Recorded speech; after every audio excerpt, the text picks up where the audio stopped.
The electric train. Woo woo woo woo!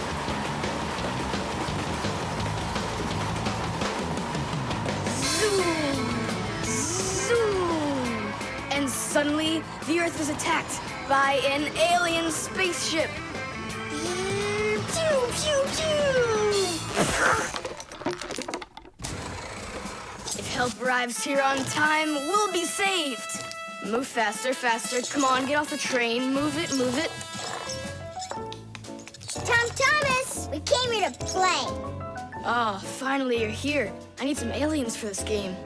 What kind of aliens are you talking about? Just plain old aliens. You know the ones. They come destroy the Earth and just about everything. We don't want to destroy anything at all. Why can't we be, the train engineers, huh? Train engineers? You don't know anything about driving a train. Oh, we know plenty about trains. Humans invented the railroad long ago, but back then, the rails were made out of wood. People didn't start making metal rails until the end of the 18th century. But the first railroad cars had no engines to give them their power. Instead, they used horses to pull them along. Later, horses were replaced by the steam engine. Wood and coal would burn in their furnaces to boil the water in the boilers, making the steam that turned their wheels. And the Fixies were there to help those trains go, making sure all of the parts could work together smoothly. But now steam engines have long gone away. The railroad uses electricity now for its power. These electric trains race along the railway at almost the speed of an airplane. So you might know trains, but you'll still be the aliens. This railroad is mine. So you're gonna play the way I want. The train is unloaded and leaving the station. Woo! You can play choo-choo by yourself. And I will. Pew, pew, pew, pew, pew.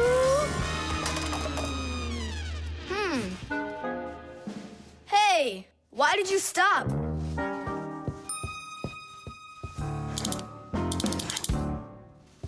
This doesn't help either. It's not going at all.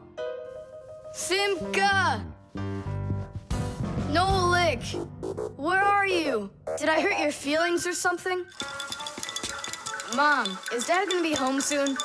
No, is something the matter? We've been attacked by evil aliens. The train has to be fixed right away, or we'll never escape them. You want some tea? I've got to think of something. Simka, Nolik, I know you're in there. Please forgive me if I hurt your feelings. I'm really sorry. There's nobody but you that can save the world from the evil aliens. All right, you talked us back into it. Well, let's go and check the rails. Nolik, follow me. I'm faster. Whoa! Well, so much for being faster. But it looks like I found the brake. Tom Thomas, the rails are broken. I know, and so? You know, but that's why your train's not running. Just like a real train, model trains run on electricity. But there aren't any batteries inside the locomotive to pull the other cars. The engine gets its electricity from the rails. Each piece of the rail has a wire in it. If the rails come apart, the electricity can't flow through the track and get to the train. And without electricity, the train's engine just stops going. So reconnect the rails and your train will run again.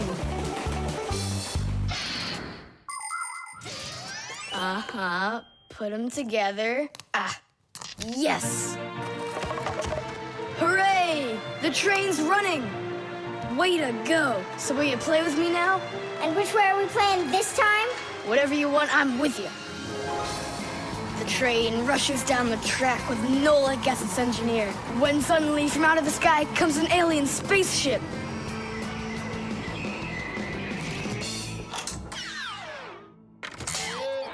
Greetings to you, O people of planet Earth. I come from far away, from another galaxy. Have you come to destroy everything? No, I've come to fix it all! Oh!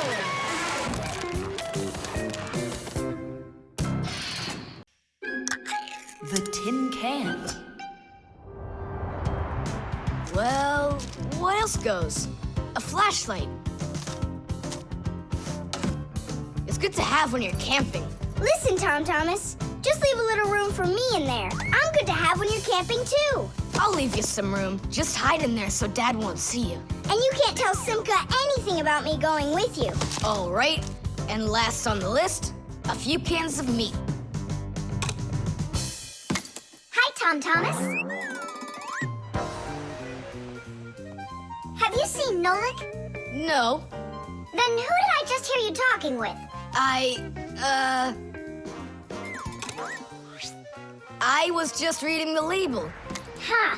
Where did Nolik run off to?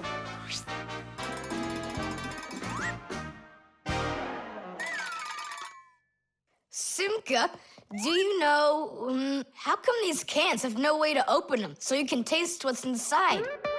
What do you mean? Don't you know what makes canned food special? It comes in a can. The thing that's special about canned food is that it can get stored a long time without spoiling. You see, meat and vegetables spoil when harmful bacteria start multiplying inside of them. So, if you can get rid of the bad bacteria or stop them from getting into the food will last a long time. That's why jars and cans are sealed very tightly. This stops harmful bacteria and air from getting inside and spoiling the food. So you're telling me that Nolik's not here, right?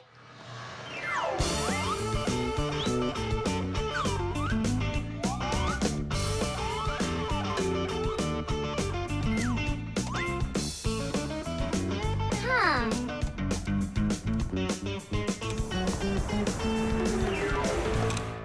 So it looks like he's really not here. Who is that? Where? All right, now I remember. There's another can I should take with me. There's something fishy happening here. Hey guys, my mom threw this can out a long time ago, but I hid it for later. I knew I'd use it someday.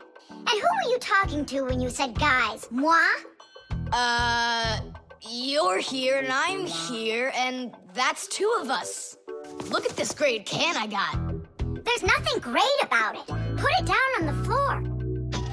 You see? What? Oh, it's crooked, and so what? So what? It's all swollen. And when it's like that, you know that inside the can, bad bacteria is growing and spoiling the food that's in there. It went bad? There's a way to check. On every single can, you can find the date it's good until.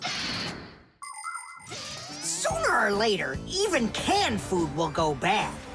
And of course, dairy foods like yogurt or milk can spoil in just a few days. When you buy food in the store, it's very important to always check the expiration date. The expiration date's the last day that it's safe to eat that food without worrying that it may have gone bad. You can find the expiration date on each box, jar, or can of food, so pay attention. And be very careful not to buy or eat any food after its expiration date has passed. And if you see that a can is swollen, throw it away immediately. If you eat it, your belly can swell up too. Unfortunately, when food spoils, it's impossible to unspoil it, and then even the Fixies won't be able to help. Oh, my mom probably saw that this can went bad over a year ago. That's why she threw it into the trash. Right, shame on you for picking it out of there. You could have poisoned yourself and poisoned your dad as well. Yeah. And the other cans, are they swollen too? They're fine. Goodbye then. It's a shame I couldn't find Nolik around here. Papoose wants to give him a brand new pack-a-mat as a present. To me? Aha, I gotcha. I had a feeling you would try to sneak away in Tom Thomas's bag. You lied. That's not fair. And hiding, that's fair, right? Tom Thomas, are you ready? I'm ready. Great, then let's get going.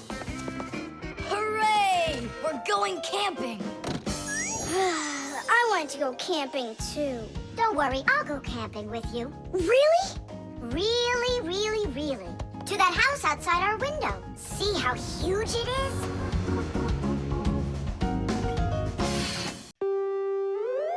The alarm. Hey there! I'm back. Yoo-hoo! Wait, my chocolate bunny! It was standing right here. What's this, a dog? Not that one, another one. I had 2 bunnies. I just got them as a present. You had 2 bunnies? Are you sure of that? Of course. You think I don't know my 1s from my 2s? Huh.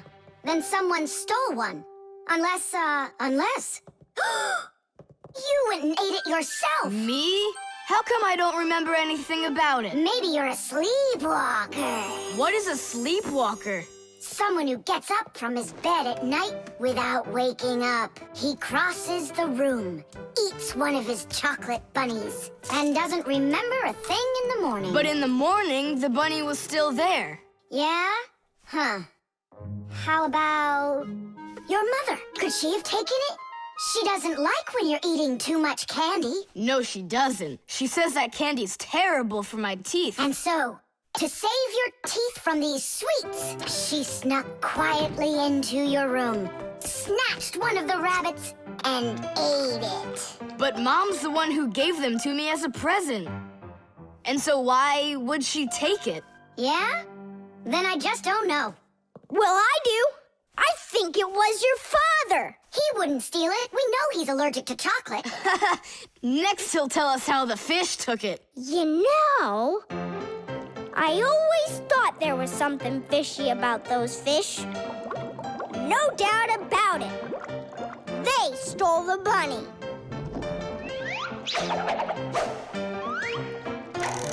Uh-huh.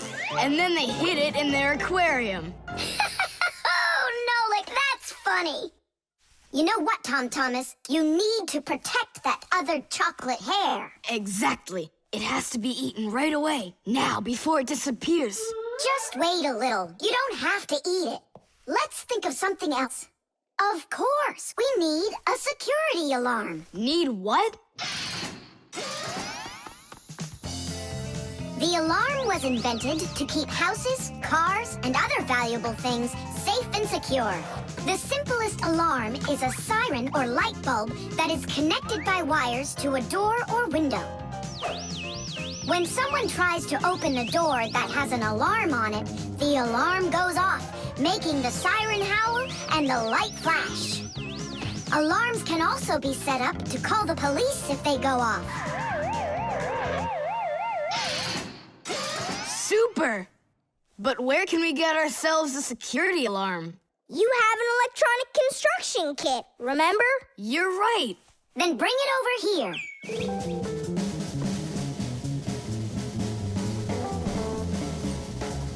Nolik, help me.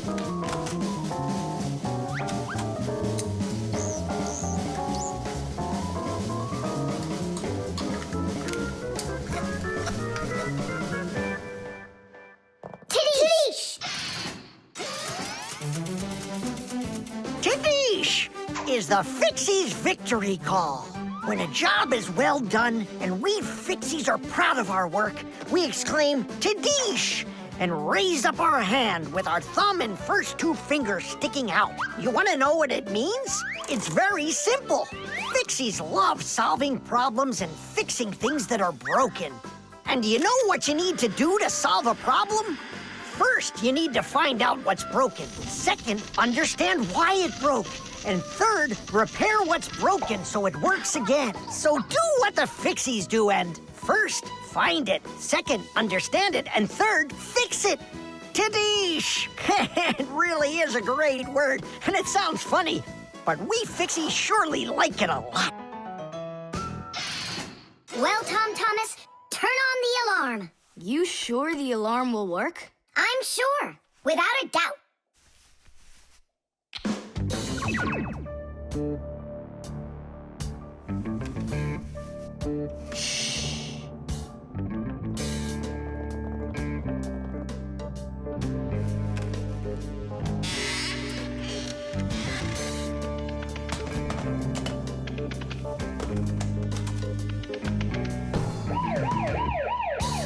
under arrest. Freeze!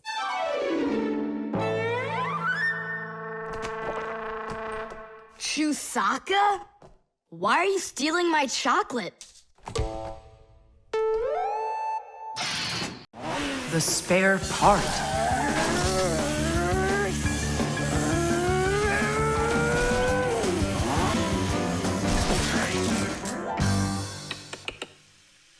Hey, what's going on? It was just working. Hi there, Tom Thomas. Simka and Nolik. Look, I've got a Sorry, problem. no time to play. We're busy. Busy? With what? We got put in charge here for the day. We even get to use one of the pack-a-mats. Papoose and Marcia went out to visit our Fixie friends. Papoose used to be with them at the Space Center years ago. Ever since he was a boy, Papoose dreamed of going into space. And why not? Fixies work on rockets, too. He even got a job at the Astronaut Training Center. He was put in charge of the centrifuge, and he made sure it worked perfectly. The centrifuge is a sort of very fast carousel for training astronauts. And Papoose trained inside of it, too. Unfortunately, Papoose never knew the rocket was scheduled to fly on his day off. And when he found out, it was too late, and the rocket blasted off without him. Since then, Papoose hates his days off. But he still longs to fix something like that centrifuge. You know, something turning around like a washing machine. Too bad for Papoose that the one in his house seems to keep working perfectly fine. So that means today you fix everything? Uh-huh. Well then, it's your lucky day, because my car just broke down. Hooray! We've got work to do. Nolik, let's go!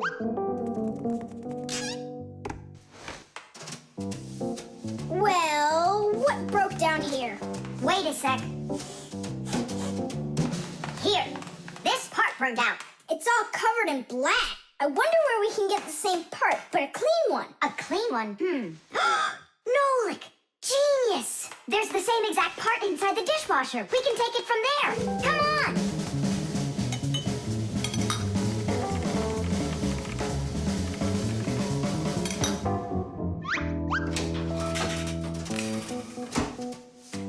Do you have any idea how all these parts are connected to one another? With this thing right under you. It's a special part called a circuit board.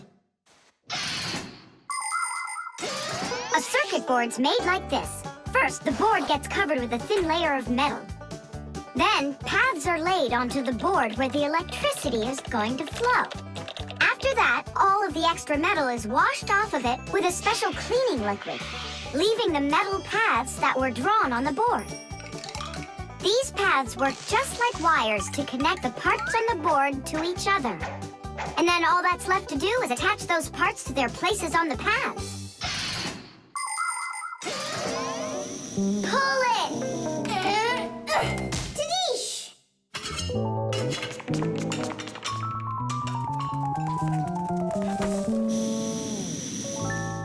Tom Thomas, Tadish!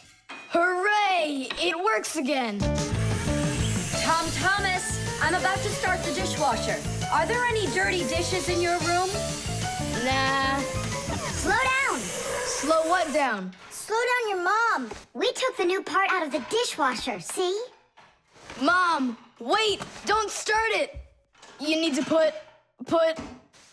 in this one, dirty cup. Nolik, follow me. Inside the TV's the same part.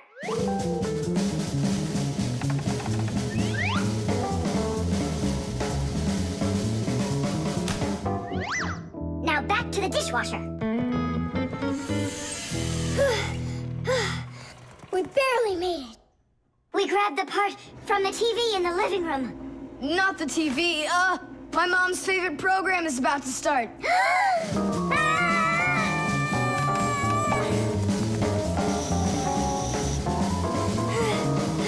The television is working now. And where'd you get the part for it? From your dad's computer in his office. Hi, everybody. I'm home. Hi, hon. Are you ready for dinner? In a bit. I've got to finish a little work on the computer. Simka, hurry! Where else can we find that part? Stop. That's enough running. Here, take it back from the car. And then we put the part back into the computer and it started working again. Oh, that was really silly. Remember, you little experts, never repair any device at the cost of another one. I understand now. And I understand. If you were smart, you could have taken the part out of the old radio in the closet. Papus, but you know the radio wouldn't work then. That old thing hasn't been working for years. Marcia and I have pulled out half those parts already. The toothbrush. Once I finish you, my top secret growth potion, I will create my own giant canine crew! And then I'll rule the... Whoa! Wow, this is super. You're better than a TV show. Oh yeah, it's fun, but it's gonna end badly. Tom Thomas, get ready for bed. I'm going, Dad. But first, my secret recipe. We start with a bit of carbonatorous. And now a little bit of bread and butterous. And finally, beard of foamerous. Chusaka. Don't be afraid. Drink, my baby. And you'll grow 10 times your size. What? It doesn't taste good? Oh, right. I forgot it needed stirring. This hypersonic mixer will do the trick.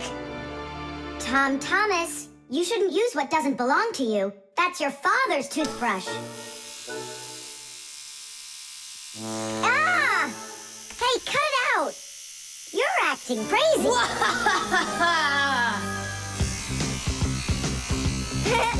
Bubbles! Hey, boom, boom, boom!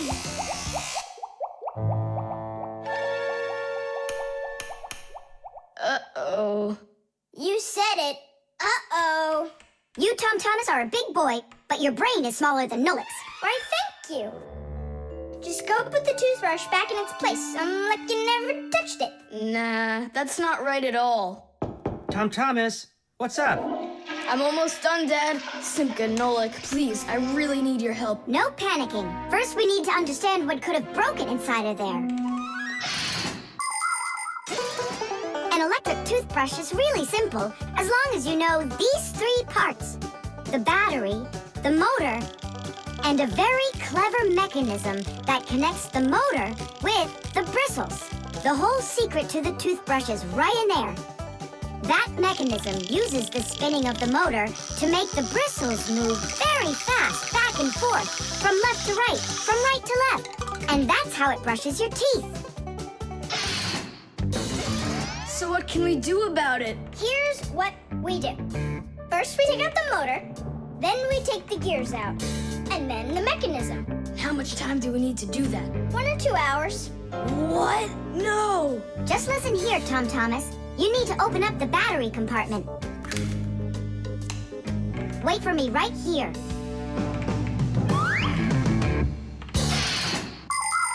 These are your teeth. Well, I mean, they're not your teeth, but you get what I'm saying. Nowadays, we use a toothbrush to clean our teeth, but it wasn't always that way. The ancient Egyptians used a chewed stick to scrape their teeth, while the ancient Greeks rubbed their teeth with a rag. And the Vikings, well, who knows what they used? And then, only 200 years ago, an Englishman named William Addis came up with something better. He drilled holes into a meat bone, inserted bunches of bristles into them, and there you go, the toothbrush. And here's what I need to tell you all as a Fixie. That is, as a master repairman. You need to make sure to brush your teeth often, especially after eating, or you'll be getting them repaired often at the dentist. Well, is something wrong with the mechanism? No, it's fine. Is the motor burned out? No. Then what's wrong with it? You're not gonna believe it. But the battery died. That's all? I know what to do. I'll put in new ones.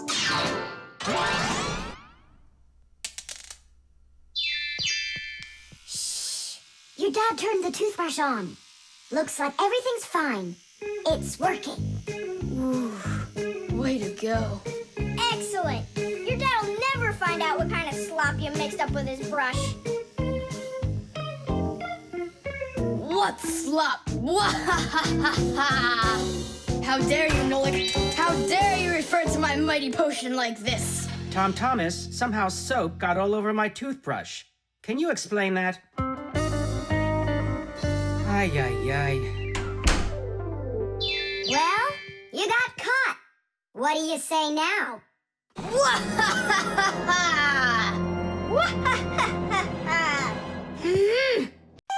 The microphone. And what do you think? Should we go and see a movie?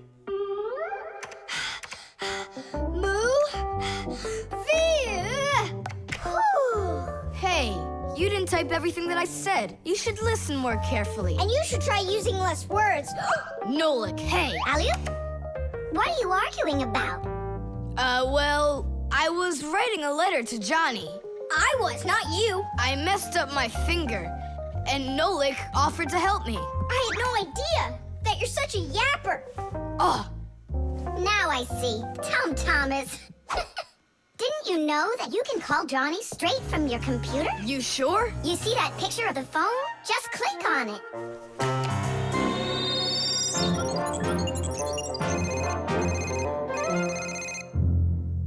Hi.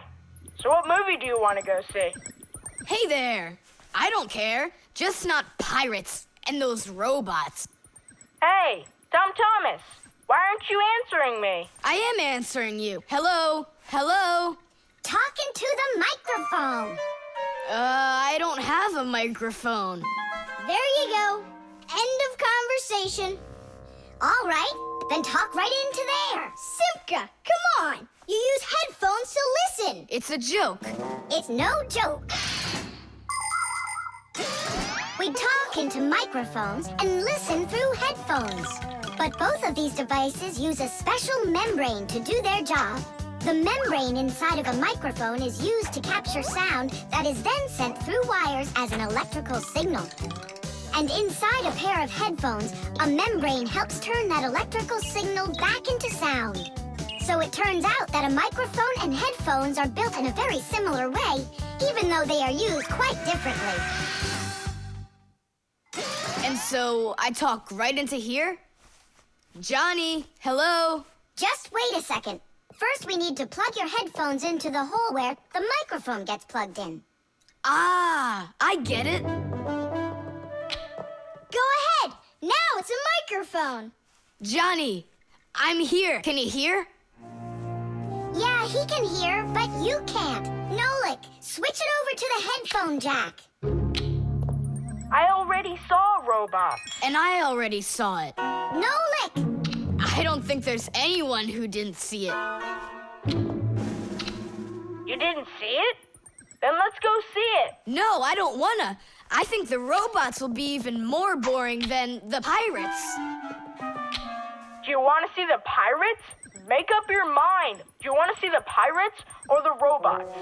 I don't want to see either one. Nolik, what are you doing? What am I doing? It's 'cause you and Johnny don't listen to each other. I've got a good idea. You need to talk like police on their walkie-talkies. When they're done talking and they're ready for an answer, they say, over. Great idea. When we talk to someone using the telephone, there are two channels for the sound. We talk through the first channel and listen to the other person talking through the second one. But sometimes two people need to talk to each other using only one channel.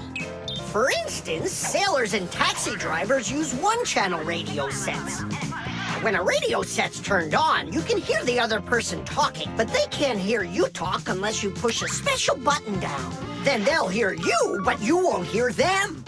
So that means you have to take turns talking, because if everybody tries talking at once, nobody will understand anything. So then, to let people know that you're done talking, and you're ready to listen to what they have to say over. Johnny, hello. Why don't we try talking like police on their walkie-talkies? Whenever you're done talking, say to me, over, over. All right. So are we going to the movies? Over. Nah, I don't feel like it. Why don't we go play ball instead? Over. Sounds good. Who were you talking to before? Over. I can't tell you that. It's classified. And we policemen, we follow the rules. Wow, that worked out great. You two are the best. Over. Oops. We try our best. Over. We do. Especially me. I'm completely over. SMS.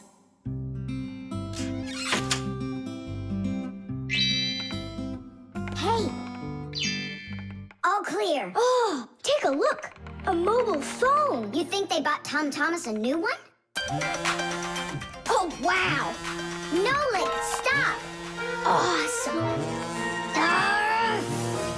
Turn around. Oh! Tom Thomas, help us, please. We're trying to save your telephone. That's not mine. Oh, Katya left it behind. Katya!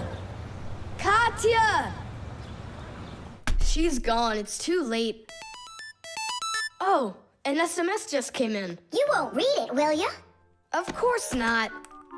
But what if it's something important? Tom Thomas, don't you even dare go and read her letters. Uh-huh, pretty interesting. Looky, there's just a ton of these messages. Now, Nolik, you go and distract him from the telephone. Uh-huh.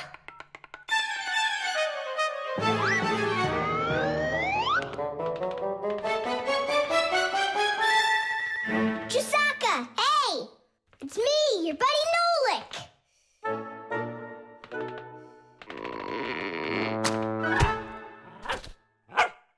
Hey there.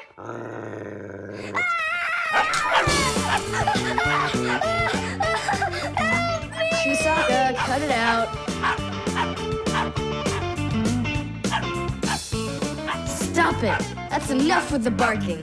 Out of this room. Right now.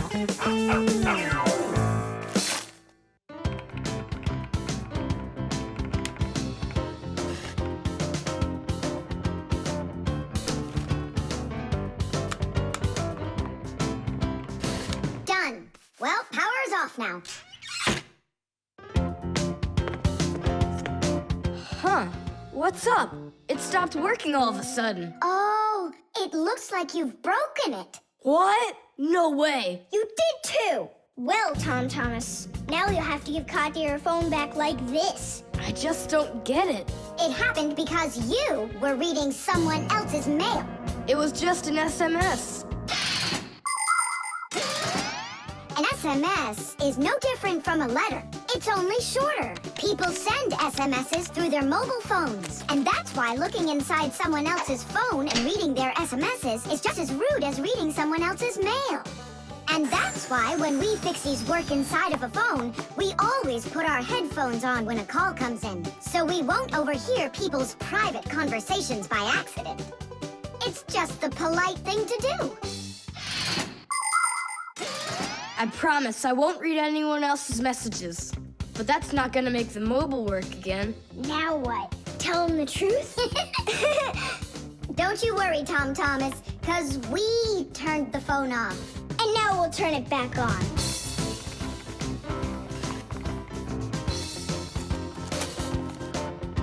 See that? The contact's barely attached. We just need to write a note to the Fixies who work over at Katya's. I'm sure they'll fix it. There are Fixies living in every home, and the work they have to do can seem endless. The TV starts acting up, then the doorbell breaks, the washing machine stops running, and then the phone won't ring. And besides all of that, there is cleaning and there's oiling. Like the appliances in the kitchen or kids' toys and all those other things. Modern houses are literally stuffed with all sorts of devices. And that is why the Fixies keep working day in and day out. Unfortunately, this can make Fixies get carried away by their jobs. And they can forget about their Fixie relatives and close friends that live in the neighboring houses and apartments. And that's not right. Just like humans, Fixies have to remember to go and visit each other more often and write each other letters, or at least send their regards. That's all. It's working again. You're the best. Now I can give a call to Katya and tell her she left her phone over here. Thomas! Is that you calling? Yeah? And to who? Katya?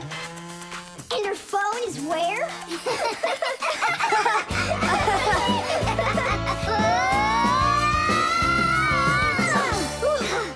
Thomas, good catch.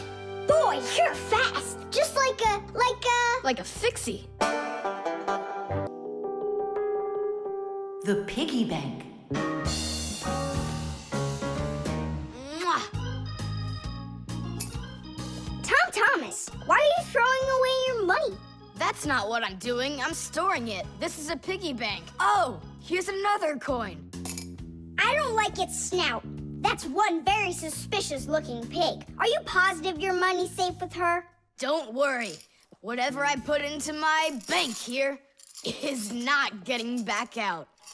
This piggy bank won't give up a cent. You greedy piggy! Come on, Nolik. Simka must have taught you about how banks work. Humans came up with the idea of piggy banks because they wanted a good place to save their coins. For storing lots of money, people use a safe, a large metal box with a very strong lock. Now that kind of piggy bank's almost impossible to break open. The biggest safes are in banks. Banks use them to store their customers' money and other valuables.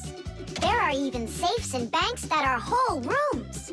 You'd need an awful lot of change to fill up one of these piggy banks. So why are you saving up all this money? For roller skates. How much more do you need to save? I don't know. I can't see if there's enough in there. Then just go and open it. But there's no way to do that. The only way is to smash it real hard. So smash it. Nuh-uh, forget it.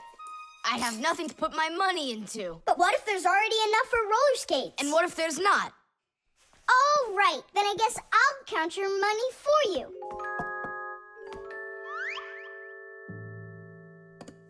Tadish!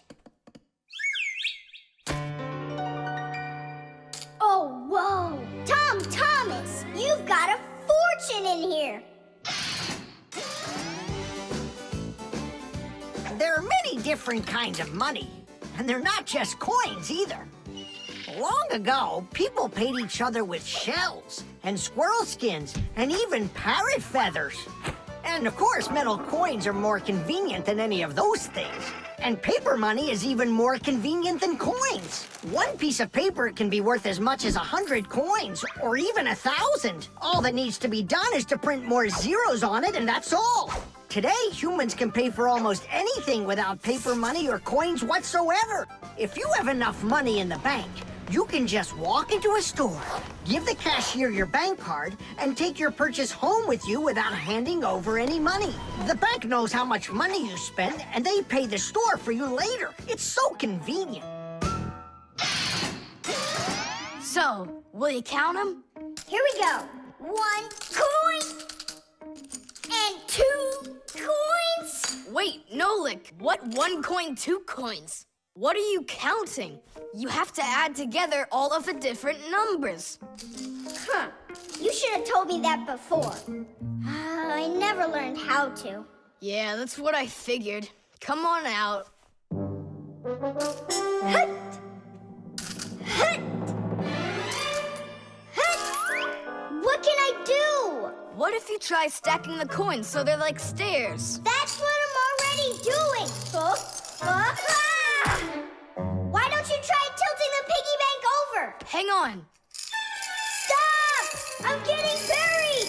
Put it back the way it was before! This is worse! Ah! Just put the pig down! Nolik, hang in there, please. I'll get some thread and lower it down to you. Ah! I can't get a hold of it. It's too far away. Hey, Thomas, smash the piggy bank. What? Just smash your piggy bank. But I like it. And what, you don't like me? Of course I like you. Well, who do you like more?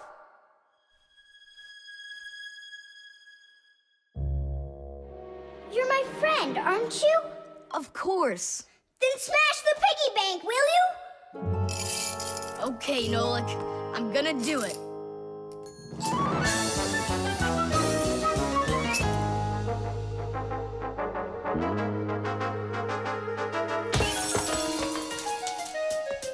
Nolik, are you okay? I'm okay. Thank you, Tom Thomas. Thank you, my friend. No problem. At least now you can count up how much money you have. Nah, there's no reason to do it. There's no way it's enough for roller skates. You sure? What a shame. But now you've got all of this money here to buy a piggy bank that's totally brand new. The magnifying glass. Case number 1. Let's begin. Well, well, I see evidence of the criminal. The criminal's fingerprints, to be exact. He won't get away with it.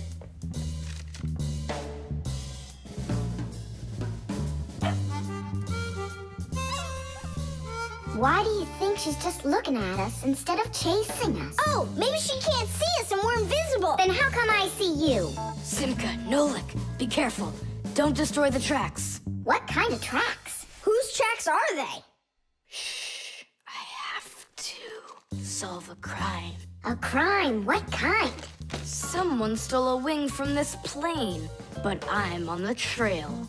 Take a look at that fingerprint. I'm looking. Well, and so? Each fingerprint is unique, so if you can find fingerprints, that means you have a good chance to find out who left them. Class. It's been known for quite a long time that all humans have their own unique fingerprints. It's true. No two people have the exact same fingerprints, and this fact helps the police catch criminals. It starts by finding fingerprints at the scene of the crime. Then the police compare those fingerprints with the fingerprints of someone who may have committed the crime. If they match, they've found the criminal. This method is called dactyloscopy. Besides catching criminals, fingerprints can also be used to replace ordinary keys. When you press your finger against a special electronic lock, the lock recognizes your fingerprint, and then it's "please come on in." By the way, unlike humans, we Fixies don't leave fingerprints anywhere, and that's why even the police can't find us. Now we'll put a dog on the scent of the criminal. Chusaka, sniff. Pick up the trail. Now go find. Hey, what's wrong? Chusaka's broken. We've got to fix her then. How? She's not a vacuum cleaner. She's a real live dog. Fixies know how to fix it all. Not true. Almost all. The first thing we have to do is a thorough inspection. Let's see now. Her eyes are looking quite healthy. Good. Tails in one piece. Ears are clean. Yeah. Tongue, rosy pink. Tom Thomas, stand her up on all 4 feet. No, paws, I mean. Uh-huh. Chusaka. Go on, you're fine. Now I understand. Here's what's out of order. It's her right paw. But I can't see what's wrong. I wonder if something's broken on the inside. Wait, maybe something really small is stuck in her paw there. Tom Thomas, we need your lens. Here. In order to examine a small object, you need a lens. A magnifying lens is a special piece of glass that is thicker in the middle than on the sides. It bends the light that passes through it. And that is why, if you put this kind of lens between your eyes and something small, it looks like the thing got bigger. If you put 2 lenses in a frame, you get a pair of glasses. And if you add a handle to the lens, you get a magnifying glass.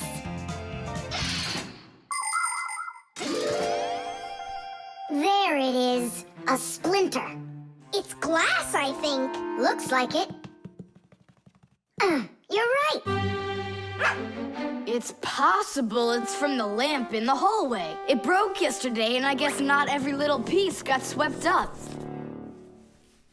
Chusaka, hey there! You're all better now. Looks like we fixed her. Tadish! She's all repaired and working. Maybe we shouldn't have cured her. Ungrateful dog. Simka, Nolik, here it is. The wing that was lost. Yeah, that's great, only you still have to figure out who hid it underneath the bed there. Yeah, you still need to match the fingerprints. The fingerprints on the wing are the same as on the plane. But whose are they? And did you check your fingerprints out? Huh, all the fingerprints are mine. So I guess it was really my own fault. I just lost it somehow. So it turns out that you were the criminal? Hooray! The crime's been solved! And you, Tom Thomas, are the criminal!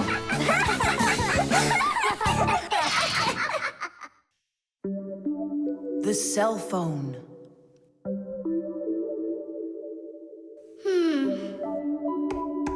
Hey, Nolik, come on out and play. He's not allowed. He was punished. Can you tell me what you did? I grabbed a Pac-Man, and I forgot to ask. How long do you have to sit there? Until Marcia and Papoose come home from their boozness. What did you say? Business, a work trip. They're inside of your father's cell phone right now. They were busy doing repairs in there when he left the house for work. Do you know the reason why a mobile phone is also called a cell phone? Mobile phones are connected to other mobile phones with the help of special radio stations that are put on top of towers and building roofs. Each one of these stations sends signals to its own area below, and each area is called a cell. A mobile phone works anywhere it can find a nearby station that it can connect to. So as long as there is a station nearby, you can talk as much as you want. You can even move from one cell to another. And without you ever knowing it, your mobile phone will switch from one station to another one. So your conversation can keep on going, even if you're running after a bus or riding on it. Tom Thomas, hello.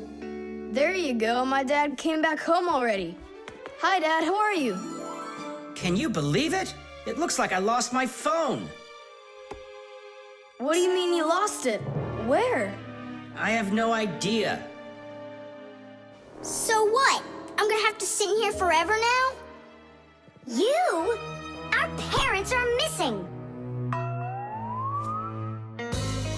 The phone stopped shaking a while now. We're probably already at home. Not home to me. How can we ever get home to our children? Where's my Marcia? Don't whine. We'll work something out. Don't worry. I got a phone. Let's give him a ring. They can't answer your call. But what if they answer us? Call them, Tom Thomas.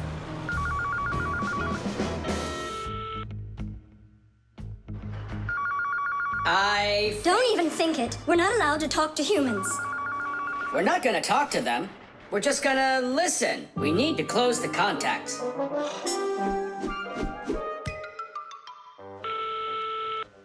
It's no use. Oh, they answered the phone. Let me talk. Papoose, Marcia, it's me, Simka. Simka? Yeah, Marcia, where are you? In the telephone! The phone part is not what she's asking you. Oh, it smells a lot like gasoline in here. Ask your father, was he anywhere around gasoline?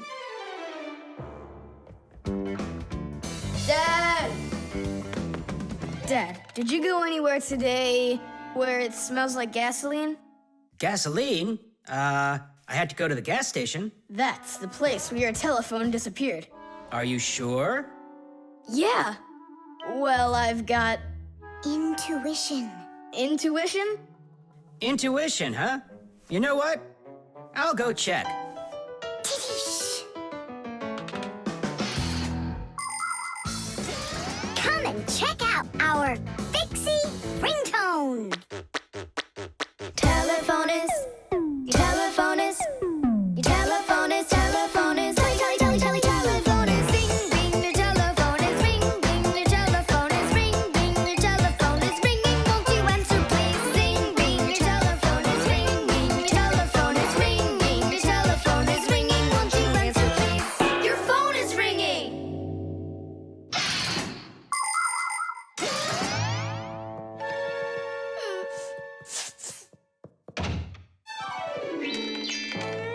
It's just incredible. You see?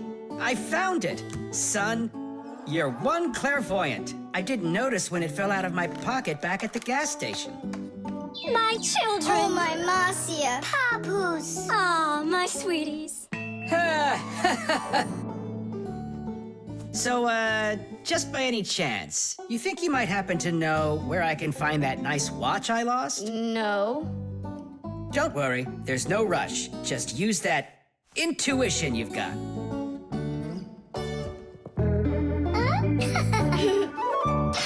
The keyboard. 5, 4, 3, 2, 1. Ready or not, here we come. And where is he hiding this time? Tom Thomas. Yoo-hoo. Tom Thomas, you didn't forget about your grandma's birthday, did you? No! Oops, I did. We found you this time. Hey, that's not fair. It was my mom that found me, not you. Then go and hide again. Not now. I have to draw a birthday card for... my grandmother. So, we need one clean sheet of paper. When's your grandma's birthday? Tomorrow. But your card won't get there on time. Oh, then what can I do? Come on and use your noggin. Pick up the phone and give her a ring. Your grandmother will be really happy to hear your voice. No, we've got a tradition. We send each other birthday cards. And what's the internet for?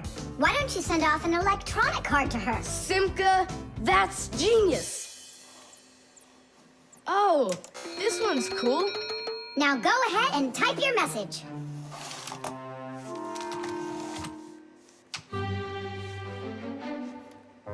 The letter D isn't working. How can I write Dear Grandma without D? Just let her be a plain old grandma without the deer. But the letter G isn't working either.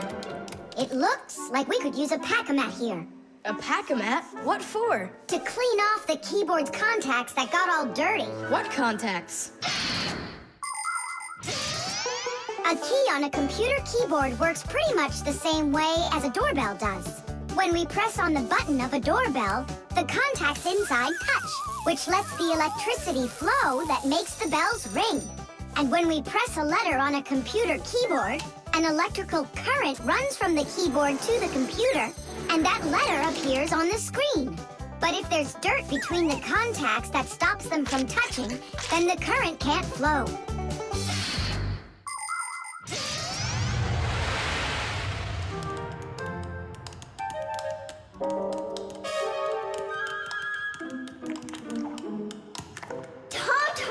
What did you drop in here that is so sticky?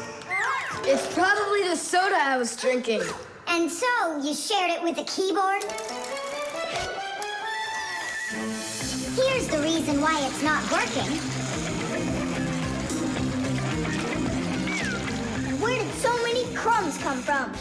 They fell off my sandwich.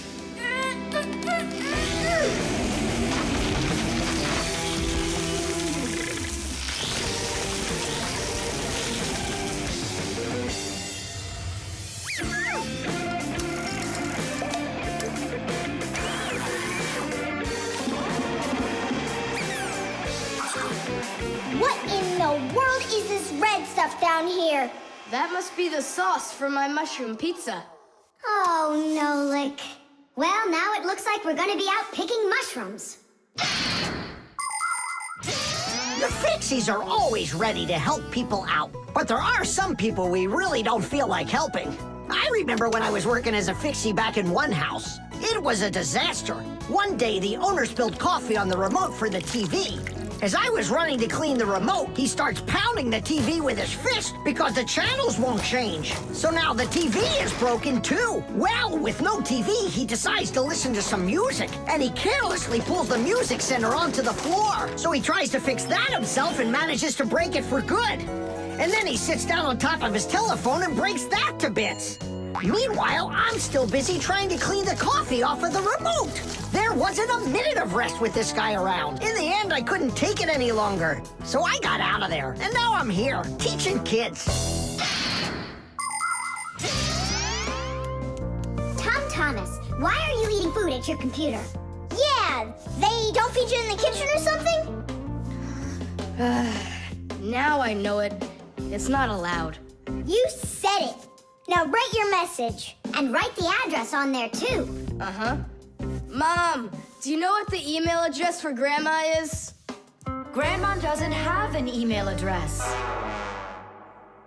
So what? We went ahead and fixed that keyboard for nothing? I still need it. Am I Grandma? I'll give her a ring on the phone. You said you had a tradition of writing each other cards.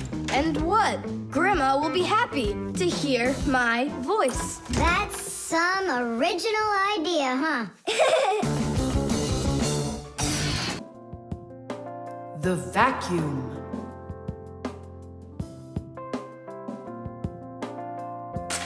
What's the point of cleaning up toys? You're just gonna go take them out again later. You said it.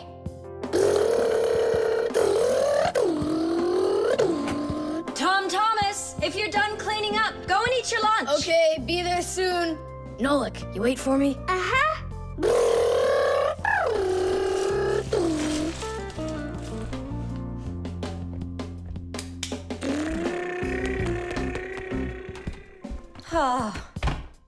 He calls this cleaning up.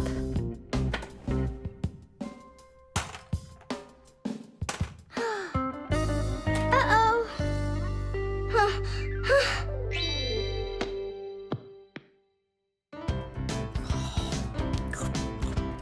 As we say, bon appetit. Thank you. You're not gonna eat me up, are ya?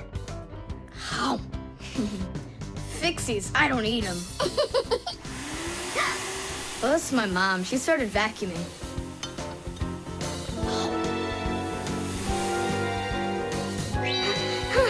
Please help! Help me! Help! Help! Please!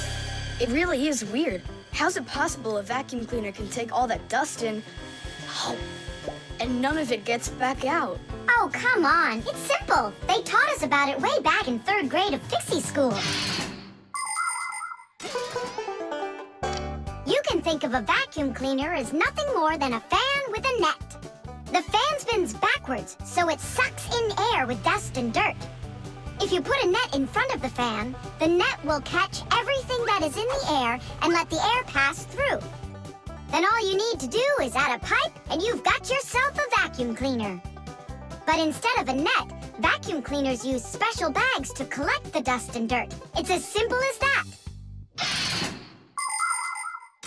Oh, whoa, Simka. Nolik, could he get sucked into the vacuum? Oh, no! Did he stay back there? Tom Thomas, what's the matter? Mom, I can finish vacuuming you. I mean for you. All right, I'll go clean the dishes. Nolik! Nolik! Nolik! Nolik! Nolik! We better go and get help right away. Marcia! Nolik got sucked up inside the vacuum. It's impossible. He can't fit in here. No, not in this vacuum. Into the big one, the human. It's just terrible. Nolik, my Nolik, he could suffocate in there. Come on, quickly. Yuck! This stuff is just awful. And it's awfully bad for you, too. Dust is a tiny enemy. It's so small and unnoticeable. But if dust gets inside machines and appliances, it's a disaster just waiting to happen. It can keep gears from turning properly. Dust can make appliances overheat. And if dust gets onto electric contacts, it can create a short circuit that can even cause a fire. That's why we Fixies have to constantly clean the insides of appliances from dust, even though a lot of us are allergic to it. Choo! If only people would just dust a little more often than they do right now. Choo! At least people could dust more on the outside. That would make our work so much easier, and their equipment would break a whole lot less often.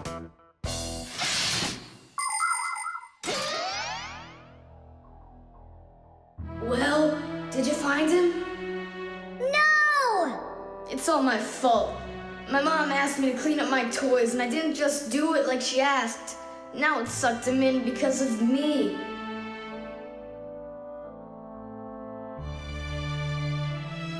Nolik! Nolik!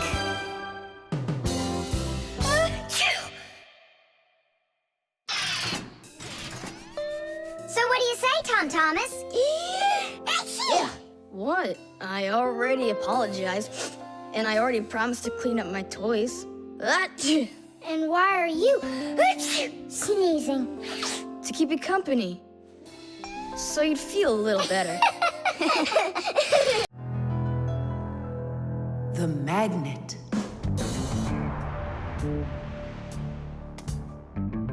Well, it looks like we need a pack-a-mat.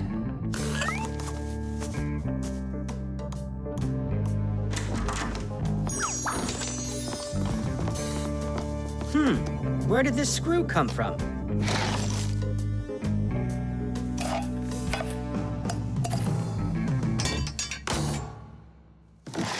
Ouch!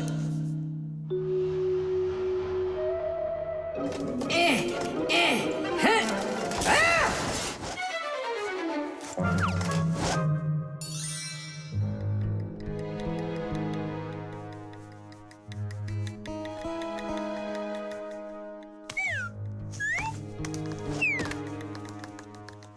Papoose isn't in there either. It's awful. He's probably disappeared forever. It's already been 5 days. Don't worry about it. We're gonna find him for sure. Yeah, we'll find him for sure. Let's go take another look in the kitchen. But we already looked in there. We'll look better this time.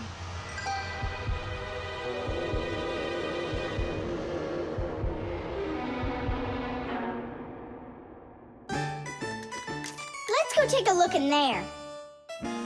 We looked so many times already. Simka, Nolik, what do you keep searching for in here? It's not a what, it's a who.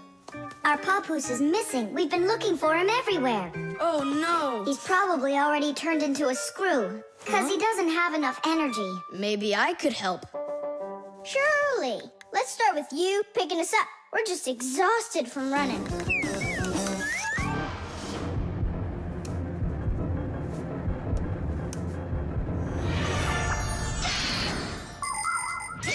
In a dangerous situation, a Fixie can choose to turn into a screw. But sometimes it happens all by itself. For example, when a Fixie doesn't have enough energy. When this happens, the Fixie grows weak, gets sluggish, and then goes into hibernation, turning into a screw. This bad luck happens when a Fixie doesn't get charged up from being inside of a device. That's why Fixies always work inside of machines, so they can stay charged up with energy.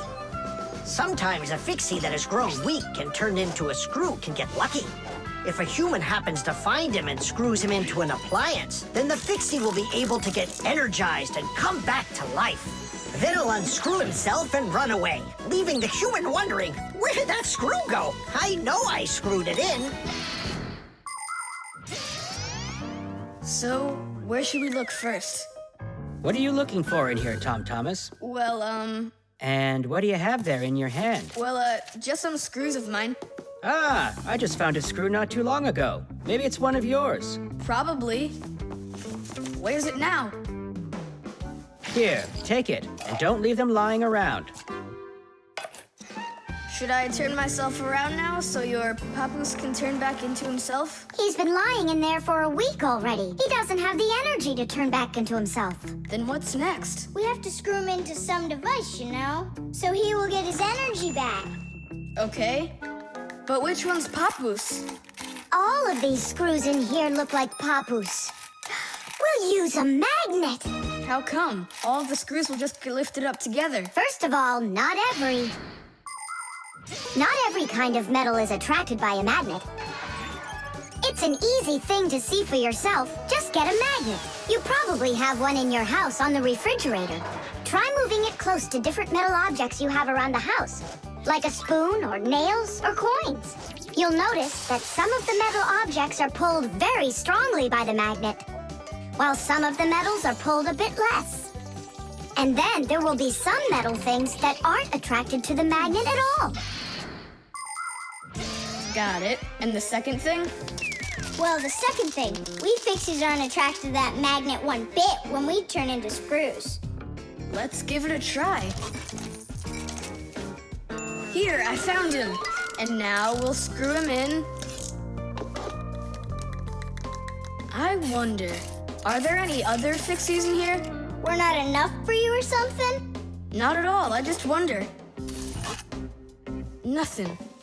Oh, and the screw went away. How about that? He already got charged up and unscrewed himself. Why don't you take a little rest after such a big adventure? No thanks, I've had plenty of rest. Anyway, it's something I've wanted to do for a very long time already.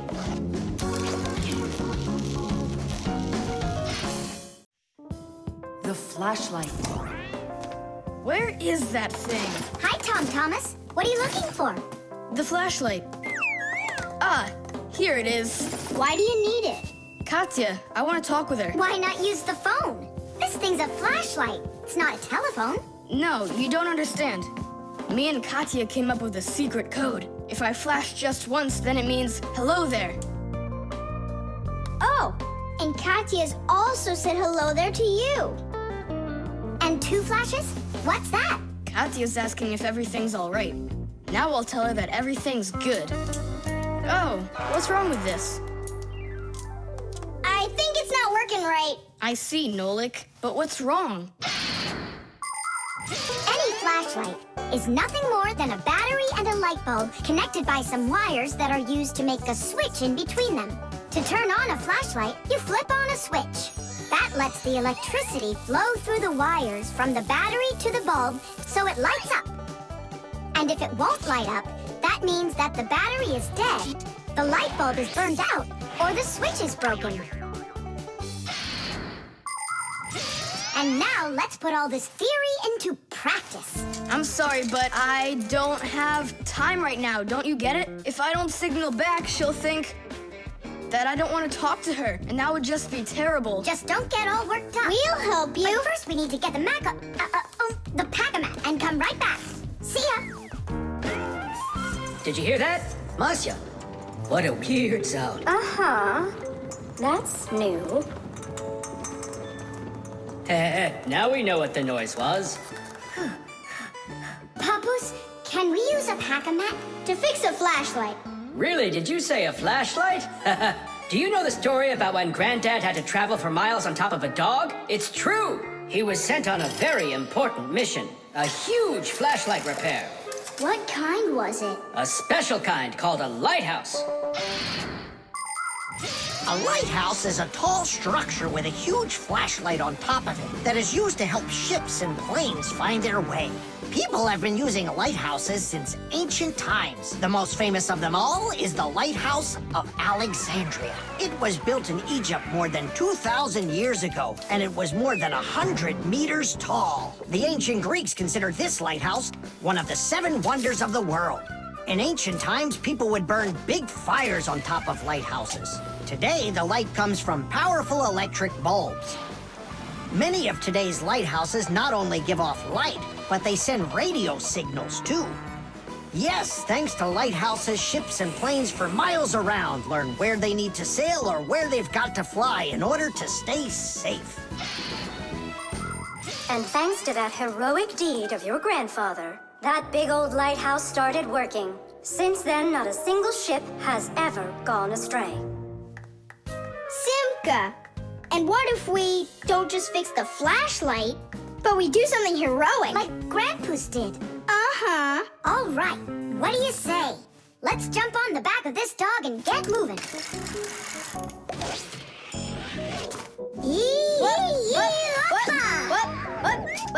What? Stop ducking. Grab hold of my hand. Uh-oh.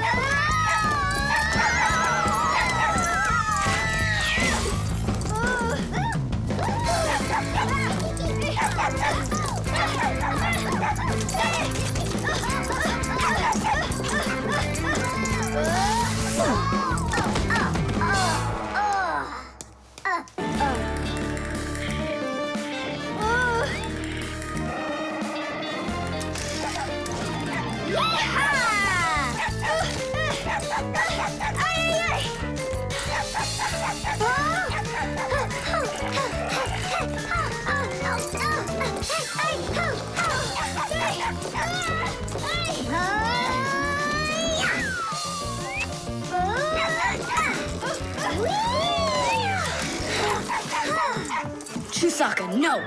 Get out right now. Tidish! That was really some heroic deed. Now it's time to go get that lighthouse fixed. Tom Thomas, hand the lighthouse over. What kind of lighthouse? The one that's your flashlight. I have no use for it. What do you mean no use for it? But then how are you gonna tell Katya what she needs to know? I already told her. Watch this. No, that wasn't the deal. Yeah. You want to tell us our heroic deed was in vain? Well, if you need some heroic deed, then sure, fix it. Hooray! The electric kettle. That's 4. Come on, Tom Thomas, just one more. Come on now, Tom Thomas. I know you can do it. 5. That doesn't count. That doesn't count. No, your chin was below the bar. Whew, that's all. I can't do anymore. You weakling. You're the weakling. I'm not. I just haven't eaten in a while, and that's why I lost my strength. You're a slave to food, Tom. And you see, that's the difference between us Fixies and you humans. Many people wrongly assume that the only way Fixies could live is by stealing food off of humans' tables. Or worse yet, by stealing it from their refrigerators. That's just a lie. It's not true at all. Fixies don't eat any kind of human food. So then where in the world do the Fixies get their energy, you're wondering? It's very simple. A Fixie's entire life is connected with devices. Fixies not only live inside of devices, but they take care of them and help them live longer. And in return for their help, these devices share part of their energy with the Fixies. So there you go. The Fixies help devices, and devices help the Fixies. Yes, we Fixies and machines have a symbiotic relationship. So we don't eat leftovers like cockroaches, because we're Fixies. 1, 2, 3, low! How's it possible that a big boy like you doesn't know how to make any food for himself? I'm able to cook, but I'm not allowed to turn on the stove. What can you make without it? Oh, yes. We have instant oatmeal. Look. Do you like oatmeal? You're joking. Only my folks say oats are healthy and make you stronger. Great. Well, then how do you cook it? It's not hard. All you gotta do is add hot water, and I'm allowed to turn on the kettle. Stop and check if there's water in there. If there's none, you can burn out the kettle. It's got enough. Then you can turn it on. Hey, tell me, how does the kettle turn off? I mean, how does it know when the water's hot enough? Inside of an electric kettle, there's a heater hidden underneath its bottom. When you turn on the kettle, the heater warms up the water until it boils. And the boiling water gives off steam that heats up a special metal plate at the top of the kettle. The heat causes the metal plate to bend, and that turns off the switch. So you could say that an electric kettle feels when the water's boiling.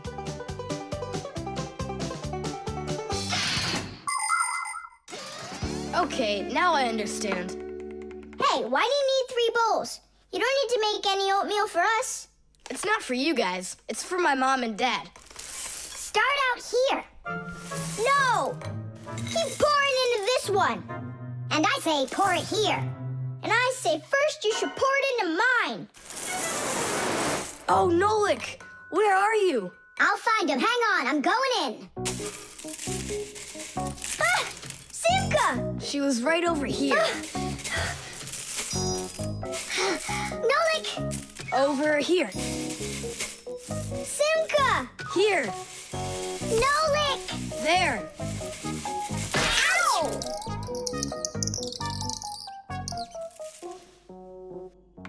Hey, where is your other boot? It got lost. Up there in the oatmeal. That must be your parents. Let's get out of here. Hey, and what about your shoe? Don't worry, I got another one. Hi, Tom Thomas. We're back. You must be hungry. We'll make you something to eat. But I already prepared us some food. And the water's already hot. Wash your hands. Tom Thomas, don't touch that kettle if it's hot. I don't want you to burn yourself.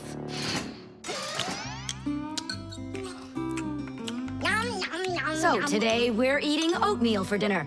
Delicious. Maybe you have something else? Why something else? You're the ones that say that oatmeal's great for you and that it makes us stronger. Well, yeah, that's what we say. I'm glad that our son pays such careful attention. Isn't it delicious? Really? Huh. What's that? Oh, look, you found the boot, Dad. What?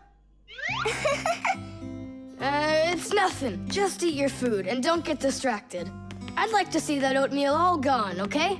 And whoever doesn't finish won't get any candy. The zipper. Hey, Nolik, look. Why did Tom Thomas go to sleep like that? Maybe it was some kind of homework for one of his classes. Uh-huh, gym class homework.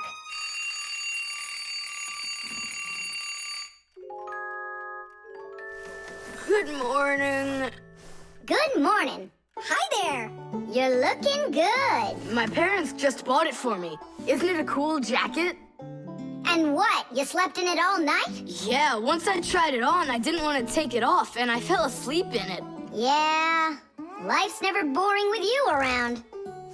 Oh, I think the zipper got stuck. And so what? You can leave your coat on no problem. You're about to go to school, right? And you think I could sit in my class like this? How could I have broken the zipper?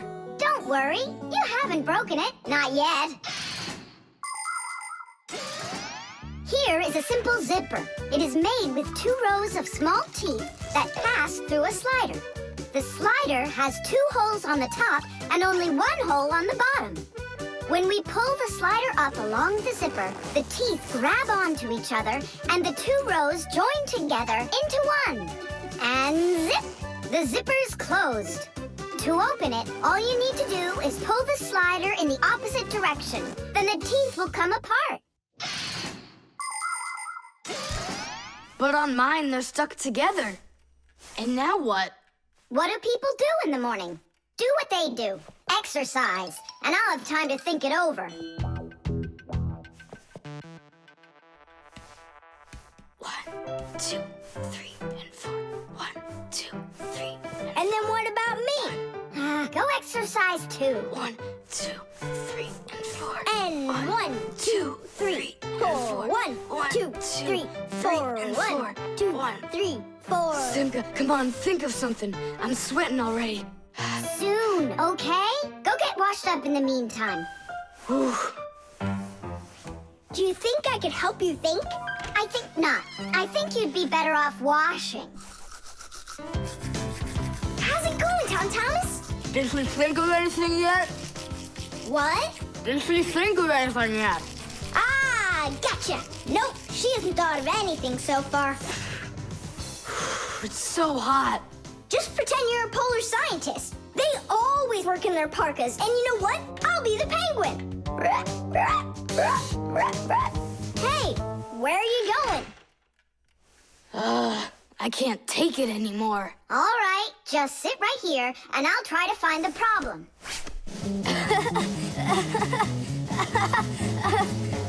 You see? That polar scientist game's funny, huh? That's not it. It's Simka. Oh, she's tickling so hard. Stop squirming. And you stop tickling me. Aha! So that's why it won't open all the way. It's only a piece of thread stuck in there. the slider up.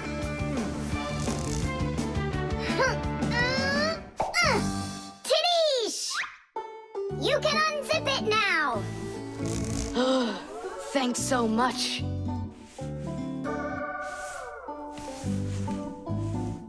Here it is, a thread. That's what the whole problem was. You're kidding. So I've been sweating because of some piece of nothing?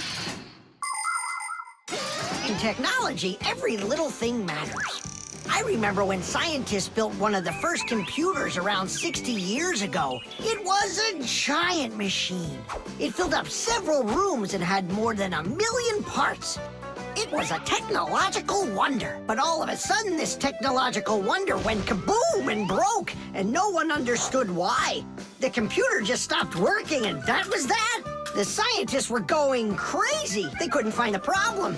Turns out that this huge computer broke because a little butterfly had flown inside the computer and got stuck in between some contacts. Yes, it's true. This huge machine went crazy because of a little butterfly. And that's how it goes. So you see, every little thing really does matter.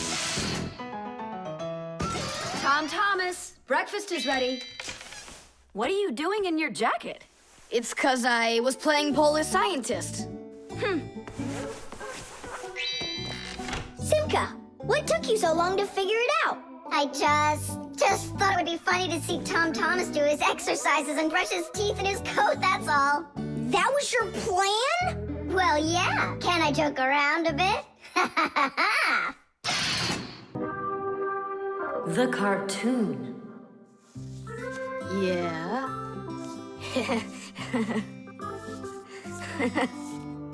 Like that. Yeah. Tom Thomas, aren't you done yet? Yeah, show us your surprise and quit drawing. But this is the surprise. So make yourselves comfortable. Quiet on the set and action.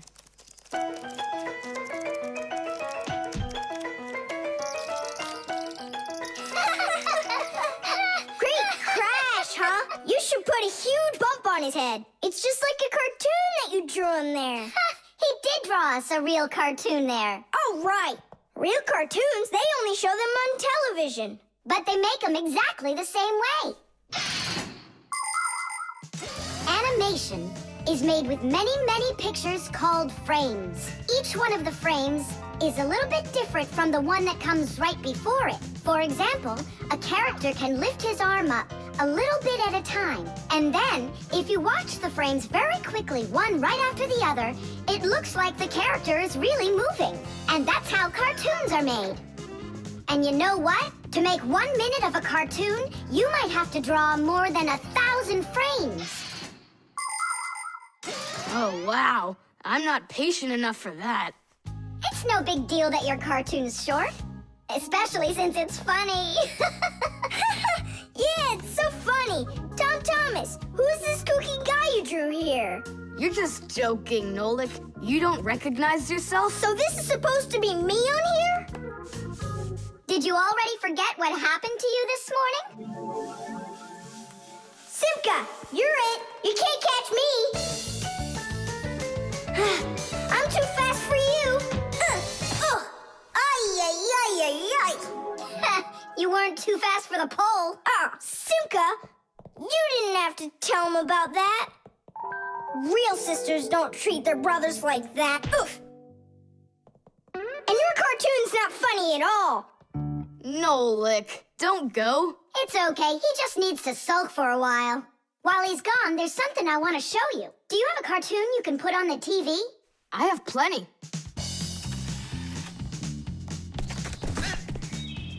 What should I do? Let's watch it again. But now I want to show you the same cartoon a frame at a time. Here, take a look. This is a frame, and here's another and another. Isn't that cool? Uh-huh. So cool. And then back at regular speed, there's 25 frames every second. What should I do? It's magical. Simka, you know, I feel awful for Nolik. Yeah, I feel awful too. There are many different ways of making animation. Hand-drawn animation is, of course, drawn by hand, and stop motion is made like this. The animators pose the model and take a picture of it. Then they move the model a little bit and take another picture. And they do it again and again and again until there are enough frames to make the characters look like they're moving very smoothly across the screen. Another popular style of animation is clay animation. In these films, everything is built and rebuilt out of modeling clay. But today, most of the cartoons are made on a computer. At first, they make a computer model of a character, a sort of digital puppet. After the models are built, they are colored and animated to move. This is the kind of animation that's used in the Fixie cartoons.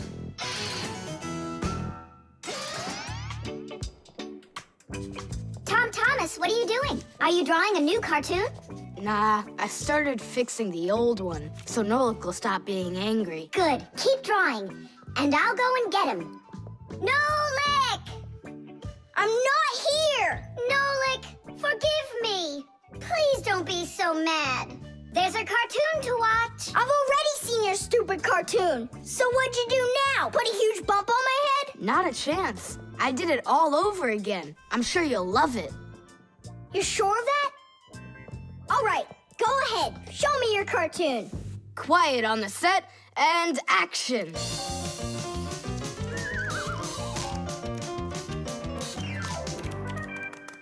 There you go. Now that cartoon I really liked. Good, 'cause I'm all out of paper. Well, I think the first cartoon was funnier. Whoa. But this one's much better, of course. Yeah. The ship in a bottle. Simka, Nolik, here, take a look at this. Oh, wow. Awesome. Where did you get this from? From one of the shelves in Dad's office. He's got lots of cool stuff in there. That's cool. I'll be the captain. This is like a totally real sailing ship with masts, cordage, and everything. And how can it all get in there through such a little hole? A ship in a bottle is a real miracle. Do you want me to tell you the secret of how it gets inside? It's like so. All of the ship's masts are collapsible. Before the boat is put into the bottle, the masts are folded down and pressed against the ship's body, so it's small enough to fit through the bottle's neck.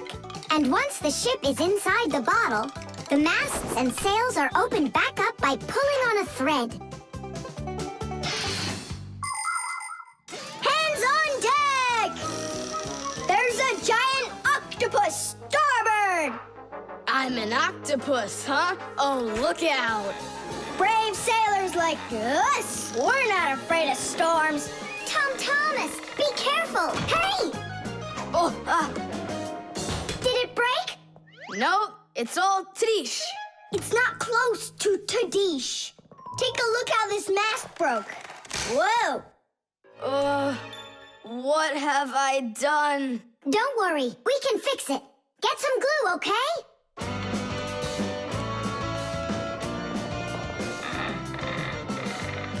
Here's some super glue I found. This is the kind that'll keep things stuck forever. Nolik, come and help! Achoo! Phew! This stuff is so stinky. Tadish! Ooh, that's better. Thank you, guys. We sailors, never let a friend down.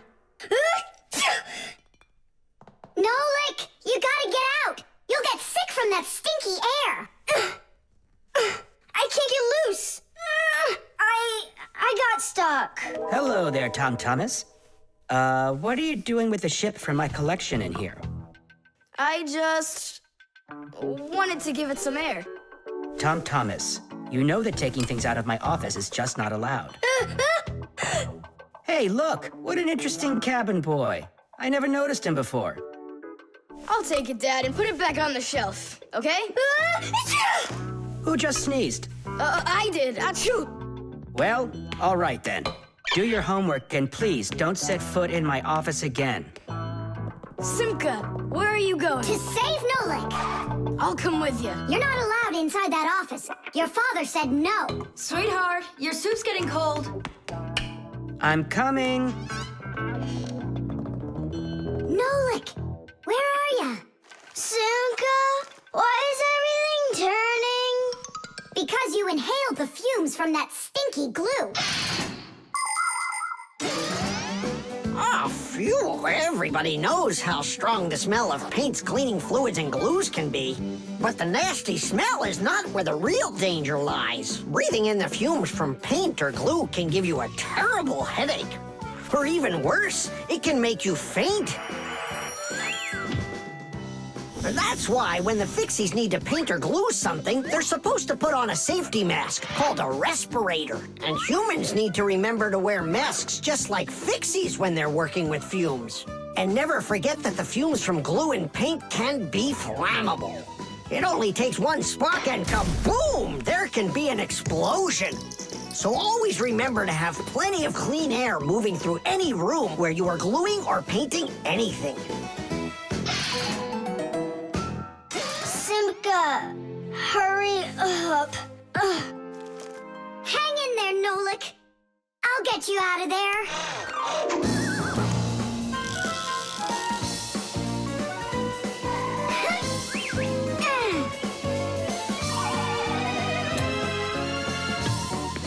Nolik.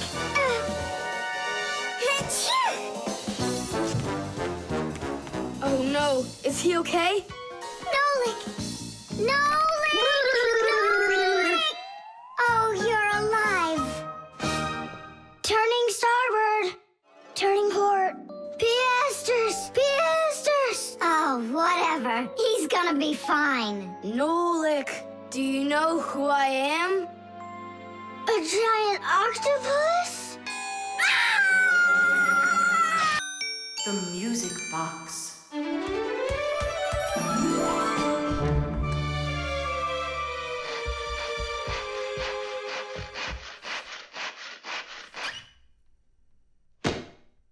And when the Pied Piper began to play his magical flute, the rats came out of their holes and followed him. And they never would be seen in Hamlin ever again. Whew. And then what, huh? I can't read anymore. My legs got tired. Whew. Simka, Nolik, something's rustling in there. In where? In Dad's office, it's on his desk. It's inside the wooden container. So maybe there's a mouse inside it. Tom Thomas, sit right here while Nolik and I go and check. And if there's a mouse in there for real, then how are we gonna get it out? Those rodents are really so big. And why was I reading that book to you, huh? Just grab a flute, give it a toot, and the mice will scoot. And where are the flutes gonna come from? We'll make 'em. Toot, toot, toot, toot, toot. You got it? Sure I did. Wait a second. Let's get a little closer.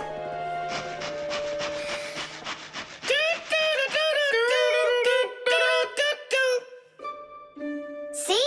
It's just like I told you. No more mice in there. So let's toot a little more so they won't go back in. All right. So you're the ones messing around out here. Oh, Grandpoos, it's you here.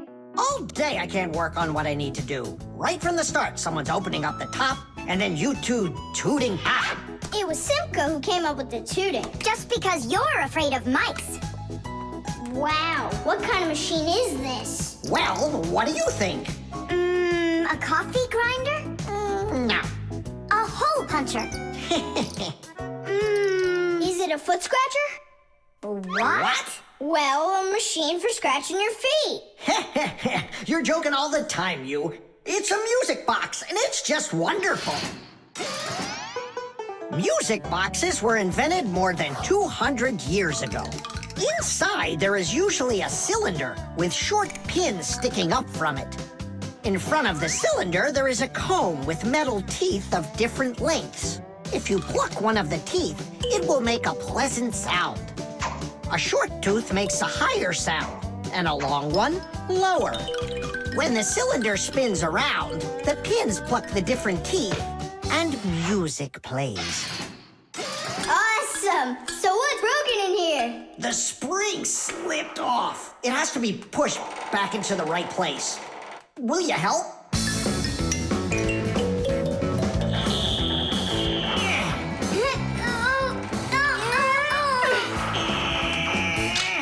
There we go. That's better.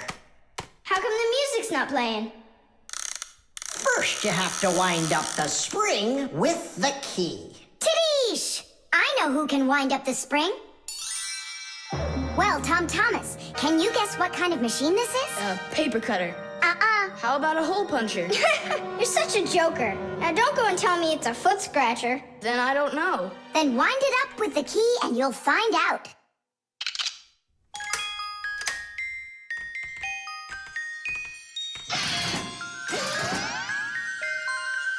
Do you want to know how the higher and lower sounds come out? Put a regular ruler over the edge of a table. Hold down one end of the ruler and pluck on the other.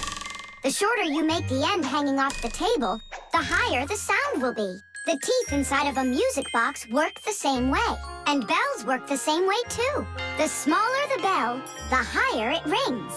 The sound of a violin or a guitar depends on how thick the strings are. Fat strings make a lower sound, and thin strings a higher one. How tight the string is also makes a difference. Take a piece of string or a rubber band. Tie one end to a doorknob and pull on the other end. With your free hand, pluck the string. The tighter the string gets stretched out, the higher the sound. If you want, you can even play a tune. I think I got it now. It's an old player for music. That's close, but not it. A music box is what they call it. I just said that. So, what was it in there, Just a broken spring. It's not the thing I'm dying to know. Who was moving around there? All I'll say is we, Tom Thomas. Won't let that secret out. Shh. The robot. Did I already tell you what I'm hoping you'll get me for my birthday present?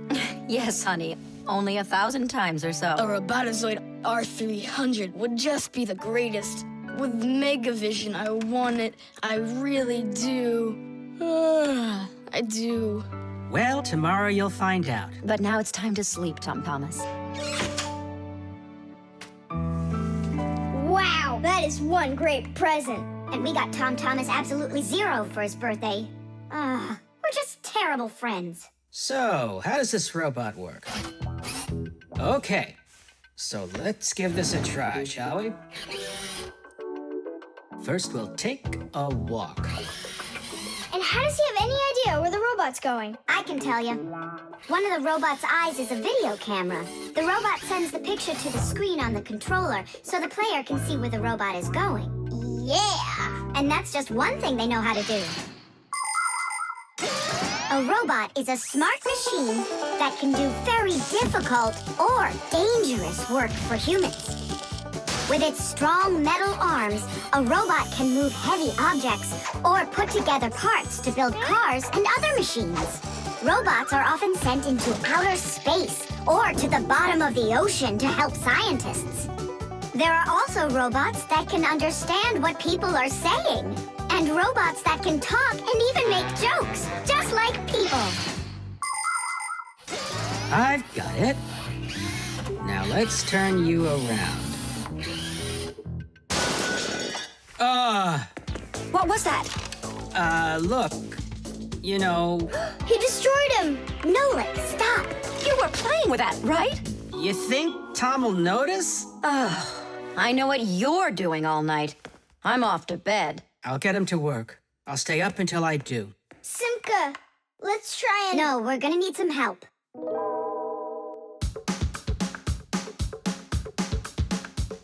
When your TV has broken, when your cell phone has croaked, your laptop's barely working, the kettle's had a stroke. Don't ask us where we're going, for it's known far and wide that any kind of problem is clearer from inside. 1, 2, 3. Tadish! Inside will be Tadish! To fix what's wrong Tadish! Till it runs strong.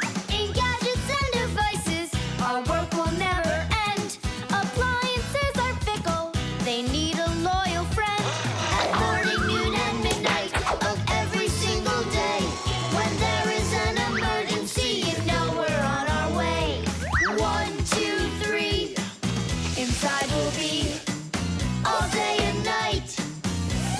things right. 1, 2, 3. Inside we'll be all day and night. We fix things right. We live to keep on working, and work for us is fun. So we'll just keep on working, 'cause our work's never done. And deep inside of gadgets, if you look when it's dark, you might just see us race around like multicolored sparks. 1, 2, 3. Inside we'll be to fix what's wrong, till it runs strong. 1, 2, 3. Inside we'll be all day and night.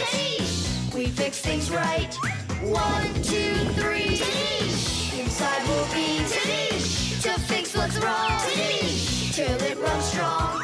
1, 2, 3. Inside we'll be all day and night. We fix things right. Wow, you got it! We need to hide. A robotizoided R300, I can't believe it!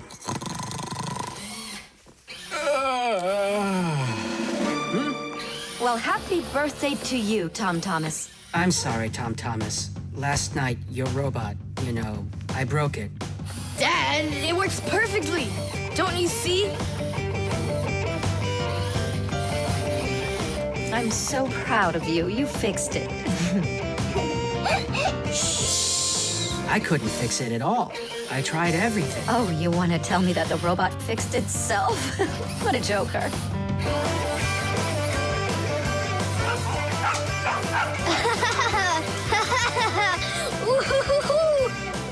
Mom, Dad, thanks so much. I love it. And how about thanking us? I should have known it was you who fixed the robot. Happy birthday! Happy birthday! Yay! The nightlight. They're very close. I can feel them. Help me! Help me! Help me! That's all. You've had enough monsters. It's not good to watch these kinds of movies before bed. Mom, really, I'm not scared. Let me watch the end, would you? I told you, that's all. Well, good night, honey.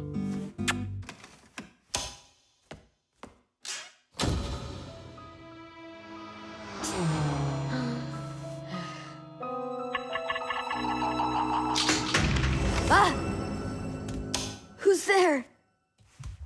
Ah, they're very close. I feel them. Ah.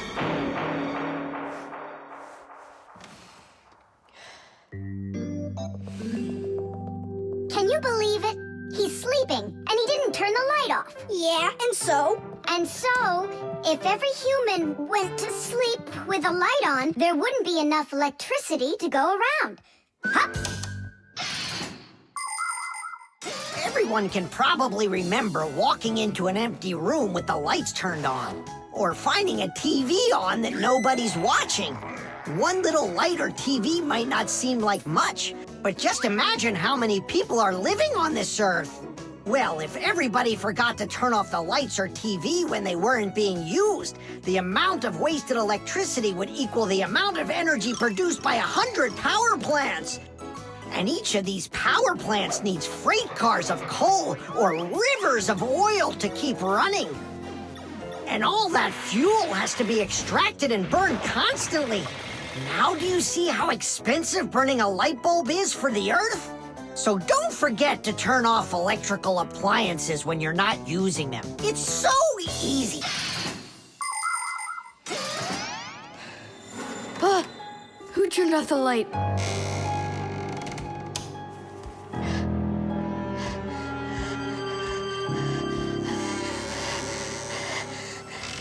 Ah. Ah!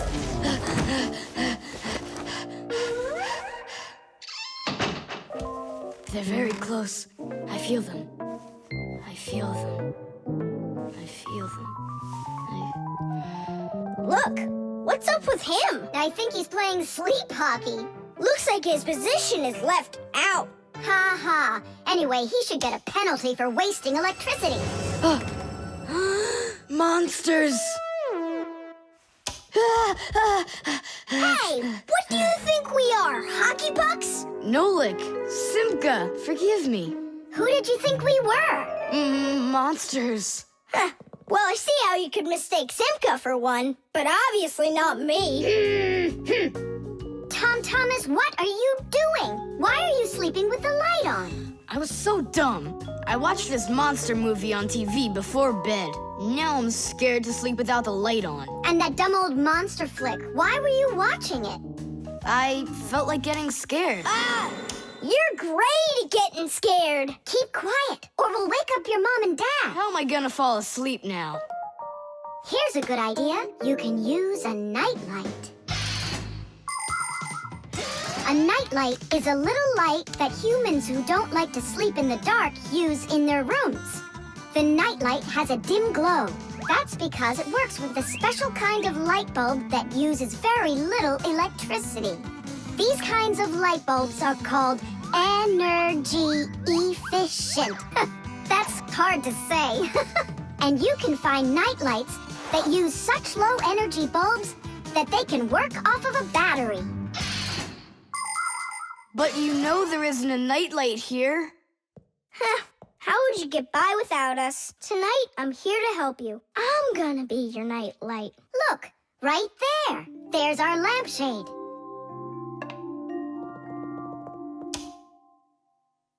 Thanks so much. You really are a friend indeed, Nolik. It was easy. Just go to sleep. Nolik. Do you know any good stories? I know one about a big meat grinder. Nah, no way. You'd better tell me a story about a nice, kind Fixie. I know a good one. And here's how it goes. Grandpoos was working inside of a very big clock. Actually, the clock wasn't that big. And I'm not sure if it was Grandpoos, but it was a clock. I think. The screws. Hey, Tom Thomas, what you thinking about? Huh? For school, I have to write an essay. My very best friend. I don't know. Who should I write about? What do you mean, who? Aren't I your closest friend? Of course. How could I forget to write about you? And you can keep forgetting. That's our secret, right? Don't you remember the promise you made when we met? Sure, how could I forget?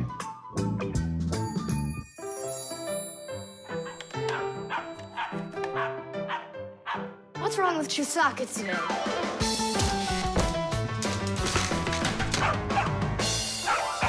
Chusaka, why are these screws bothering you so badly?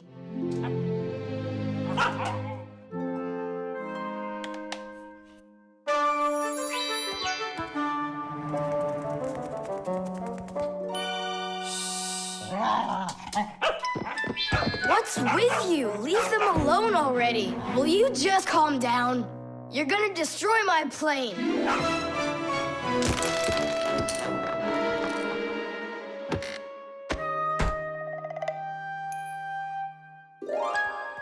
Let's get out of here. Ow! What's going on? What's going on? Hey, if you don't turn back again, I'm not letting you go. Oh, please, don't be afraid. I'm not gonna hurt you too. I'll just ask you one question and let you go.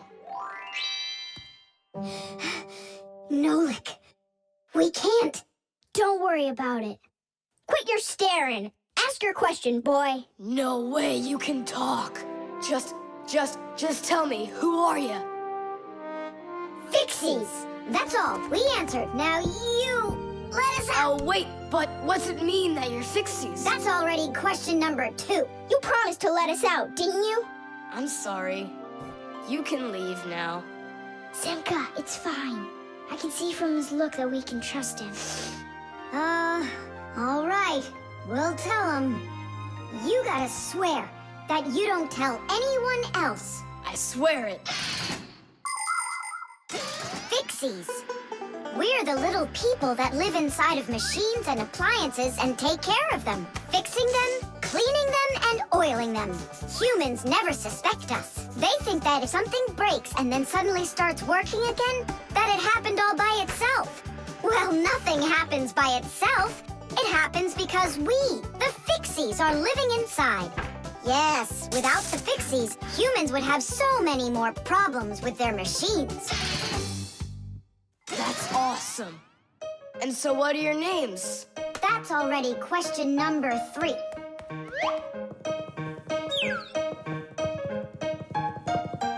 You can call me Nolik, and her name is Simka. And my name's Tom Thomas. Will you come back over? Oh, well. I was this close to becoming the first kid in the whole world who made friends with the Fixies. I thought you guys would never come back over. And we didn't plan on coming back. But then we thought it'd be really great to be the only Fixies in the whole world, who are friends with the only kid in the whole world, who is friends with the Fixies. Ah! And who has told no one about us. The Fixies do everything they can do to hide from humans. They are afraid that if humans discovered Fixies, they would hunt them down and capture them and start keeping them in cages just like pets. And worse than that, they would take them into their laboratories and start examining them under microscopes, even conducting scientific experiments on them. Or suppose that humans thought we'd do all their work for them, and so they decided that they didn't have to take care of their appliances any longer. Well then, let me tell you this. If humans decided that they didn't have to clean or fix their own appliances, then not even the Fixies will be able to stop them from breaking no matter what they do. That's why the Fixies are very smart to hide from humans. Okay, then, I'll write about someone else. I have the very best friend ever. Period. When something's broken, he repairs it. He's the one and only the one and only Nolan. The short circuit. Are you sure we're allowed to play in your dad's office? We're not gonna play in here. We came here on a tour. I think this place is like a real museum. Just take a look at that. I have no idea what it is. And this thing is a complete mystery. Keep it down. This is a museum, you know? What a great museum guide you are. You know absolutely nothing. How can you say you don't know? I know. I'd like to run a test here, on the capacitor. On this one? Don't touch! Why can't I? It's not a museum. Because it's dangerous. If you touch it, the shock could be deadly. But you two are touching it all the time. I've seen it. The only time is when the device is turned off. And right now, the device is running. For many centuries, the Fixies only had to work on mechanical devices. But after the discovery of electricity, the Fixies had to master electrical devices as well. At first, Fixies were getting terrible shocks, and they really, really hurt. Over time, the Fixies figured out that you can't fix appliances when they're turned on, and bare wires should never, ever be touched. And Fixies also learned that electricity can travel not just through wires, but through plain old water. So that's why if a broken wire ever ends up in a puddle of water, you must never get close to it, or you could get a terrible shock. Fixies learn all these important rules, and they hope humans understand that they need to learn them as well. Look. Now here's one I know about. It's an old radio my dad got from my grandpa. More than 60 years old. Can you believe it? Your grandpa? The old radio. That was a joke. Is it still working? I don't know. Let's check.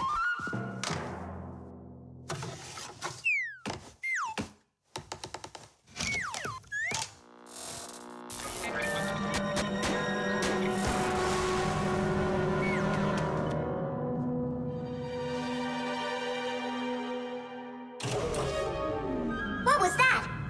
It looks like the electricity got turned off. Maybe it was a short circuit. I'll go find out.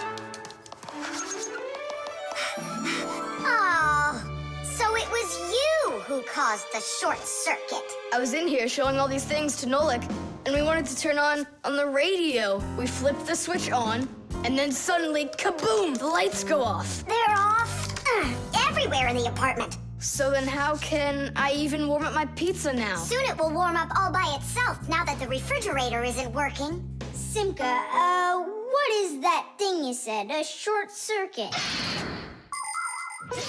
Electricity goes back and forth from an appliance with two separate wires. For example, an iron uses the electricity it needs to get hot. But if those two wires start touching each other without the iron in the middle, then the wires will get hot instead. And this can cause the wires to burn out. When this happens, it's called a short circuit. Short circuits can happen when the coating around a wire is worn out, or when an appliance is broken on the inside of it.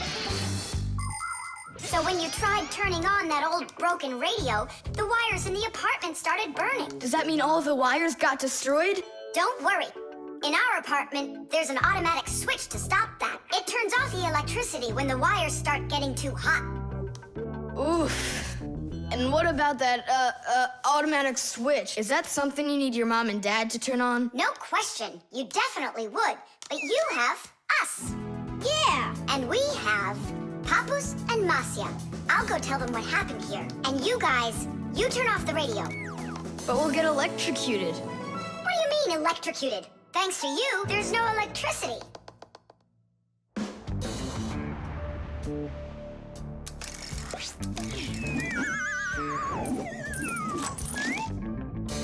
Are you ready?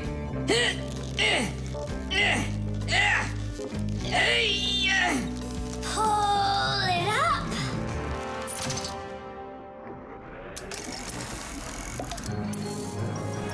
Hooray! Tidish! So, Tom Thomas, what are we doing next? Why don't we continue with our tour? Hey, wait for me. I'm coming. Hey, wait, I thought you were fixing the television with Papus and Masya. They asked me to come here and stay with you on your awesome museum tour. That way there'll be less for them to fix in here later. The mixer. Masya, why are we going to the dishwasher again? We have a busy day ahead of us, and we all need to be charged up with energy. I don't like charging myself up in the dishwasher. Then how about the microwave, Nolik? Or the kettle? No thanks. I don't like it when we go inside anything at all in that kitchen. There's not one interesting thing in there. And where's it interesting, huh? In the computer. Masya, will you let me get charged up in the computer? The energy there is sweeter. Our diet has to be nutritious, Nolik, not just delicious. People don't eat just candy, do they? Humans get energy from food, while the Fixies get their energy from appliances. Humans eat all sorts of foods, and so do Fixies. They need the energy that comes from different devices. Getting charged up in a car makes a Fixie faster. In a computer, smarter. And in a clock, more accurate. To get a balanced energy diet, Fixies mustn't stay inside of one place all the time like a television. It's healthier for us to move from one device to another.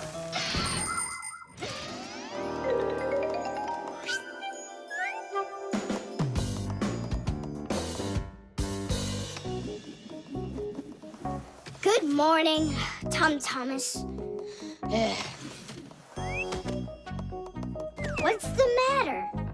For breakfast, I got cereal with milk. Mom says that milk is so healthy, but I think it's just awful. Aha, Nolik, there you are. Go get charged right now. I'm not going. Look at Tom Thomas. He doesn't want to have breakfast either. Why don't you? Milk tastes awful to him. Taste awful? He just doesn't know how to drink it right. Look what we've got here. What? What? A mixer. A mixer is a kitchen appliance that's used to mix together different foods. With a mixer, you can make things like frosting, sauces, or an omelet. But the most delicious thing you can make with a mixer is a milkshake. It's easy. Just put some fruit, syrup, juice, ice cream, or anything else you'd like into a container and then add milk. Now use the mixer to stir it all up until it's smooth and creamy. And that's it. You've got yourself a milkshake. Guys, what do we have for a milkshake? We've got a jar of jelly. Will it work? That'll work. And strawberry jam? That'll be great. Here's a banana. I found some chocolate, too. And I found strawberry ice cream. Start up the mixer. When you get up from your bed, yo. When you get up from your bed, open your favorite cereal. When your whole day is ahead, open your favorite cereal. When your whole day is ahead, there is still something you need, yo. There is still something you need. A little milk poured in that bowl, yo, will make it delicious indeed. A little milk poured in that bowl, yo, will make it delicious indeed.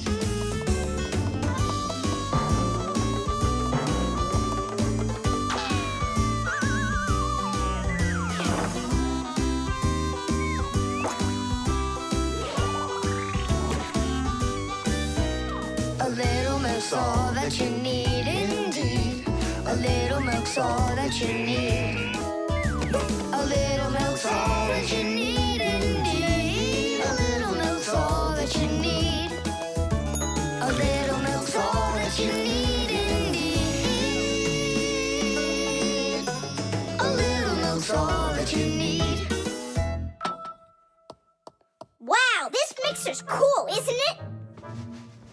You think we can make one more shake? Just one. They were good. Sure, if you want to. Oh, where did all the milk go? Way to go. Looks like you drank all of it. And I remember when you said how milk is awful. I didn't know how to drink it right.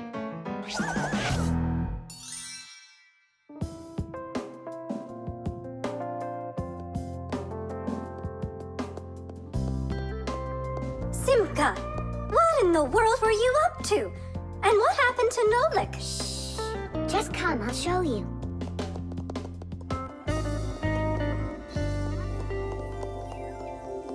Nolik, here you are.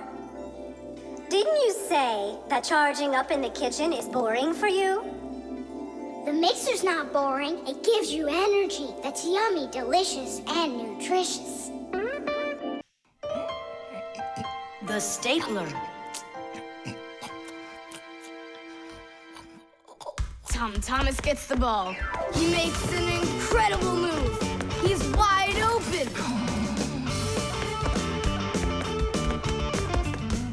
The goalie sees him and he screams in horror. He shoots and score! Yay! Tom Thomas, stop kicking that ball. Your school concert starts in 30 minutes, and I don't want to iron your pants again. All right, Mom. Just one more time, huh? No, I'm sorry. Mom said I have to quit kicking the ball. But Mom said nothing about dribbling the ball. Go, you can do it. You can do it. Yeah.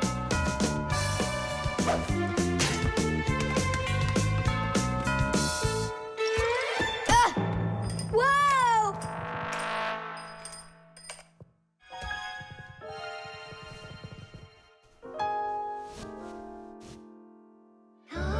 Tom Thomas, your pants.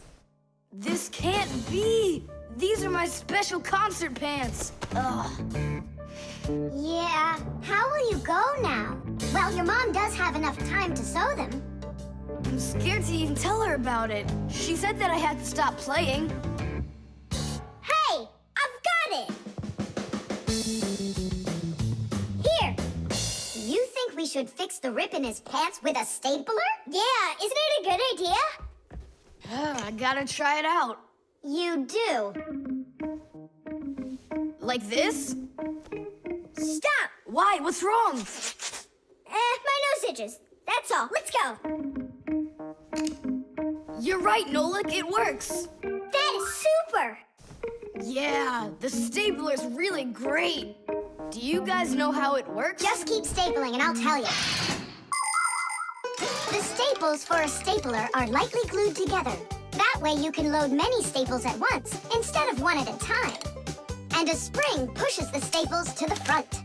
When you push down on the arm, a metal tooth pushes the front staple down through a thin space. And the staple punches holes in the paper. Next, the pointy ends of the staple push down onto a plate. And that makes the staple bend behind the paper. And there you go. The papers are fastened. So you could say that we're sewing, but using a stapler instead of a needle. Yeah, and it works even faster. Huh? What's going on? Could it have run out of staples?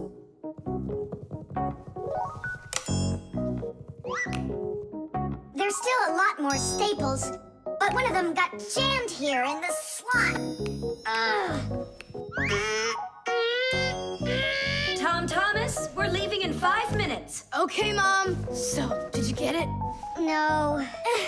Why don't we get Papa's to help us? Because he's really strong and he's got a pack-a-mat. We can do this ourselves. Tom Thomas, find something we can use to push that staple out.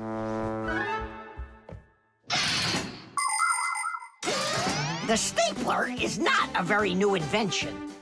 It's been said that the French king, King Louis XV, had a stapler made out of gold and precious gems.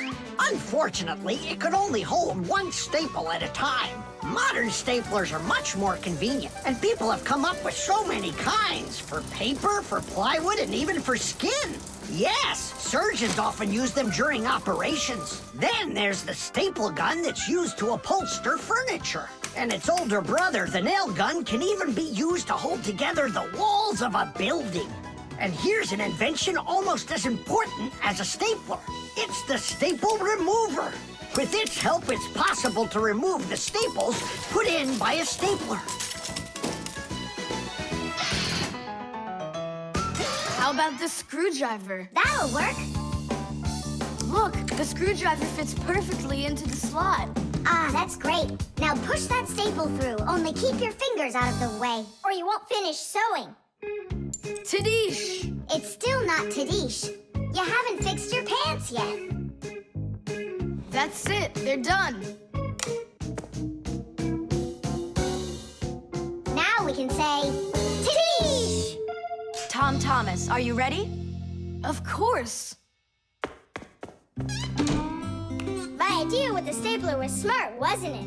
And Tom Thomas's mother won't notice a thing. Will too. Just wait till she washes them. The magic wand.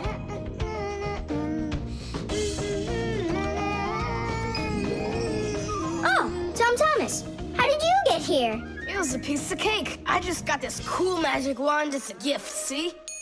Wow! There's no such thing as a magic wand. I don't believe you.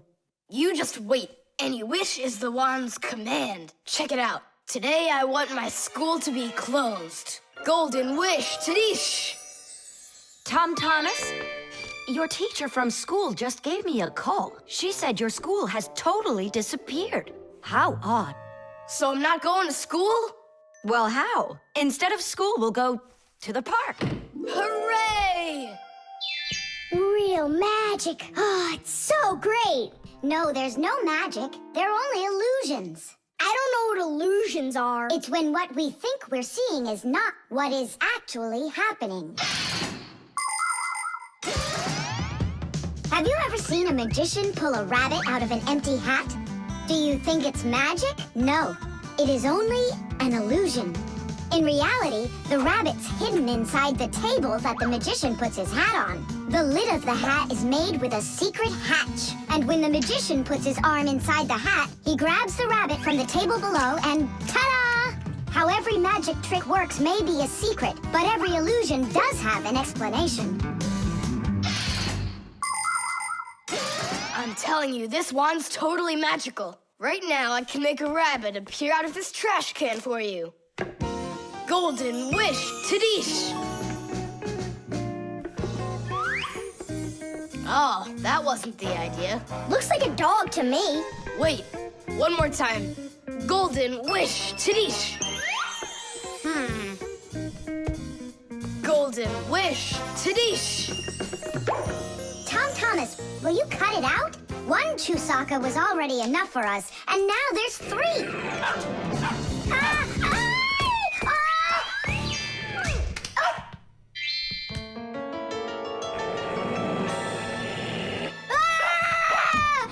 Hey, Tom Thomas, please tell your rabbits that they can stop barking so loudly.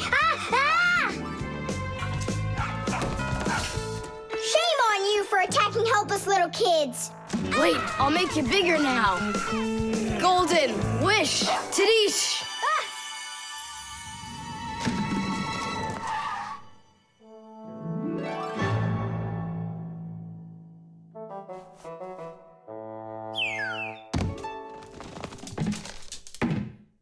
What? You scared? So you're only brave enough to chase little kids around? Wow, I'm huge. I'm as huge as Tom Thomas. I'm huge. Oh, Nolik, be careful.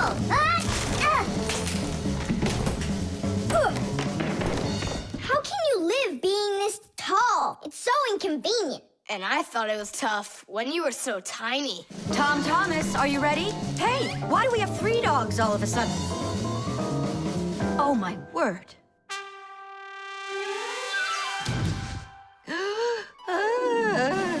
No! Why are you screaming? I was dreaming that someone had given me a magic wand. And then I had to make it big, see? And my mom saw you. That's awful. That would have made me scream. I wish I had a magic wand of my very own. We Fixies aren't ones to believe in magic, but we do believe in what humans can do, because humans often work wonders. For ages, flying in the sky seemed to be an impossible dream. But today, anyone can take off to the sky in an airplane. It used to be that humans thought that only magic could take them to the moon. But now astronauts have already walked on its surface. In fairy tales, people were able to see and talk to each other through a magic mirror. But today we have the internet and telephones we can use. Refrigerators, televisions, automobiles, computers. There are so many things that humans have created. Wondrous things that they used to only be able to dream about. Like a miracle from a fairy tale. A magic wand? Why do you need it? First, I'd skip school today. Tom Thomas, are you ready? I told you, we're going to the park. And what about school? I'll skip it? Good joke. Could this be a dream too? No, it's just that today is Sunday. And that's the magic of it. The mirror.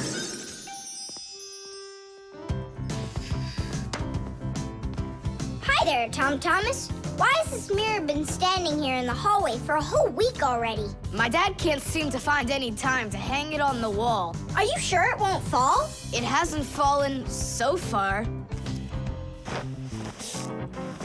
So, Nolik, do I look like Spider-Man?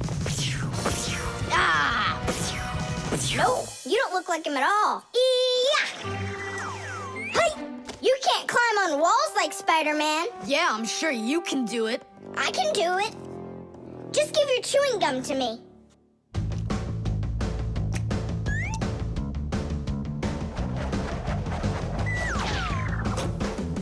See that? Like in the movie. Oh, like that's really hard. Just keep watching.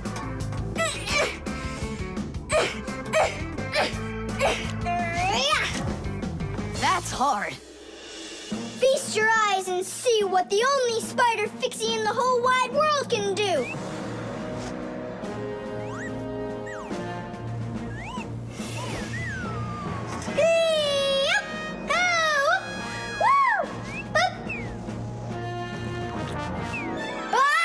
Catch me! I gotcha!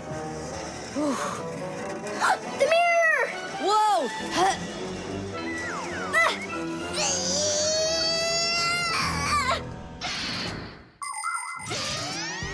Long ago, the only way humans could see their reflection was to look into water. The very first mirrors appeared about 5,000 years ago. They were made out of silver or bronze. Legend has it that the Greek scientist Archimedes once burned down an entire enemy fleet with the help of mirrors like these. But humans only became able to see their reflections well after they started making mirrors out of glass. And we still use glass mirrors today. But of course, mirrors are not only used for looking at our reflections, they are also used in telescopes to collect the light of distant stars. And humans also use mirrors inside of automobile headlights so they will shine even brighter. Just look at all the things mirrors can do for you. Whew. Looks like it didn't break. Help me lift it so we can lean it back up on the wall. Tom Thomas! I've gotten a reflection in the mirror. That's impossible, because only vampires can't see their reflections. Or ghosts. But I'm not in there. So then, I guess you've become a ghost. No, not a ghost. I don't like them. Hey, what's all the racket? Did you guys get yourself into trouble again? Simka! Me and Tom Thomas were playing Spider-Man, and I turned into a ghost for some reason. Yeah, a ghost. That's silly. They don't even exist. Oh, you don't have any reflection either. Simka! You're a ghost just like I am.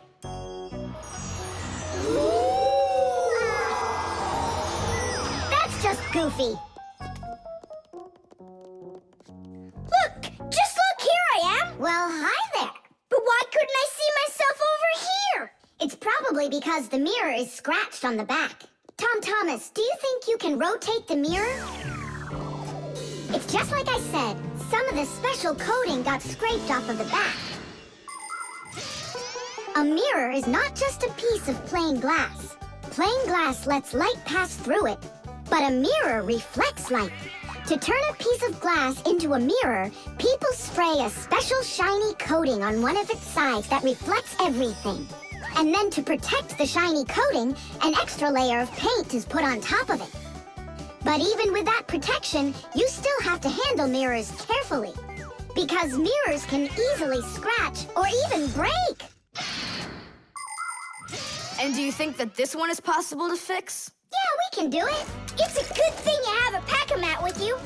I thought we might need it after you started screaming over here. Don't tell me you've got paint in there for a mirror. A pack-a-mat's got everything you'll ever need.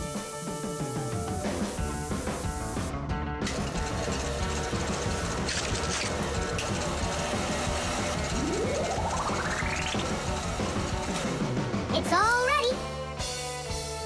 My dad's coming. Tom Thomas, what are you doing here? Checking if you hung it. Yeah, right. I'll definitely hang that mirror on the wall soon. Like tomorrow. Or next week. The solar battery. Let's see. 3 times 648. He won't get it himself. Nope. Well, I bet he will. Tom Thomas is so smart. Yeah, smart, but lazy. I'll bet you a flick in the head. Then get ready. Huh? Shh. We promise. We can't bother him during homework time. I really wish I didn't have to write this out. Why write everything on paper when you got a calculator? I knew he'd say that. Without a calculator, he can't get it. It seems like the batteries are dead. Did you see that? The calculator won't turn on, so he's gonna have to solve it by himself. What's the problem? Come on. Where are the batteries here? Simka, Nolik, just come out already. I can hear that you're here. Hi, Tom Thomas. Well, you can't figure out where the batteries need to go? I don't get what's so funny. Because there are no batteries inside of this thing. What do you mean, no? Then where does the calculator, get a... Where does it get electricity? Uh-huh. There's a solar battery in there. The sun turns it on? A long time ago, it was discovered by scientists that some materials produce electricity when light hits them. Sheets that are made out of these materials are called photoelectric cells. By connecting a few of these photoelectric cells together, you can build a solar battery. A solar battery in a calculator sits behind a small clear window. And when light hits the solar battery, it produces the electricity that powers the calculator. I don't see a little window anywhere on here. That's because you covered up the window with a sticker for some reason. The reason is that it looks great. Good job. It looks really great, but it can't work now. Well, farewell, sticker. I can't get it off. Then just leave it alone. Go ahead and solve the problems without the calculator. Then I'll be the one flicking you. Flicking who? Did you forget? We're the Fixies, and we have to fix everything. Ah, Simka, that's a sneaky plan. It's not sneaky at all. You better find something to tear off the sticker with. Okay, how about them?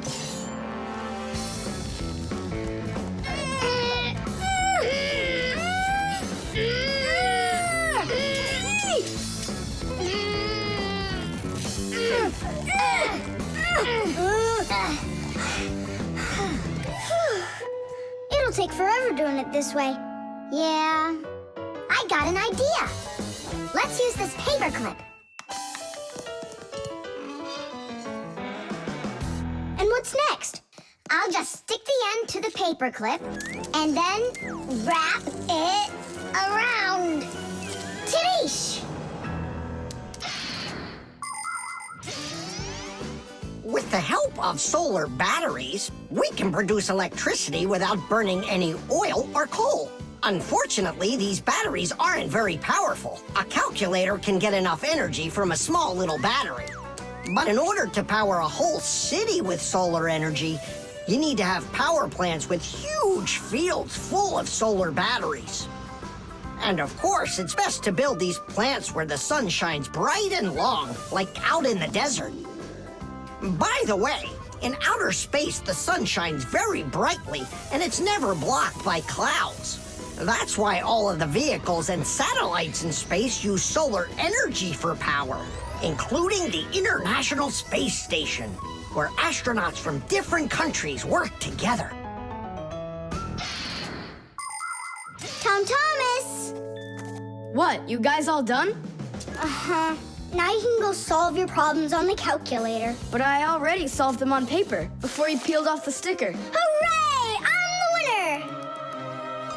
Ow! That's totally unfair. If it wasn't for the sticker, you would have lost. What's going on? Nothing. Never mind. That's nothing to you? Well done, Tom Thomas. You got them all right. Now it's working. Look, a picture of our Nolik. Where? Right there on the calculator. Oh, I got it. 0 means null, Nolik.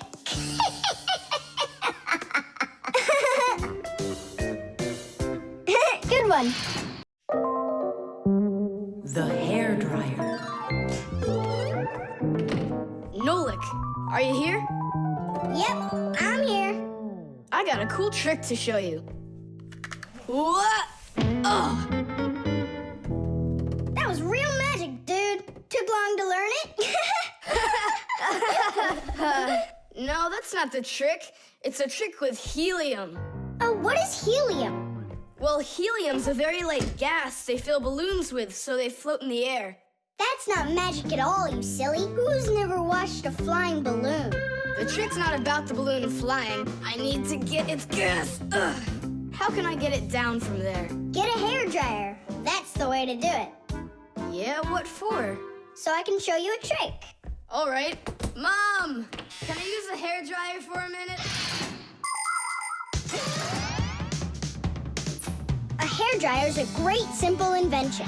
Inside a hairdryer is a fan that sucks in the air from behind it and pushes it out the front to blow your hair around and make it dry. To heat up the air, there's an electric coil inside of there. When the coil heats up, it warms up the passing air. And the hot air helps your hair dry faster. Of course, you don't have to turn on the heat setting, but then you better like that cold wind.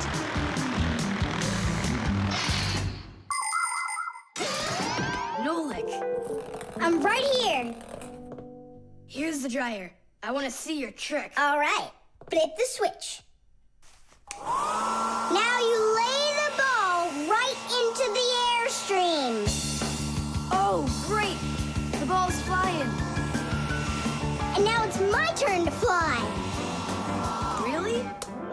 Whoa! Yeah! I'll shoot right up to the ceiling so I can grab the string and pull the balloon down. So turn off the heat and away I go.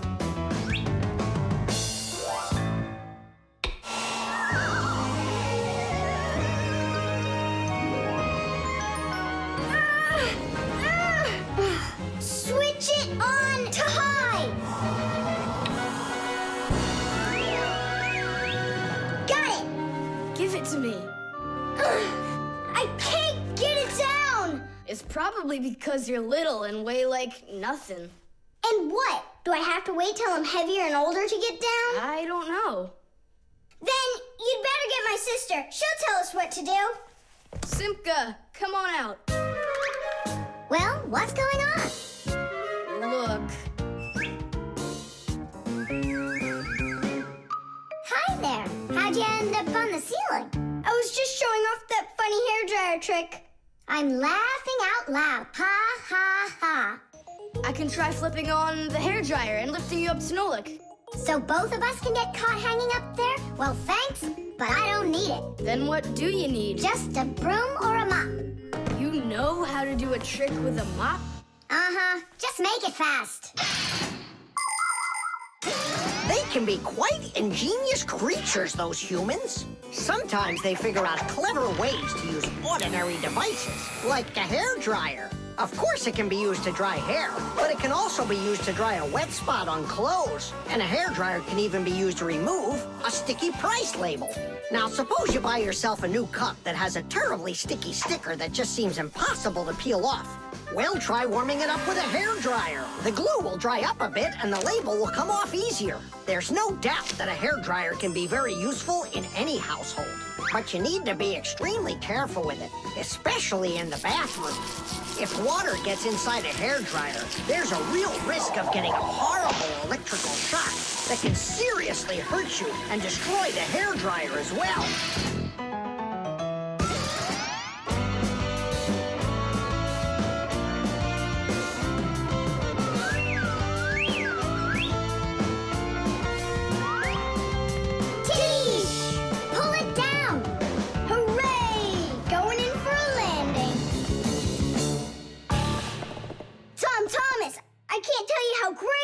To fly inside a stream of air. Good for you. Now I'll sound like a Fixie. Really?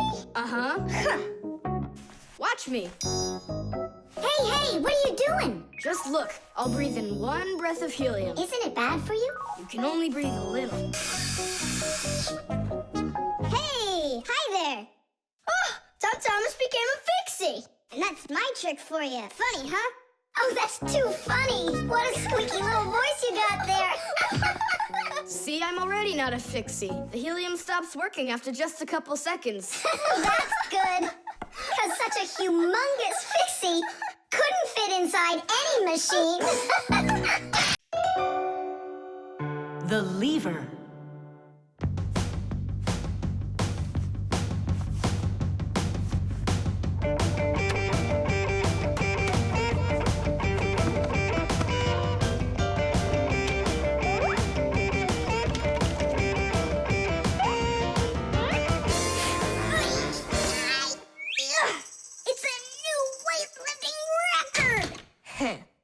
You're so strong.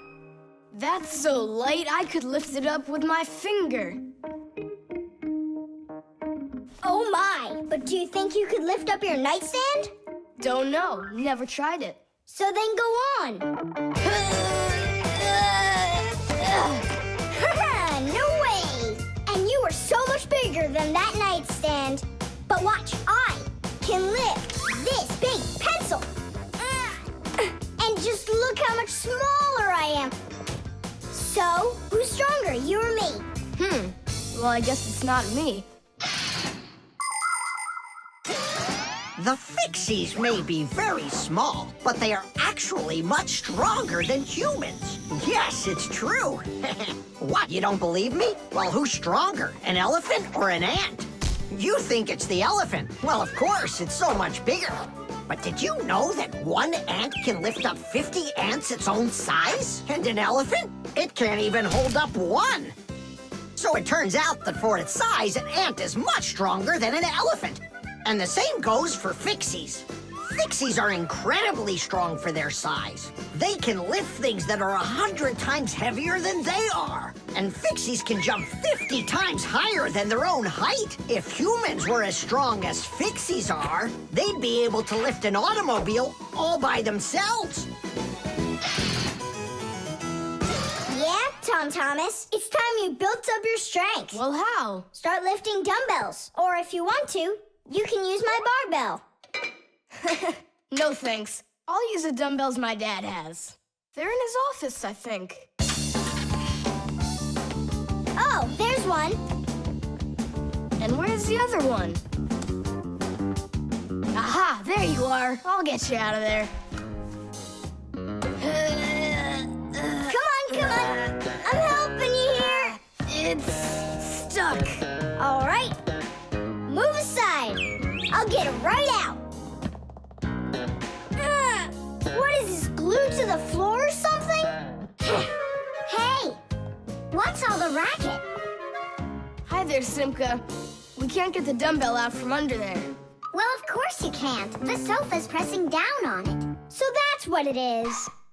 And I was worried that I lost all my strength. Well, that means we have to lift up this sofa. We can't do that. It's too heavy for us. We can do it. Tom Thomas, get me your hockey stick from your room. We can't move a sofa with a hockey stick. Don't worry, you'll see. Here, I brought it. What is it for? We're gonna use it as a lever. A lever? Well, yeah. A lever works the same way that a seesaw does, with a board resting on top of a piece called the fulcrum. But with a lever, one side is longer than the other, and that's the secret to its power. With a lever's help, it's possible to lift any weight. All you need to do is get the short arm of the lever under the load and push down on the long arm. And the longer the arm, the more weight you can lift. And that's how a lever makes people stronger. Well, can we find a fulcrum in here? Maybe this dumbbell. Can that be our fulcrum? Great idea. Now you're thinking the right way. You ready to go? Let's go! Lean on it, Tom Thomas.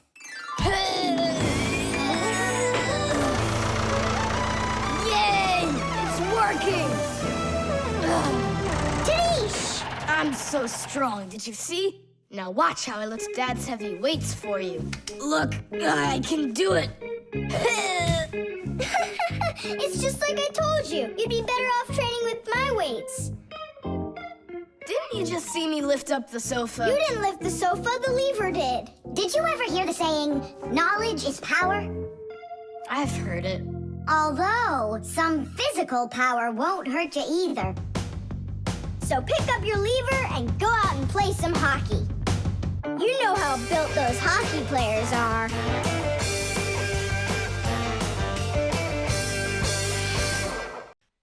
The refrigerator.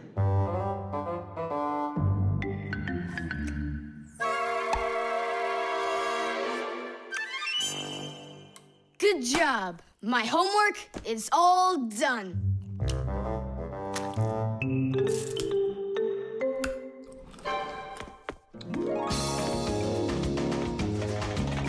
Tag, you're it.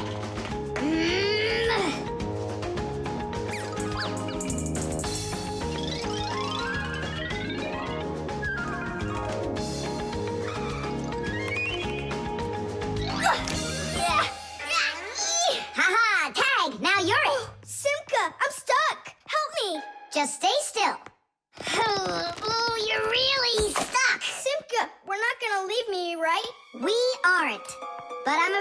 Nolik. You'll be stuck for a while. Tom Thomas! Help me! What's going on? Look, this blob of white stuff grabbed onto Nolik and it won't let go of him. Oh, it's a piece of gum. It's my bubble gum. Oh, thanks a lot, Tom Thomas. Now what's the plan to get me unstuck from here? Here's what we do. It's gotta be frozen. Once I sat on gum too, and my mom put my pants in the freezer. The gum froze up and it came right off. I don't want to go into the freezer. Don't worry, Nolik. I'll stay right here with you. Just hold on. It won't take long at all. Huh. Why do I need to hold on? The gum's already holding on to me. Simka, do you know why it's so cold in the freezer when outside it's warm? I'll explain it to you. A refrigerator has a pump that pushes a special liquid through a long tube. Inside the refrigerator, the liquid in the tube wants to turn into a gas. To do that, it takes the heat from everything inside, and that makes the refrigerator cool. Then the pump sucks in the gas and pushes it out as a hot liquid into the tubes on the back of the refrigerator. That lets all of the heat collected from the inside escape into the air outside. I wish I was somewhere warm. Hold on. I'll go get us some warm clothes to wear. I don't want to hold on. I want to go with you. Just hang in there. I'm hanging. Tom Thomas, open up!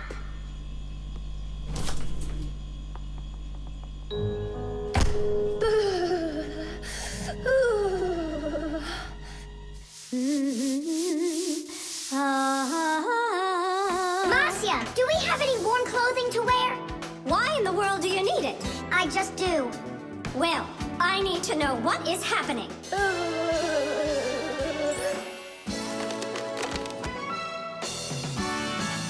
Hooray! Tom Thomas, Simka, open up the door! It looks like I'm gonna freeze up in here for good. A Fixie is constantly surrounded by all sorts of danger. Inside a dark freezer, a Fixie can lose his way and freeze to death. If he's not paying attention, he can drown inside of a washing machine or inside of a dishwasher. And a careless Fixie is always at risk of getting an electric shock. Or suppose there's a short circuit inside of an appliance that starts a fire. If this happens, you need to run away if you want to survive. And what about humans? Well, they don't even believe that we Fixies exist at all, so they can accidentally drop something on top of a Fixie, or step on one, or kick us across the room. So if we don't get out of the way in time, So what I'm saying, Fixies, you need to be careful out there and pay attention. So be smart and stay safe, fellow Fixies. I don't understand this at all. He was right here. Poor Nolik. I wonder where he went. Look at this, footprints.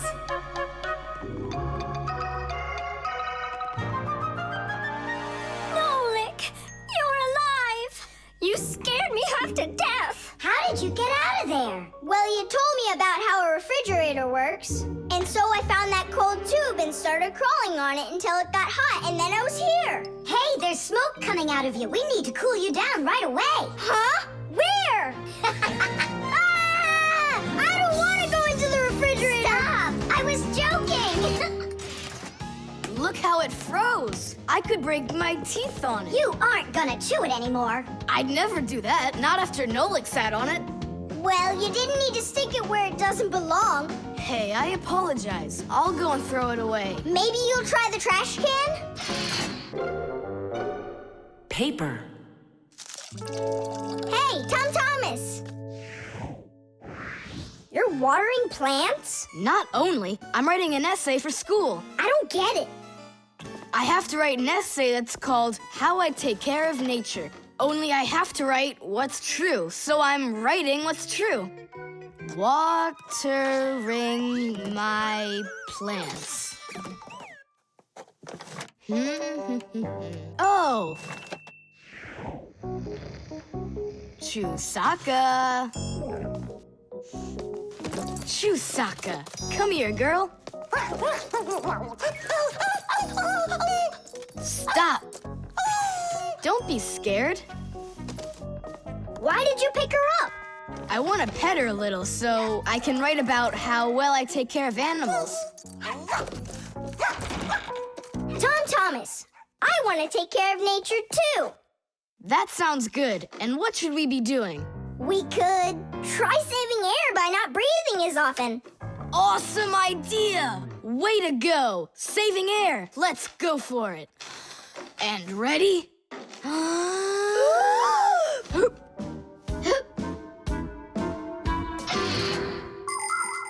Humans invade nature and destroy more and more of her riches with each passing year.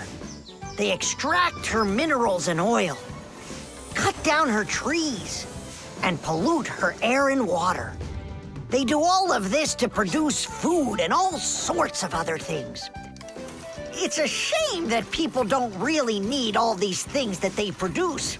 They often buy something and then just toss it away when it's still almost new. And then there's all the food that humans buy and just throw away. So if you want to help nature, try not to buy anything that you really don't need. And take good care of the things that you do buy.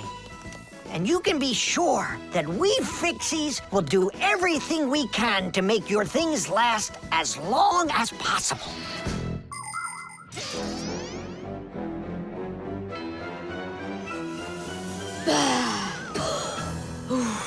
That's it.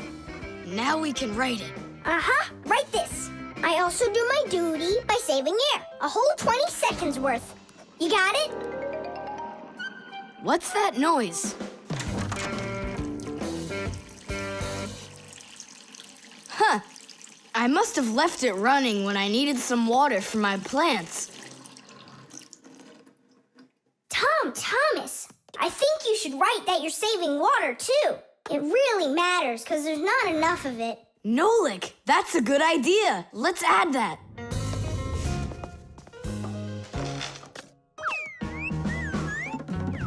Hi there.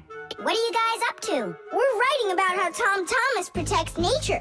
It's a homework assignment for school. I've already written how I'm watering the plants, I'm good to living creatures, how I'm saving air and water, and how I'm conserving carrots too. I never want to eat them, especially in soup. Not eating your vegetables? No way. Doesn't count.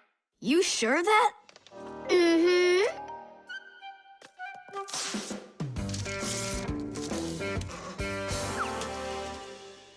Why did you rip your paper out? You won't let me say how I'm conserving carrots, right? So I'll have to rewrite it. You're not taking care of nature. What? Where'd you get that idea from? That's all I'm doing. No. When you keep on throwing your paper out, it means you're not taking care of trees out there. What trees are you talking about? Didn't you know humans make paper out of trees? Humans make paper by cutting down trees and shredding the pieces into chips.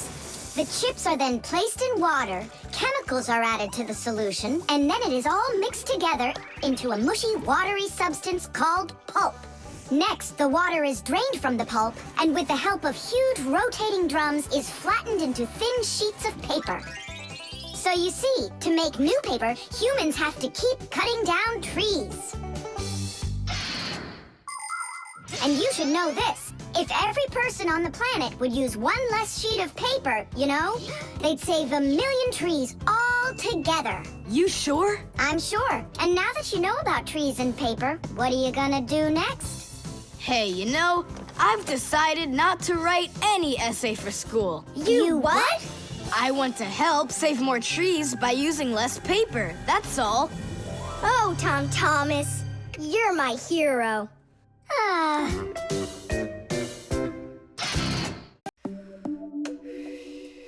The alarm clock. Ha! It didn't ring again. Nolik, let's go fix the alarm clock. Simka, wake Tom Thomas up. Tom Thomas, get up! Tom Thomas! Hey, you'll be late for school. Tom Thomas, get up already!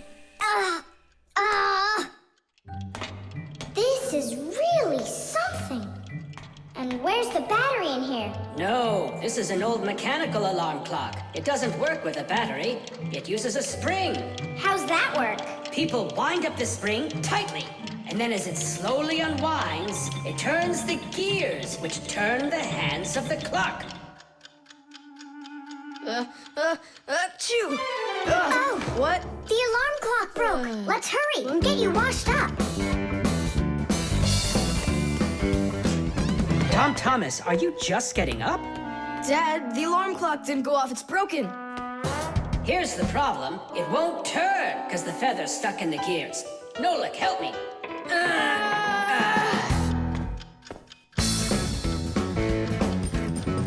Papas, what's going on? It looks like it's an earthquake. Huh, it really is broken. About time to throw out this old piece of junk. Tom Thomas, I'm off to work. Don't be late for school. I won't.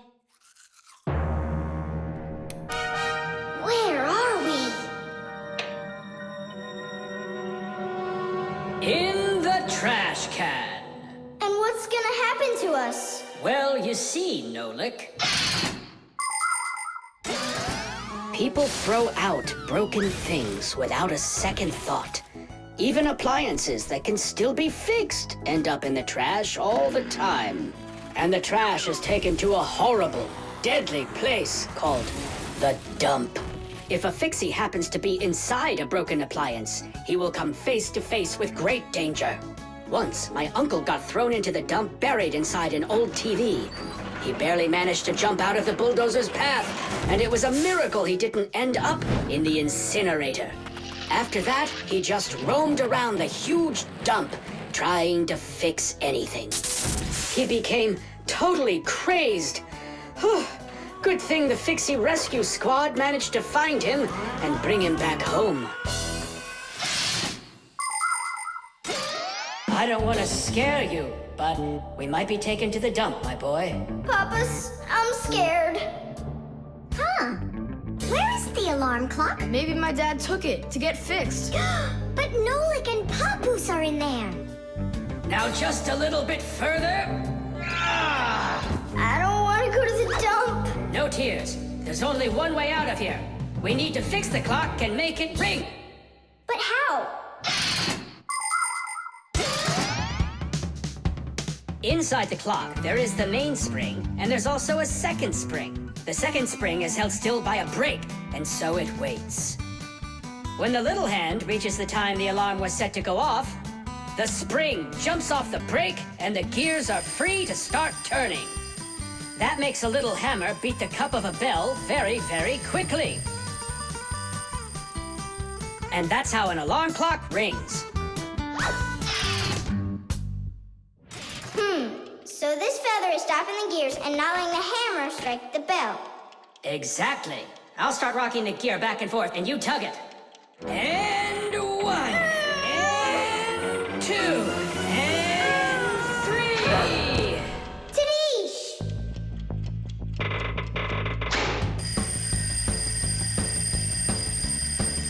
Simka, I think I can hear my alarm ringing. Run to the sound, quickly! Uh-huh. Someone turned the alarm off. Whoa! And here comes that earthquake again! Nolik! I'm here! Nolik! We fixed the alarm clock. So what was wrong with it? A feather got jammed in the gears. And how could a feather get in a clock? Oh, it's probably from when I put the alarm clock under my pillow, so it wouldn't wake me up. Huh, so you mean because somebody doesn't like to get up in the morning? We almost ended up at the dump? By the way, if that somebody doesn't hurry off to his school soon, he'll be late. Oh, you're right, huh? The combination lock.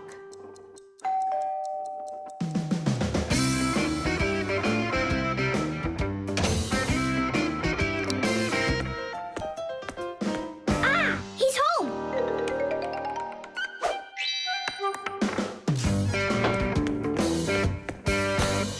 Nolik, are you here? Stop your hiding. I'll still find you. Nolik, is that you? Hey, come on, that's not fair. You saw. Let me go again. I don't want to. You want me to play hide and seek when I got a brand new game to play with? Where is it? I don't see it anywhere in the room. I took it to school with me. For what reason? To show it off.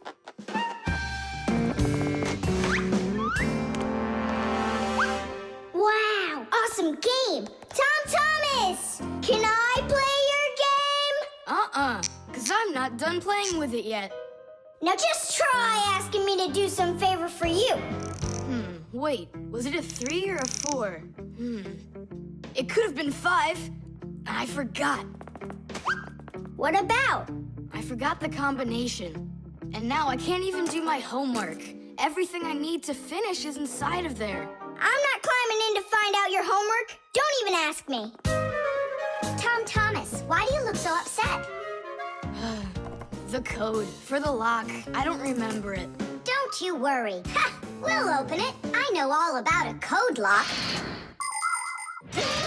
A simple code lock is built with a few discs that have numbers on them. In the center of each disc is a hole with a notch. When all of the discs are turned so their notches line up in a straight row, the lock's pin can slide out freely.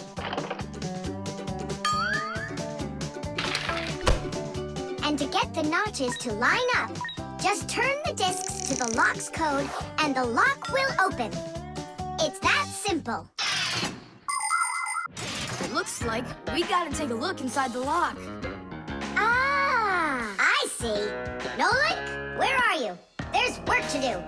I won't do it. I'm not gonna help such a greedy boy. Nolik, won't you help me out here?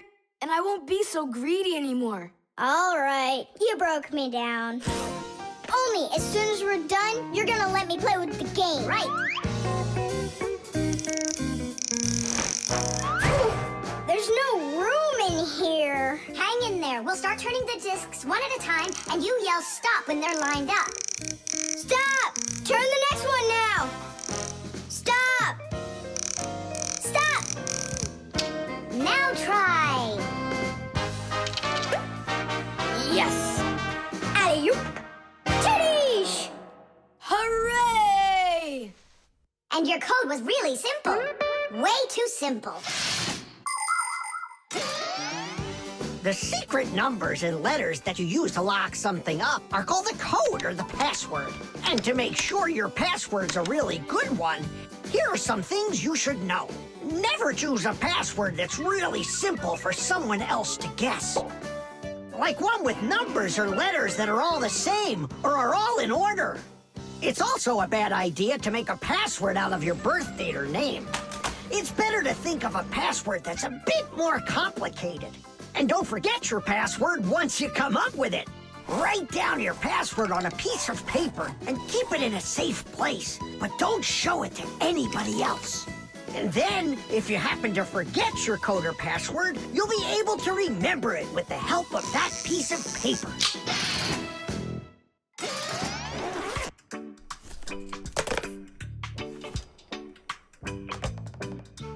And why did you ever put a lock on your backpack?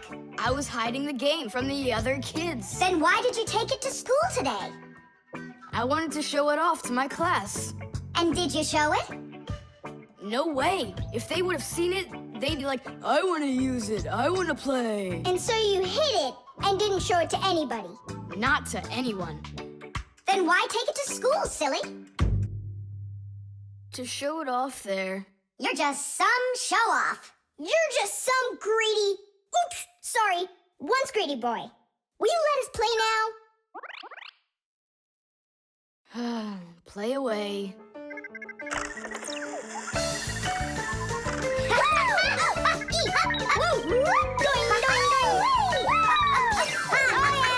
We're not bothering you, are we? Can you jump a little easier? You're shaking the whole desk. The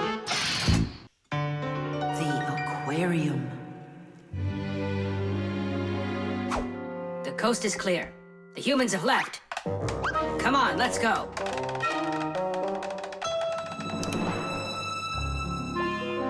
Marcia, why are the fish looking so tired?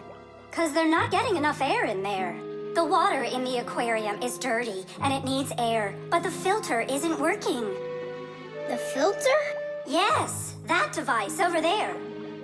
These fish need our help, and if we don't do something right now, they could die. Right. First, I'll fix that light, while you and Marcia go over there and see what is wrong with the filter. But I want to go and look at the filter too. You're too small for this. Oh, whoa, whoa, whoa. And you're a giant. I mean, you're like 6 feet tall, huh? That's enough arguing. Nolik, let's go.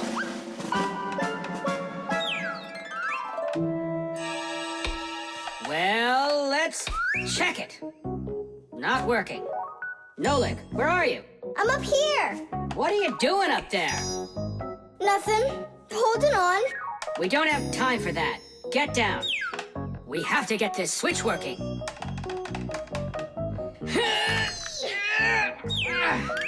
Marcia, what's the matter with the filter? Well, probably something's caught inside and it's stopping the motor from turning. A filter is used to keep the aquarium water clean. A motor in the filter turns the paddles and pumps water through a fine net or a sponge. The dirt in the water gets trapped in there, and the cleaned water is put back into the aquarium. Many filters not only clean the water, but also add air to it, so there will be more oxygen in the water. You see, even though fish live their lives in water, they need oxygen just like all of us.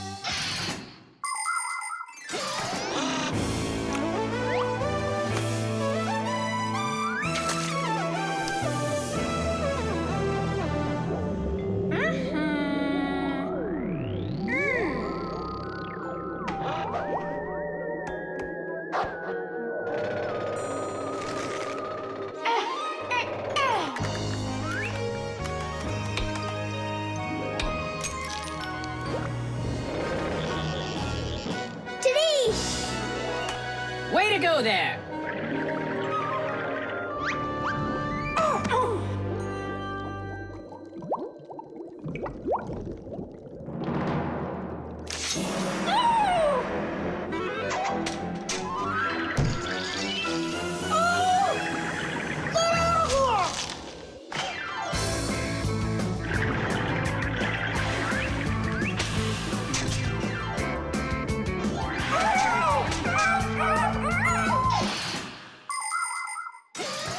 There are lots of ways for people to breathe underwater. As an experiment, try putting an empty glass upside down in water, and you'll see that some of the air stays in there. That's the idea behind the ancient diving bell. An empty bell was lowered under the water, and some of the air remained in there for the diver to breathe. And about 200 years ago, the first diving suits were invented. The diver got air from a hose that started above the water. This let the diver spend a long time under the water and even walk around on the bottom, but just not too far. Later on, people learned to squeeze a lot of air inside of metal tanks, and that's when scuba diving started. Scuba divers breathe the air stored in these tanks so they can swim freely and even dive deep down below the water. Our work is done. The light is on, and the filter is working. And the fish look so excited. As if they're not fish, but monsters. Thank goodness they're behind glass. Papoose! Just hang on. We'll be right there to save you. But I don't even have my pack-a-mat. Ooh, look how they're chopping their teeth. They must be so hungry. You're right. They're hungry. Nolik, come on.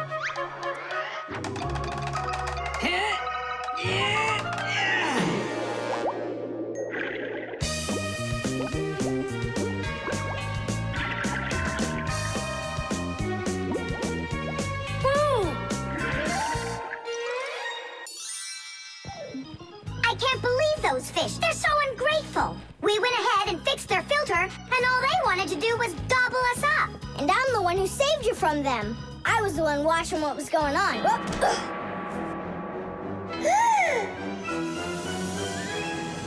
Oh, gee. Hold it. Do you think giving her some food will help? As long as you're not thinking that food is me.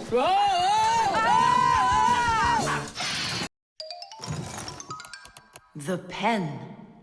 Not here either. Tom Thomas, are you looking for me? No, for a red pen. I need it right now. What do you need it for? Here, look what my teacher wrote in my assignment book. Bad behavior during the lesson, fidgeting, and talking. What are you gonna do with a red pen? Your teacher left something out? I thought maybe, I could fix it a bit. I hope I find that pen.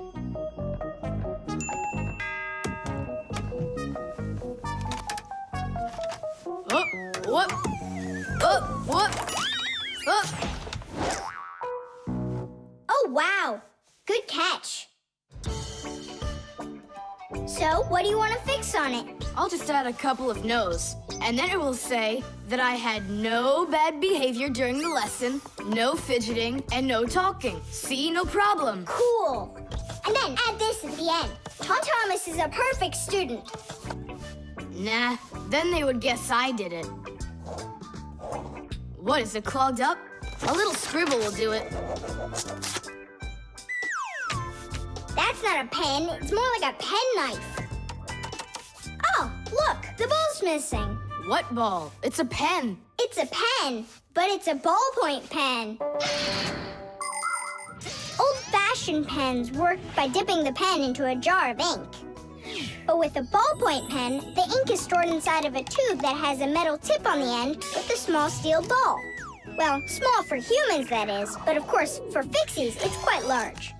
When you drag the pen across the paper, the ball spins around and gets ink on it from inside the tube. Then it turns over and the ink rolls out onto the paper. So without the ball, a ballpoint pen won't write at all. So what am I going to do? That's my only red pen.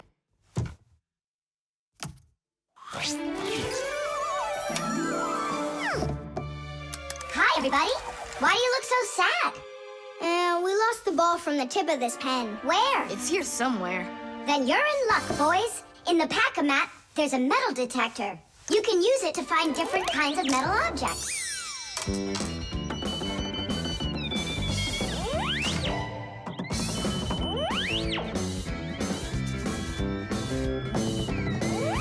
Nah, that's not it. I can see that myself. It's not on the table, Nolik.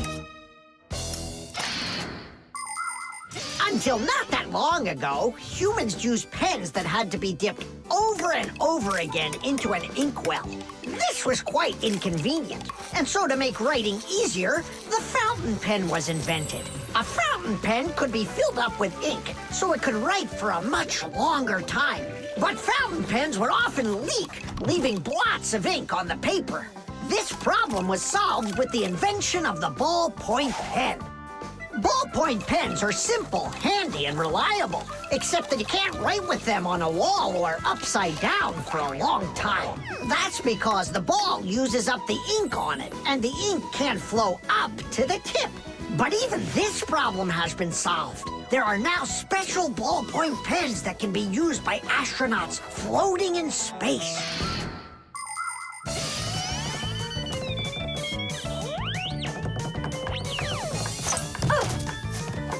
Is this the one?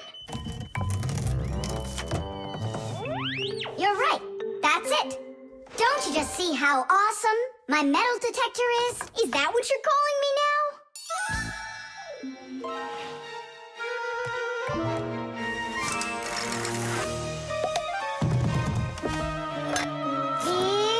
Yeah! Tom Thomas, help us. And now! Tidish! Cool. By the way, what do you need the red pen for? Well, Tom Thomas and I needed to fix something in his assignment book. What? If I knew that, I wouldn't have helped you out. So no fidgeting and no talking. And your teacher, she writes in your assignment book when you behave well? Uh-huh. Whenever we behave well, she writes a note in our books right away. Ah. Did you see, Simka? How Tom Thomas managed to outsmart everybody? Since I see nothing else here from your teacher, does that mean you behaved badly the other days? Uh-huh. What? Well, Did you see, Nolik? How Tom Thomas just managed to outsmart himself?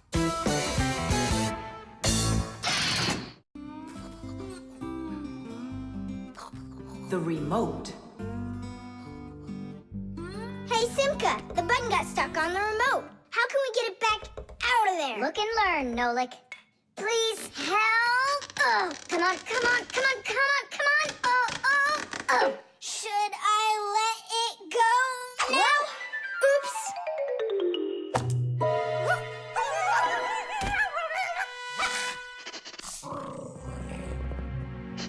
Nolik, hide somewhere.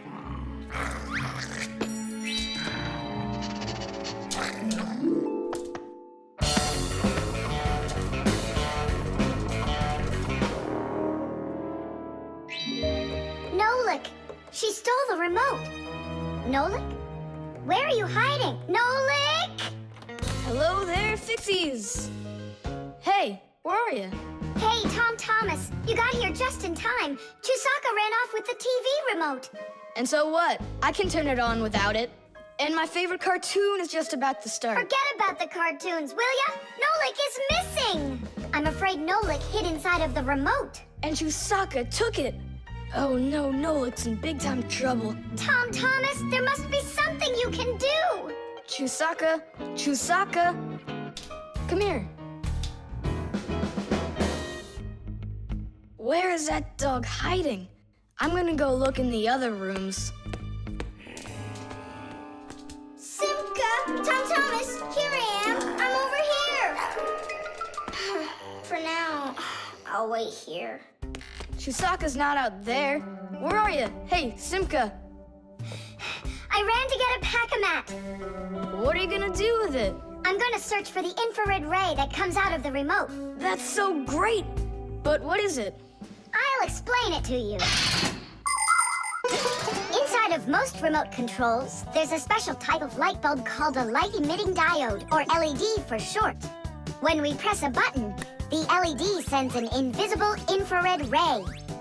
And in the TV, there is a receiver for these invisible rays. The TV understands the command that comes from the remote control and carries it out, like changing the channel or the volume.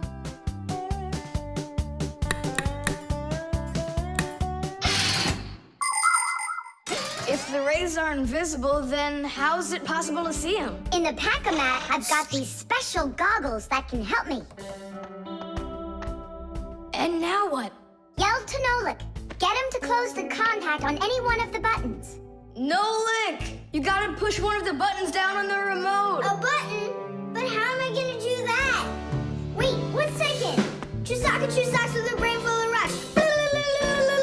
Meow. Meow. Oh, Mamma Mia. Now she'll eat me together with the remote. Nothing for you here. But here's something. There he is. He's over there. Chusaka, come here. Do you want a hot dog? So you want to play tough? All right then.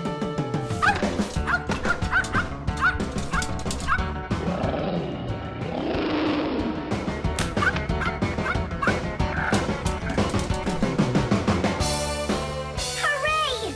You're in one piece. How did you find me? By looking out for the remote's rays. It's just a shame it's impossible for me to see him. What are you saying? You can. If you want to see infrared rays, all you have to do is look through a digital camera. Try it for yourself. Turn on the camera on a mobile telephone.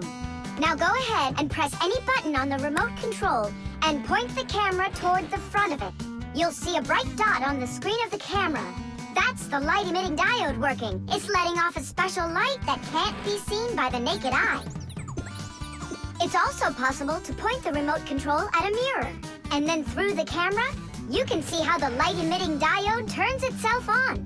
So what that means is that invisible rays bounce off of a mirror in the same way that regular light does. So you can control the TV by bouncing the light from a remote control off of a mirror. You don't believe me? Then go ahead and try it yourself. By the way, if your toys weren't all stuffed under the bed, we would have found the remote without the goggles. Don't worry about it. When the cartoons are over, I'll put them away.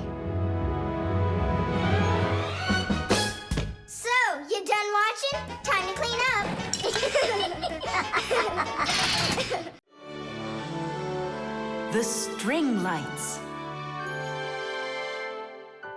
We're almost all done. Yeah. Now Santa Claus is gonna come over. He'll say, 1, 2, 3, lights light up the tree. Then we'll get our presents. The real Santa Claus? Yeah, for sure. The real Santa Claus will come to you? You'll see for yourself. He comes to me every year. Okay, so let's practice. 1, 2, 3, lights light up the tree. Huh? Oh, the string lights burned out. And we don't have another one. Tom Thomas, Santa Claus is almost here. Is the tree ready? No, not quite yet. Oh no. What are we gonna do? I'll be right back. Tom Thomas, what do you think? Will Santa Claus give you any presents if there aren't any lights on the tree? No way. It's not right without the light. It just wouldn't be magical. Papus, Marcia, Santa Claus is about to come to Tom Thomas, but the string lights on the tree, they all burned out. They all burned out? Really? The bulbs in a string light are connected together like a chain with a piece of wire between each bulb. When you turn on a string light, electricity flows through the wire, lighting up each of the bulbs along its way. But if any of the bulbs gets burned out, the circuit will be broken, and the electricity will stop flowing. That means one bad bulb will make all of the lights go out. So if you want to fix a string light with a bad bulb, the answer is really simple. Just find the bad one and put a new one in. So, do we have a spare bulb around here? I'll get it for you. I know where it is. Tom Thomas, hold up Santa Claus for a while. We need a little time to find and replace that bad light for you. I'll try to.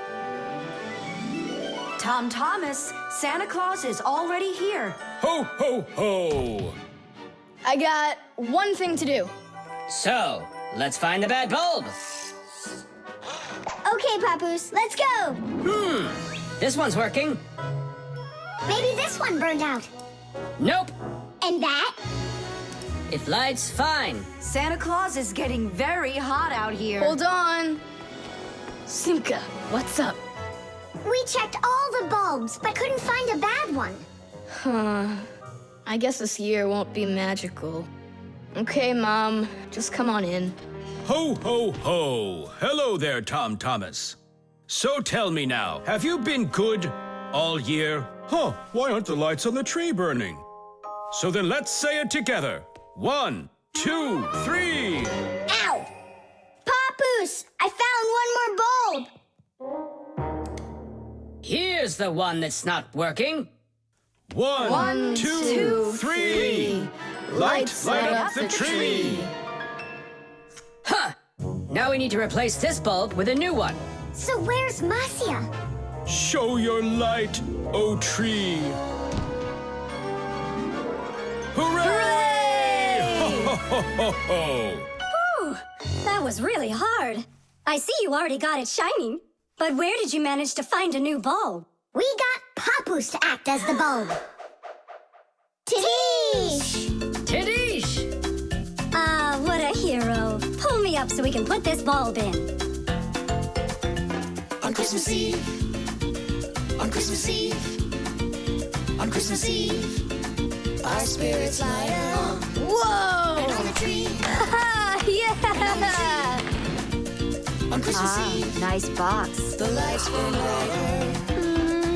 Every year when no one is expecting, from some place that no one could conceive, appears a little miracle before us. Every year on Christmas Eve, on Christmas Eve, on Christmas Eve, on Christmas Eve, on Christmas Eve, the clock it seems on Christmas Eve is ticking slower. And suddenly, on Christmas Eve, a miracle on Christmas Eve, no one believes on Christmas Eve comes out of nowhere. Every year when no one is expecting, from some place that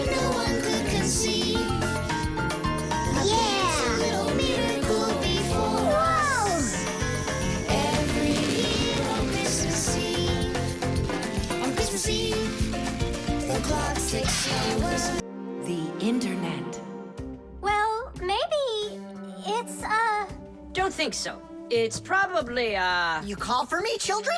What's the matter? Take a look. I've never seen anything like it.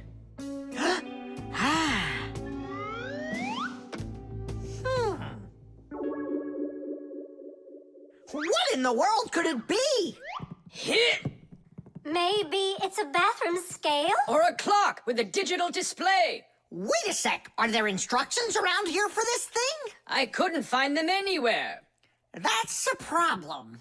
Well, then let's try to figure it out. What are you trying to figure out up there? What a huge hockey puck! It's big enough for a monster! And the name is so silly, T-Robot. Why don't they just call it the Trollbot? Or I got it, the Trollboat. Please, stop the racket. So what could this thing do, huh? I have no idea. We could try finding it on the internet. Where? Just run along, you two. We don't need any internets. We can handle this. Go on, go. Don't interrupt us. Sure, whatever you say. Come, Nolik. We'll find it out by ourselves. Yeah! How? So, you remember what it was called? A trollboat. Nah, a trollbot. You're right. Hop to it.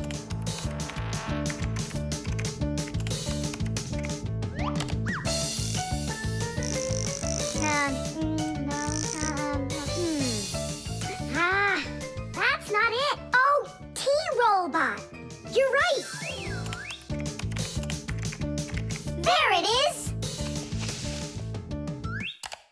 A robotic vacuum cleaner. You mean it vacuums by itself? It's a robot, so yeah. Class. There's just so much cool stuff in this computer. Nolik, this information is not on this computer. It's on the internet. From your computer, you can send a letter to another computer. You can also download a song or a photo from another computer. That's all possible because most of the computers in the world are connected to one another as part of a huge web. And this World Wide Web is what we call the Internet. Thanks to the Internet, we can take a peek at just about anywhere in the world and find information we need about anything.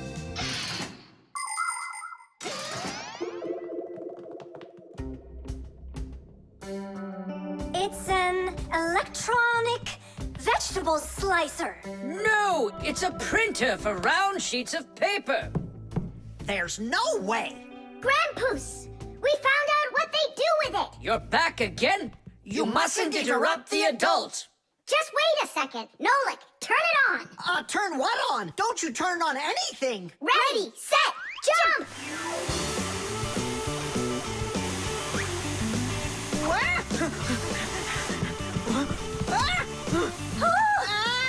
Help me! No, hold on!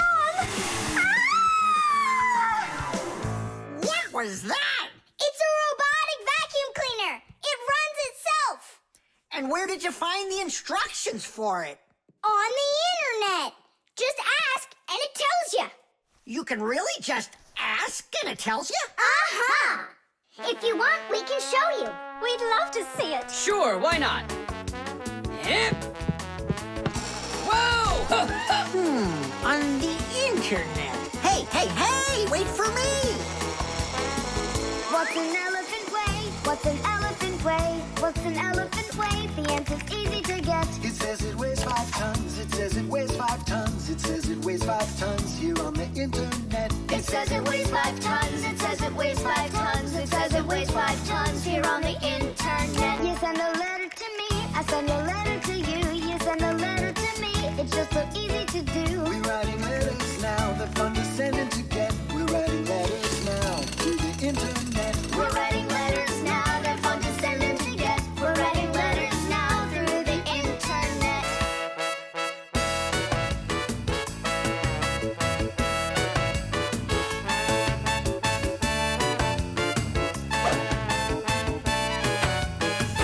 Who, what, where, and how. Who, what, where, and how. Who, what, where, and how. The answer's simple to get.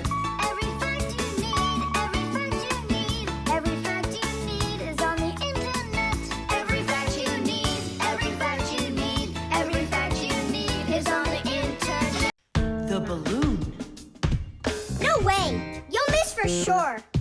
No problem.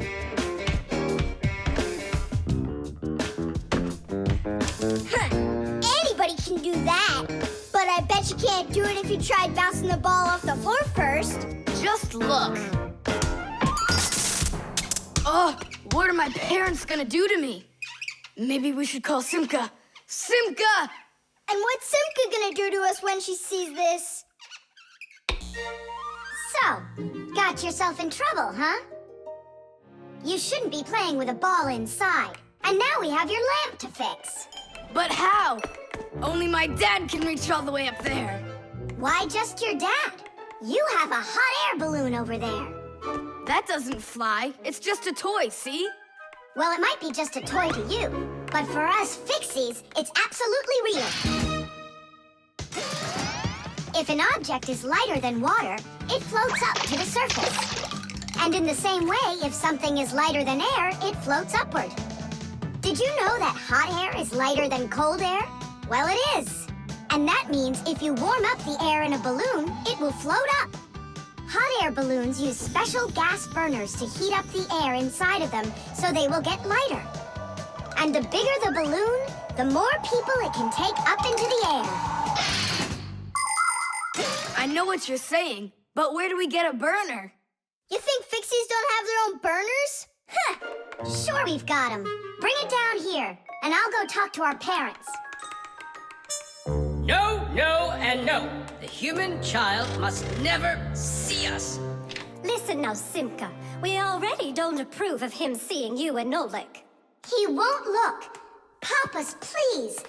You're the one who told us how you dreamed of flying since you trained to go into space. Yeah. For 2 years I waited on standby, but I never went up. And you've never flown in a hot air balloon either, honey. So let's call it a deal. I talked them into it. There's just one condition. You can't watch.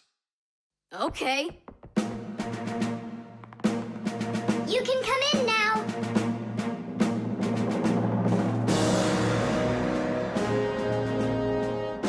Now prepare the burner. Coming right up. Permission for takeoff? Permission is granted.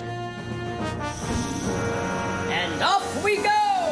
Hooray! It's flying! Don't you peek. Turn around. Oh, it was an accident.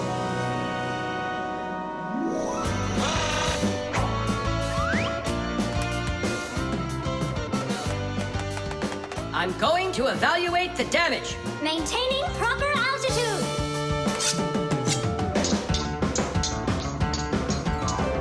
So, they've reached the spot.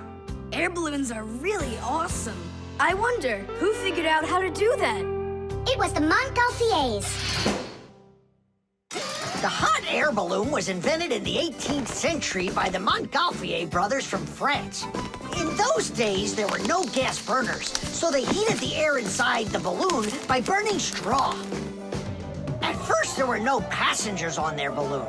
Not counting the Fixies, of course. I mean, how else could a balloon get up in the air without them? Unfortunately, the names of the first Fixies who took that flight were not recorded in the annals of history. Following the Fixies' flight, the next passengers were animals: a ram, a rooster, and a duck. And it was not until those three safely landed after flying a full 4 kilometers that humans dared to fly in hot air balloons themselves. Ever since their invention, hot air balloons have also gone by another name: Montgolfiers.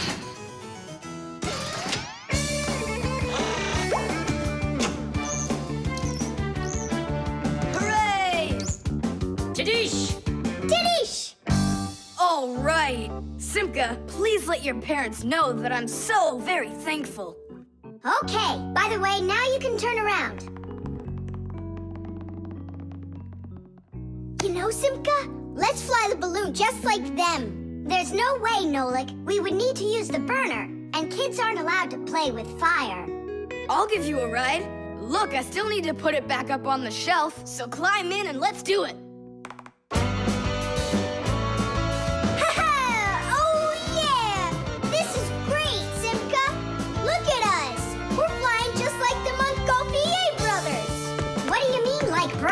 Okay then.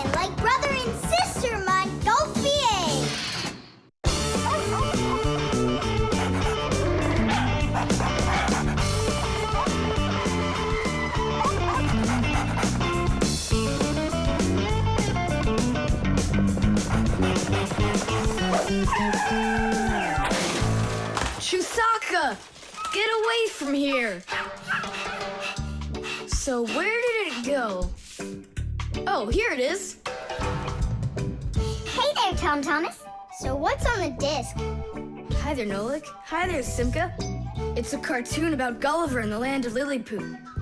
My friend Jeannie let me borrow it. I have it till tomorrow. And what's the story about? Well, it's about this guy who gets shipwrecked where people are just so teeny tiny. Fixies, you mean? No, not Fixies. Lilliputians. Lilliputians? Uh-huh. Know what, Simka? I think that you Fixies might have come from those Lilliputians. No way! Our grandpa told us a completely different story of the Fixies. When something is very well made, then the saying goes that it was made with just a little bit of soul. In old times, craftsmen made things to last, and in each appliance, they would leave just a little piece of their soul. Those little pieces of their soul would turn into tiny craftsmen called Fixies, who would then make the appliance their home and take care of it every day. And that's how the very first Fixies came about. But as the years have passed, fewer things are being made by hand, and more things are getting made by machines in factories. That means there are less and less new Fixies coming from human souls. Luckily, Fixies can fall in love with each other and have their own family, raising their children and teaching them well, so they'll grow up to become skillful and honest master Fixie repairmen. So you're mistaken. We're not Lilliputians at all. We're Fixies. Yeah, Fixies. Listen, Tom Thomas, why don't you show us the movie? Yeah, I want to learn about Lilliputians too. Really, I do. Sure, I'll show you.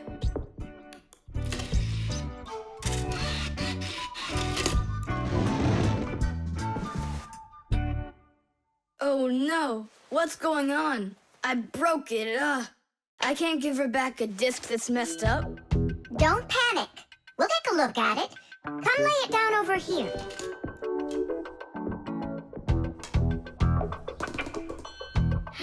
Tom Thomas, why is this disc all covered in jelly? Because I was touching it with my fingers. I mean, what else? It's obvious you don't know how a disc works at all. And you know how it works? Yeah, I know. Yeah? If we take a look at a digital disc through a powerful microscope, we can see rows of tiny valleys of different lengths. These valleys are actually a code for the cartoons, games, or music recorded onto the disc. Inside a disc player, a laser beam reads the code and helps turn it back into pictures and sounds. But if you scratch the disc or smudge the disc with dirty fingers, the laser can't read it and the disc won't play. That's why you need to keep discs clean and stored in cases. So that's why you should only hold discs along the edges. And when you're done watching them, you have to put them back inside their boxes. And what about this one? Do we have to get rid of it? Not so fast. Nolik, this calls for a major cleaning. Let's get the brooms.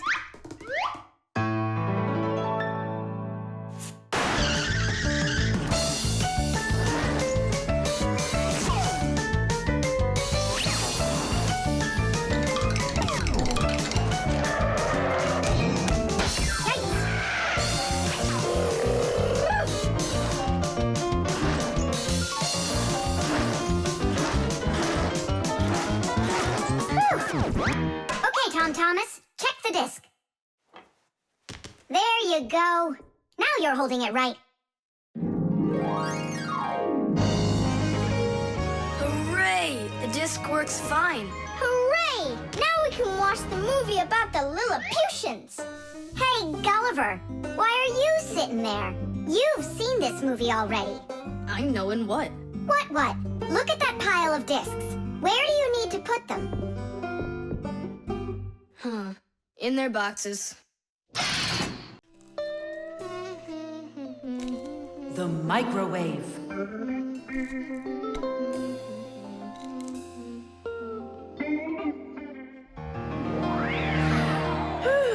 Okay, children, for today's lesson, we're going to learn about the microwave oven. It's a very special appliance that people use to heat all sorts of different foods up. Oh, wow. Is Is there any chance that we could get heated up here? You'll find out about that too, if you'll pay attention, of course. Whoa! Got it?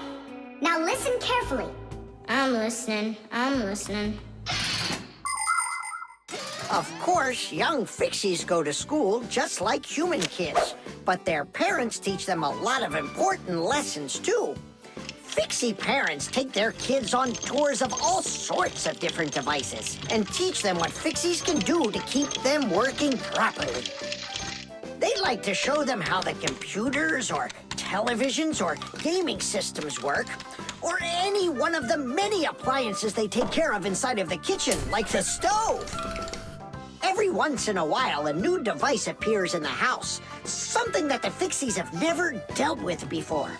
To learn how this new thing works, the Fixies gather together and read the instructions that the humans keep printing up, but almost never seem to take the time to read for themselves. And so now it's time to look at the magnetron. That's what emits the microwaves. Oh, and so the food absorbs the microwaves, and that's what heats it up. That's right. And now, look carefully to your left. Hooray! Freedom! Oh, Tom Thomas. What do you say? Want to watch cartoons? I can't. I need to do my homework. Then just do it quickly. For some reason, whenever I start doing homework, I always get hungry for some food. Then just eat faster. No. The faster I eat, the sooner I'll have to start doing my homework. It already got cold.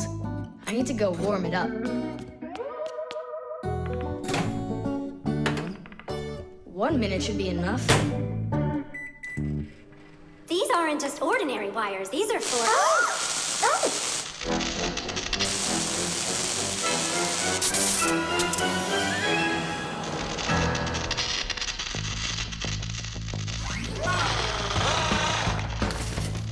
Marcia, what's going on? It looks like it might be an overload. The microwave might burn out. Then we better run out of here. What do you mean run? We need to save this microwave.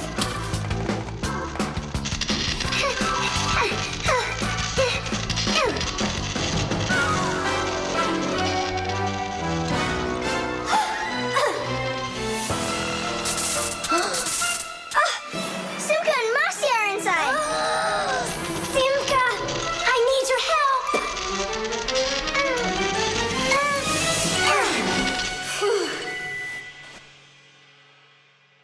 Tadish. Oh, what's wrong with the microwave? It looks like it just broke. Who cares if it broke? What matters is that Simka and Marcia aren't broken. Look, there's no one here. Of course not. We were behind the wall. You wouldn't believe what happened in there. Oh, there you go. Tom Thomas, why did you put that fork into the microwave? Why not? You mean I'm not allowed? Remember, never put any metal objects into a microwave. If you put forks or spoons in a microwave, you can burn it out. And then not even a Fixie will be able to fix it. Even a thin metal border on a plate can cause serious problems. Also, never warm up food in sealed packages or bottles inside a microwave. And one last thing, don't even think of cooking eggs in their shells in there. They'll just explode. Sorry, I didn't know any of that. Nolik, and what were you thinking? Why didn't you warn Tom Thomas about this? Well, Oh, today you skipped school. And now you don't know it either. Nolik, where are you going? I'm talking to you. Huh, where else? I gotta go study all about microwaves. And I'll go do my homework now. But first you'll sit down and eat for a while, right? No, I'm not gonna eat food. First I'll go and play some games for an hour or so. The drain. Hey, Nolik, come help me. The fan in the computer needs dusting. Not right now. Me and Tom Thomas are painting a card for his parents' anniversary. Oh, Look, poor you. You must be so tired. Hi, Simka. It's really great you're here. I have a question. 12th anniversary, is it spelled with an F or is it with a V? You know what? First put down the number 12, and then put a dash on there, and then a TH. Oh, right. But first I'll change the water. I'll be right back. Oh, Mama left her ring here. Whoa! No! Oh no, what have I done? I spoiled my mom and dad's special day. Where? In the bathroom? My mom's ring was lying there, and I dropped it into the sink, and now it's washed away. There goes the day. It didn't wash anywhere. Don't you know anything about how a drain trap works? About a what? A drain trap's a special curved pipe under the sink basin. Water flows out of the faucet and flows down into the drain trap, and after that it goes down to the sewer. But when you turn off the water, not all of it washes away. Some of it stays down in the drain trap. It's made that way so the smell from the sewer won't get back into the house. A ring is much heavier than water, so if you happen to drop it down the drain, it won't wash away. It will stay at the bottom of the drain trap. Well, that means we still got a chance. Yeah, but how in the world can we get it out of that trap? Who knows? I don't know how to swim. Don't worry, it's all under control. Do you have any thread? Plenty of it. Go get it, and I'll be back in a flash. I can't fix it like this. I need my welder. Papoose, I need to borrow your pack-a-mat for a little while. Now that's a coincidence. I need to use it too. Marcia, then I need to use your pack-a-mat. What? I'll bring it right back. Hey, where are you going? Just watch what you're doing, dear.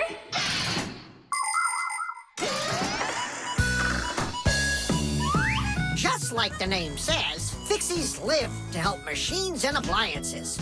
But machines are very big and Fixies are very small, so they can't get by without tools. Long ago, Fixies worked with just about anything they could find. Little feathers, threads, pins, but now they have backpacks called pack-a-mats.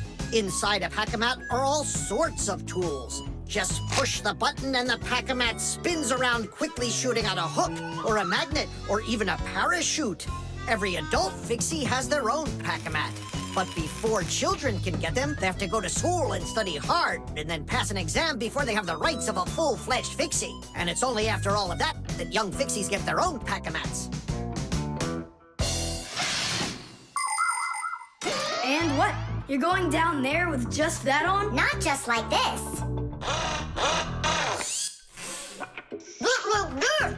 Yeah, like that. Huh? She was just saying, when I tug on the thread, you need to pull me up. I got it. He just said, I got it. I don't need to repeat what he said. She said she doesn't need me to repeat what you say.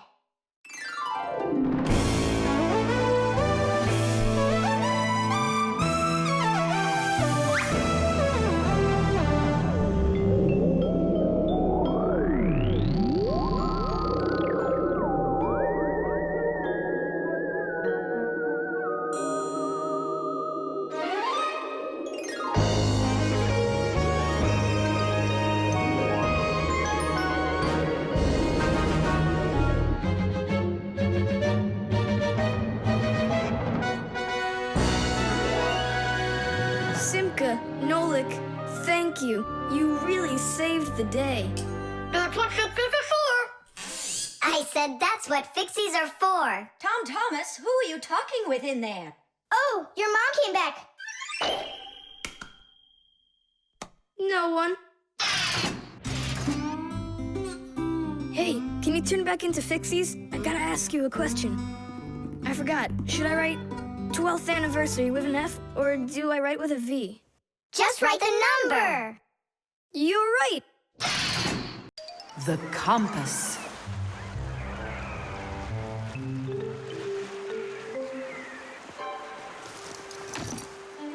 Pipe ball, hands on the deck. Aye, aye, mateys. Shiver me Simka and Nolik, what you doing here? We're not Simka and Nolik. We're courageous pirates. Yeah, pirates. And today we leave home for the sea. Are you with us? Yes, I am. Hooray! You mean no? No hooray? Oh, yeah. You can't join us without a test. Go and find a special thing. Something no sailor should ever sail the sea without. I can do it, but how? With a map. And it's over there. I've never seen a map that's this puny. What are you talking about, puny? That took us a half hour to make.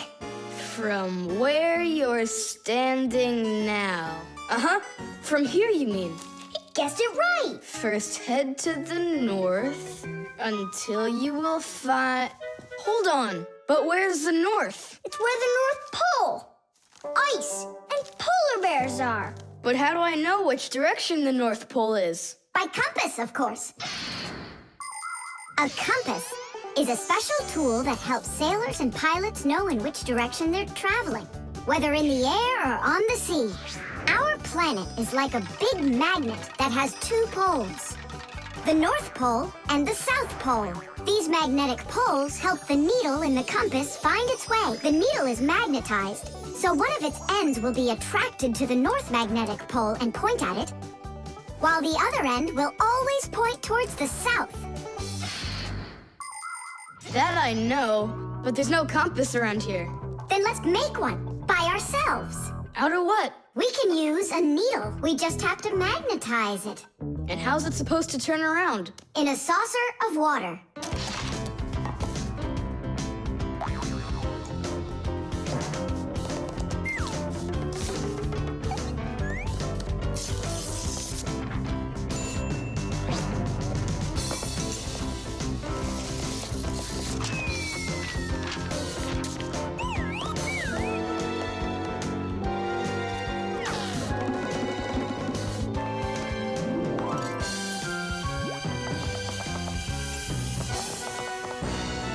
Well, there you go.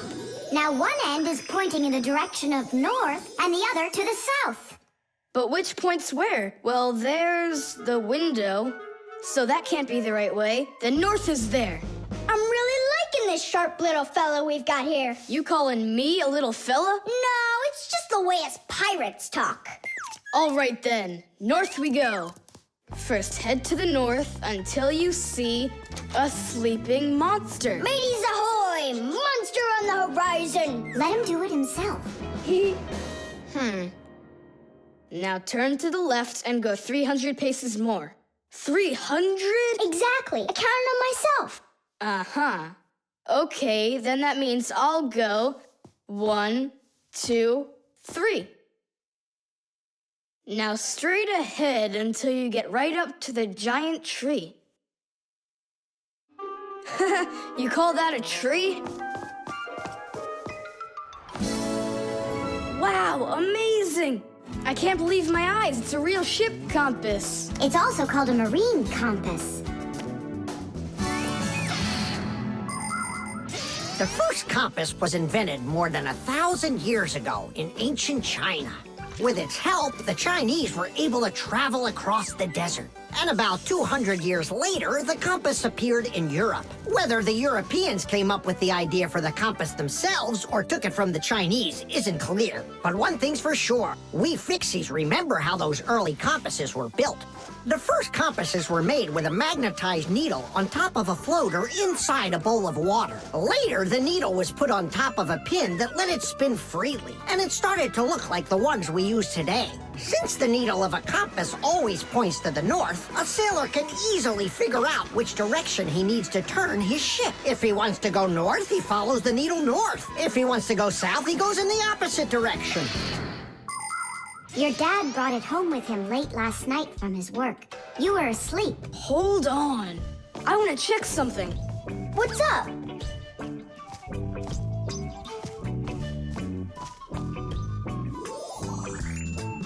Yeah, they line up together. Of course they line up. If not, how else would you have gotten here?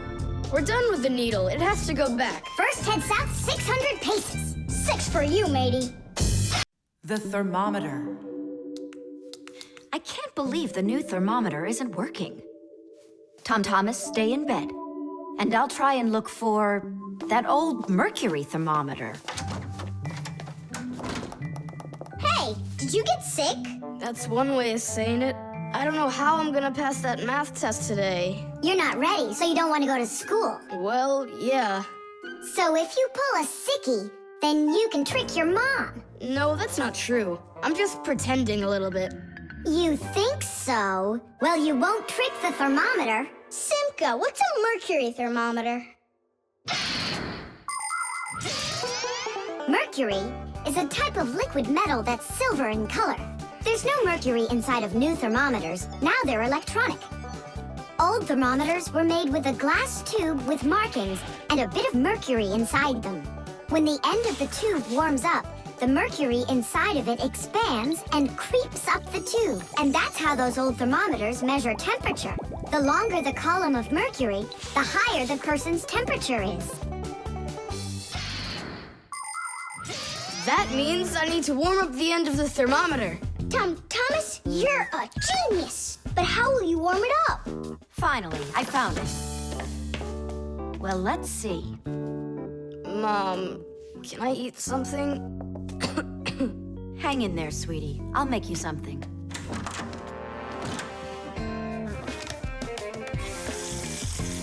Ooh, that is hot. Now there's just no way it won't have a temperature. Hey, what are you doing in here? Well, how high did you get it? 108 is what it's showing. Oh no! With the temperature that high, they'll send you straight to the hospital, and you don't need that. You'd better shake that thermometer. Yeah, that's what I'll do. That'll get the temperature down a little.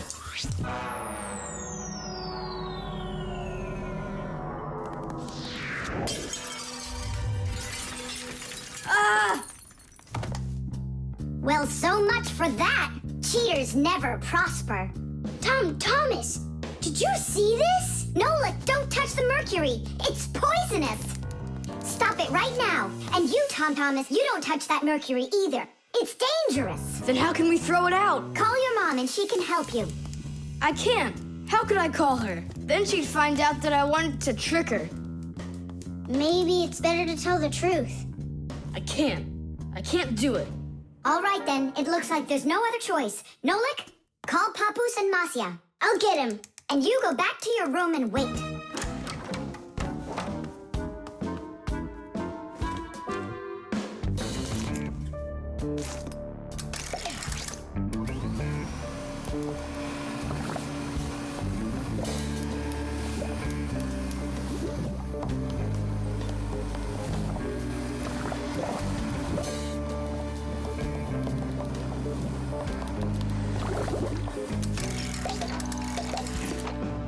Looks like this whole job is done. Not yet. We still need to neutralize this mercury. In everybody's home, there's all sorts of chemicals around. They are used for cleaning dishes, clothes, the bathroom, and dealing with pests. And all of these substances can be very harmful to human health. But some people don't seem to understand this. They might use a dangerous spray or a poisonous liquid and then forget to wash their hands afterward. And then they go and eat or rub their eyes with their hands. That can cause serious damage to their vision or stomachs. And never put anything into your mouth that looks like medicine, unless your parents or a doctor gave it to you. And if you ever happen to find something on the ground that looks like a piece of candy, you must never put it in your mouth. You can get poisoned that way. Oh, humans. If they'd only remember this simple advice, they'd stay safer. And what do we do with the glass that's broken? That job's not for Fixies. Tom Thomas, we cleaned up all the mercury. And the glass, too? No, not the broken glass. But will you? Papoose said that it's not our job. He told us you have to get your parents to come and help you. That part's your responsibility. Here's some food for you. What's the matter? Mom, I broke the thermometer. Broke it? Did you cut yourself? No. The mercury, did you touch it? I didn't. Simka, you think he'll tell her the truth? And where did you break it? The bathroom. Why did you go in there? I wanted to trick you. I have a test, and I didn't study for it. And now it's too late for school,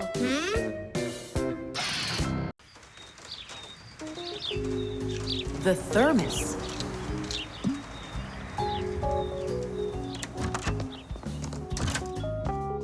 Where should I put it? Put what, Tom Thomas? Oh, it's you. My ice cream. Are you joking? Eat it! I can't. Tom Thomas, are you all right? I'm fine. It's just that it's a present for my mom. Today is Mother's Day. Then you need to go give it to her. I can't. Dad and I are going to congratulate her together. What's your dad gonna give her? I don't know. But when he gets back home, the ice cream will have melted. Then put it in the freezer. And what if Mom looks in there and finds it? The surprise will be ruined. So where won't she find it? I'll tell you where. Inside of your dad's office. I don't see any place to hide it here. There's no freezer or anything. Why don't you take a look inside the box? Here's a thermos, but what good is it to me? Thermoses are for keeping things hot. The ice cream will melt in there. It will not. A thermos is made by putting one bottle inside of another. Between the bottles is an empty space, and that's the secret of a thermos. That space stops heat from getting out or in. So if there's hot tea inside, the empty space doesn't let the heat from the tea get out.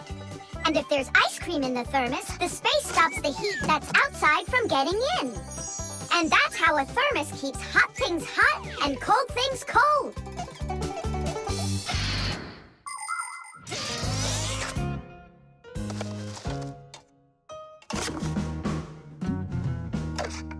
That's it. I'll go and play for a little while. He didn't even say thank you, did he, Nolik? Where are you? Nolik! I'm here! Where? In the thermos! What are you doing in there? I wanted to see that vacuum you talked about. Just don't touch anything! And don't even think of licking the foil! The ice cream's so cold, your tongue will stick to the metal. It's already stuck! What did you say? It's already stuck! Already stuck! Uh-huh. Try to unstick it. Well, is it working? Nuh-uh. And what if you breathe onto the foil? Nuh-uh. Hang on, Nolik. I'll go and get Tom Thomas. Winter is a wonderful time of year. Holidays, presents, snowballs, skates, sleds. But the cold is also something serious that you shouldn't fool around with. The most important thing is to dress warmly. Cover your head with a hat and your throat with a scarf. Then there's less chance you'll catch a cold or get a sore throat. And to keep your hands from getting chapped, don't forget to wear gloves. And never walk around in wet shoes in the winter. That's a sure way to get yourself sick. And there's one more thing I want to tell you. It's great to have fun in the cold, but use your head.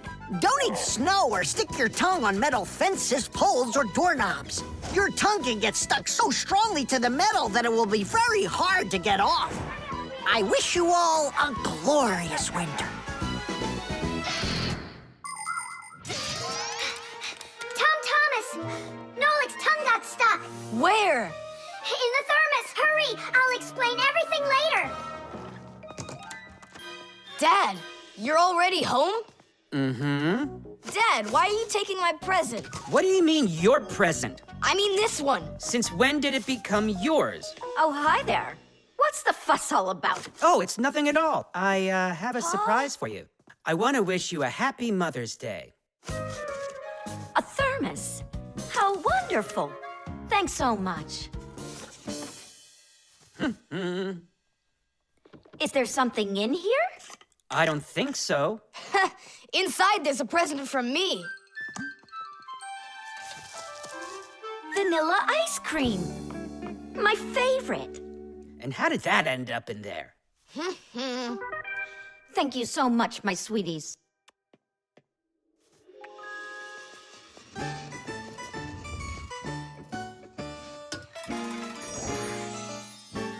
Nolik, you got me so scared. Thank goodness you thought of turning into a screw inside of there. Uh-huh. Does your tongue hurt? Uh-huh. Do you think you can talk again? I can talk. Oh, that's good. We better hurry. We still need to go and wish our mother a happy Mother's Day. And you should too. The scale.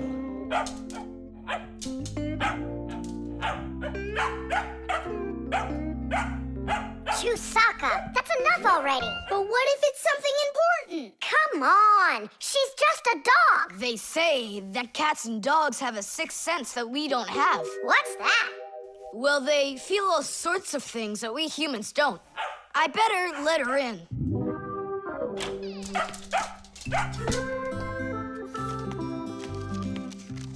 Mom and I will be home before dinner. Please remember to give Chusaka her food. Love, Dad. Oh, how could I have forgotten this? I just can't believe it. You believe in a sixth sense now, don't ya? Uh-huh. Only it looks like for Chusaka it's a sense of hunger. How much food should I give her? Look, it's all written on that chart. For each kilogram of the dog's weight, serve 1 level scoop at every feeding. Uh-huh, I got it. How many scoops is Chusaka? Oops, I mean, how many kilograms? I don't know. Then what should we do? You don't know? We'll weigh Chusaka, that's what we'll do. With what? With a scale. There's one standing in your dad's office. You're right, let's go.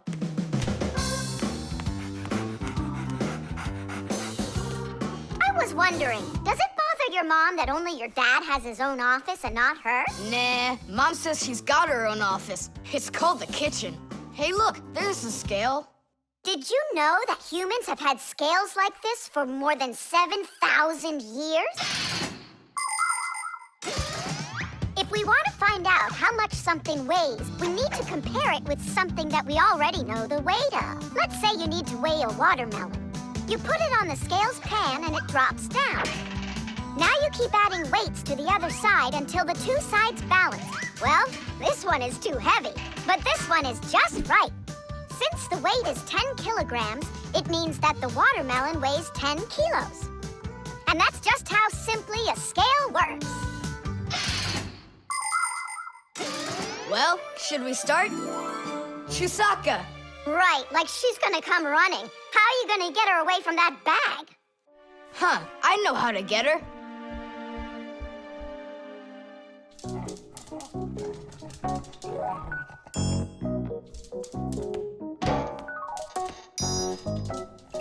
Here, hold this little piece of food while I weigh her. This may be literal, but it's way too heavy. Just hang on. Please, hurry up!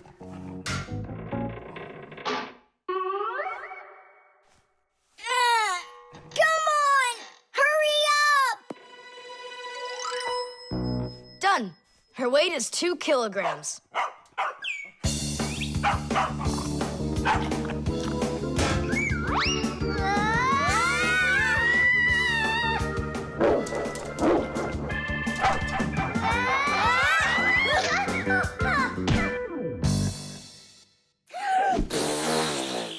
Okay, now we can feed Chusaka. Chusaka weighs 2 kilograms, so 2 cups will be just right then. Do you think that you can feed your pets any kind of food at all? Oh, no! For them to be healthy, pets just like humans need to have a nutritious diet. Today, there are special pet foods for birds, fish, dogs, cats, and all sorts of other pets. These foods are made with everything your pets need to stay healthy, like meat, fish, fruits, grains, vegetables, and vitamins. These kinds of foods give pets a well-balanced diet, and there's no need to cook them. They're ready to eat. Just pour them in a bowl and your dog will be happy. And so will your cat, and your bird, and your fish, too. Just be careful not to mix them up, because what's good for a fish isn't good for a dog. Each animal needs its own special food.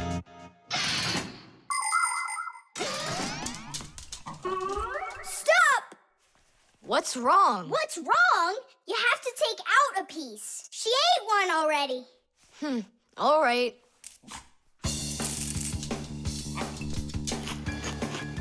So, that's 6 cents. You still think it's true, right?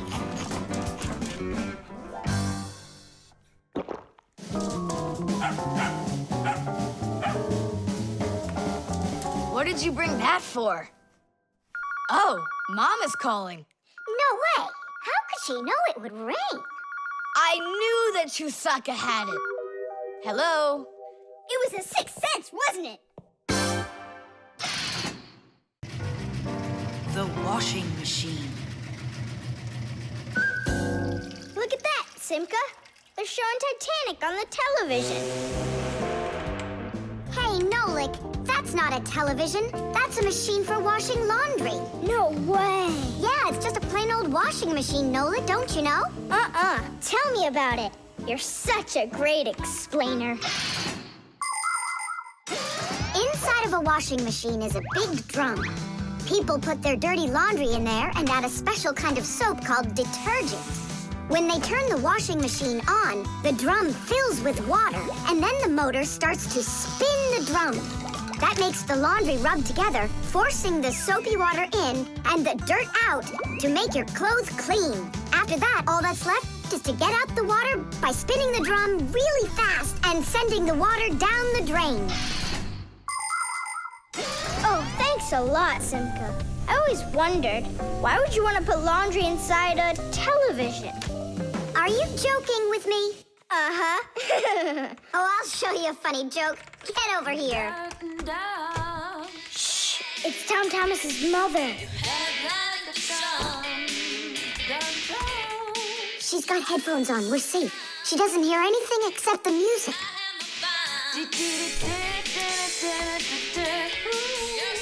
Now she'll come back, add the soap, turn on her television, and watch the second part of the movie. Again with the jokes. This time I'm really gonna let you have it. Whoa! Nolik, just do what I say. I came up with a plan. What's your plan? To run away!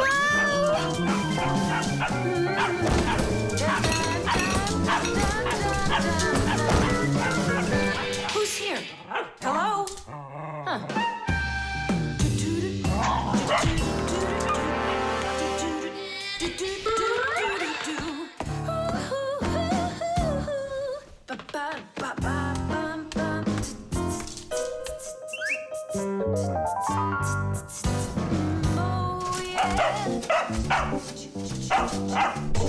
Oh, yeah.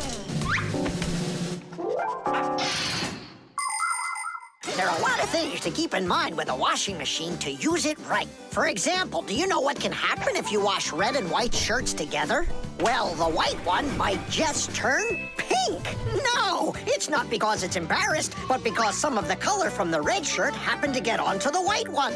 Another important thing to remember is to empty your pockets before you wash your clothes. Things like keys, nails, and chewing gum might not only ruin your clothes, but they can destroy the washer, too. And this isn't only about little stuff. Big things like music players and mobile phones have managed to find their way into the washing machine. Oh, sure, these things look nice and clean after a good washing, but they certainly don't seem to want to work anymore. And never, ever put a pet inside of a washing machine. That's just no place for a living thing.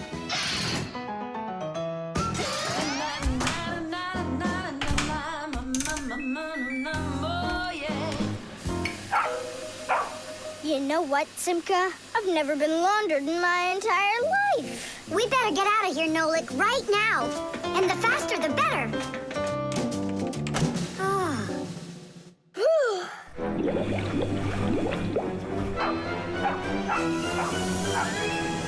Come on, let's get going.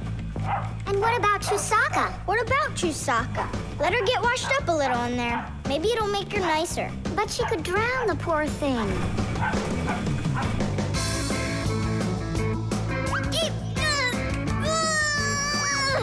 I don't think we can do this alone. We should get help from Tom Thomas's mother.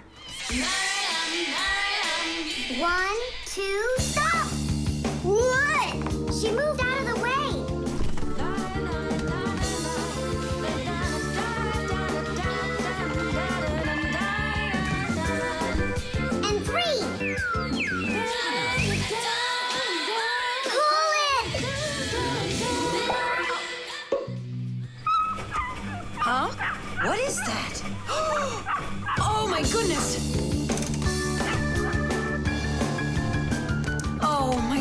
little baby. How did you get in there? You wait right here in the tub and I'll go get you a towel.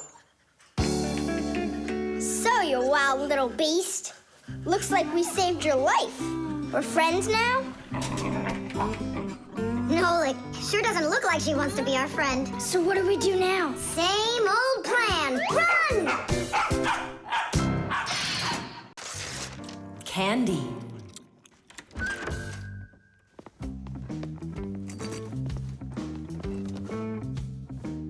Nice black eye. Tom Thomas, did you fall? How did you hurt your eye? I had a big fight with Johnny. Oh, wow! How could you? What was the fight about? We argued over who's cooler, a racer or a boxer.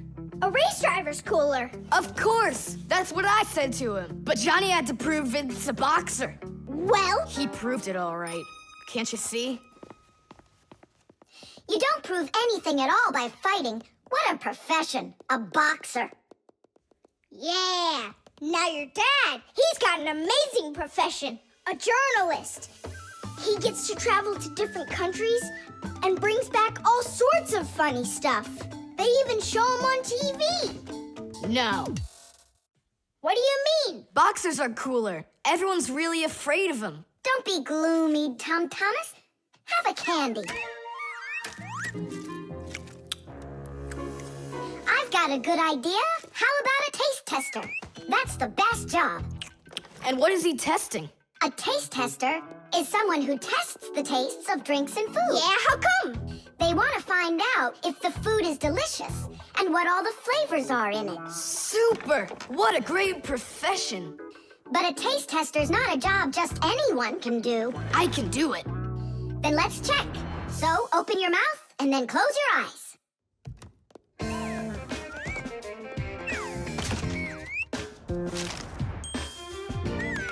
Try to figure out what the flavor is inside of this piece of candy.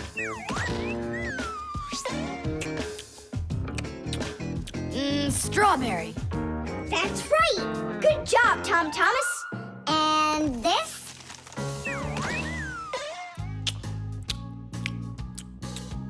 That tastes like orange. You missed that one. It was lime. Yeah, Tom Thomas. If you want to be a food taster, you're gonna need to do some serious practicing. Let's do it.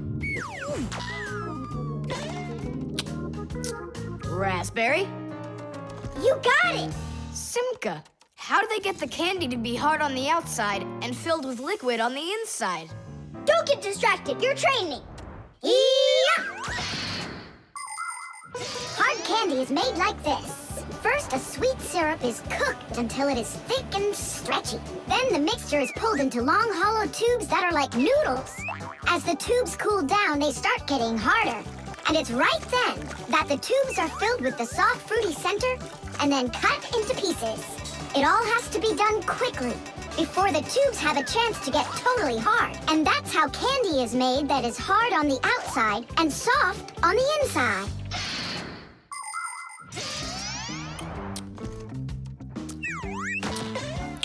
It could be strawberry, only I just can't tell anymore. Ouch! What's wrong? My tooth. Was I hearing things? Or did someone yell? Oh, I got it. Come on. Let's take a look at your tooth.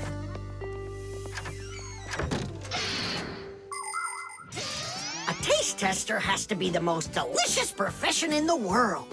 They taste all sorts of things like cheeses and chocolates and decide which ones taste better. Everything is tested for taste, even water, because different waters taste differently.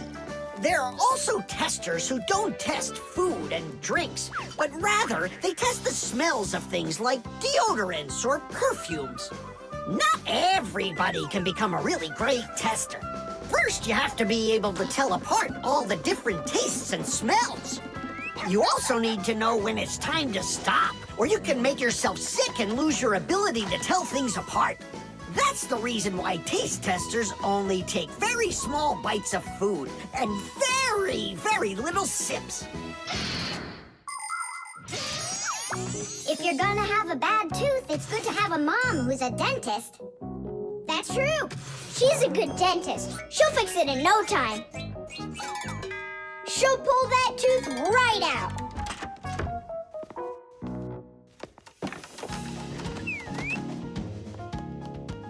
So, did she pull it out?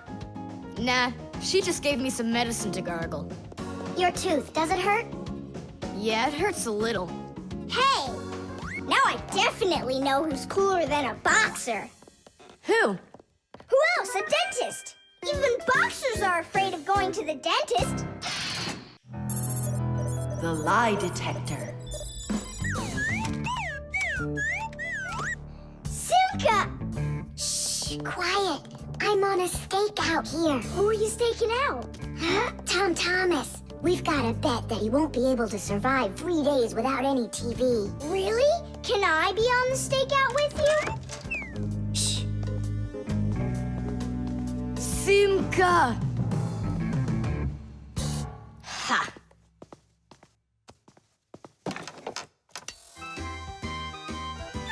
Aha! I gotcha. What? Who? You lost the bet, Tom Thomas. Just tell me you didn't. I didn't. Why didn't you? It's because I'm not Tom Thomas. What? I'm Tom's brother. That's totally not true. We know Tom Thomas doesn't have a brother. I meant his first cousin. Then how come you two look so much alike? It's 'cause our mothers are twins. So what should we call you? Who, me? John Johnson. And who are you, by the way? As if you don't know who we are. This room is beautiful. Sure is bigger than mine. I don't believe you. You're telling a lie. And what is your proof? Maybe he's not lying. There's a way to check it. How? Yeah, how? With a lie detector. You'll see. A lie detector is a device that is used to help figure out if someone is telling the truth or if they are lying. You see, when someone is lying, they always get a little bit nervous. Even though we might not see it, we know that a liar's heart beats a little faster, his breathing changes, and he sweats. A lie detector can pick up on all of these little things. And that's how a lie detector can be used to help find the truth. But you don't have a lie detector. But we know how a lie detector works, don't we? Or are you scared, Tom Thomas?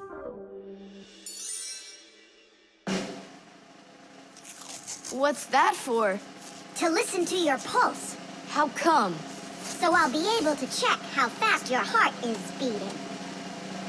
And Nolik? He's gonna keep an eye on how often you blink. And what are you doing with the egg?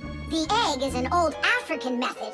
If you're not telling the truth, your hand will automatically squeeze the egg. And so, the egg will crack. Well, my egg won't crack. We'll see about that. Humans have tried to come up with all sorts of ways to find out the truth. For instance, in ancient China, they would put some dry rice in a person's mouth when they told him the crime they believed he committed. Then they'd check the rice. If the rice stayed dry, they believed he had committed the crime. In ancient India, a person had to bang on a gong while answering a judge's questions. If he started banging the gong louder, then it was believed that he was trying to hide the truth. And in Europe, if one knight accused another of lying, then they would just take part in a duel. Whoever won that one was said to be on the side of truth. No, it's not easy to hide the truth, but sometimes it can be even harder to find it. Answer yes or no. You got that? Do you have 2 ears? Don't you have eyes? Just yes or no. Yes. Answer. Are you a girl? Hey, come on. Yes or no? No. Where do you find such dumb questions?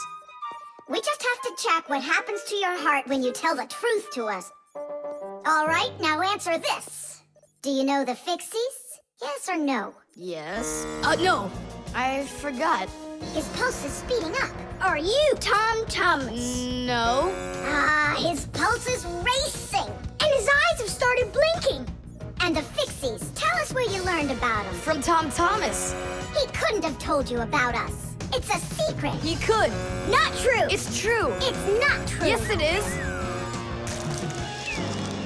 Hey, look! The egg cracked! Just give up, John Johnson. All right, I'm Tom Thomas, guys. Tish! Is it really possible to know if you lied just by measuring your pulse? With pulse, you really can. But you probably couldn't with the egg. You tricked me then. That wasn't nice. You weren't tricked. John Johnson was. Huh. You know what?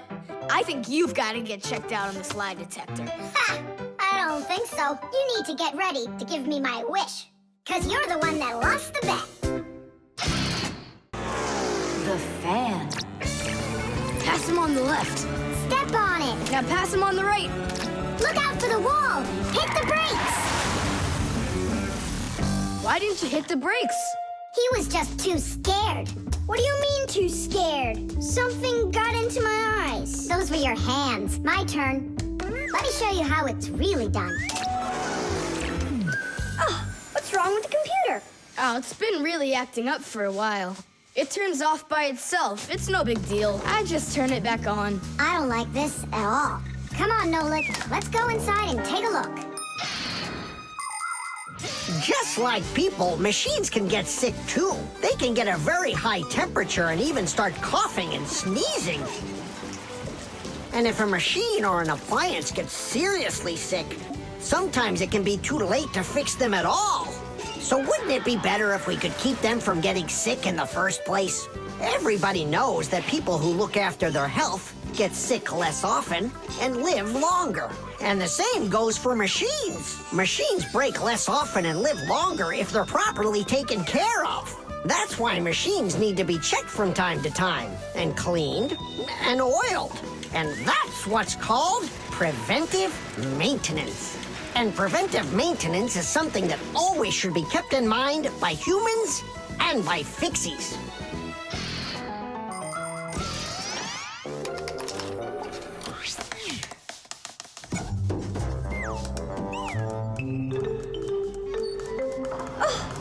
What is that?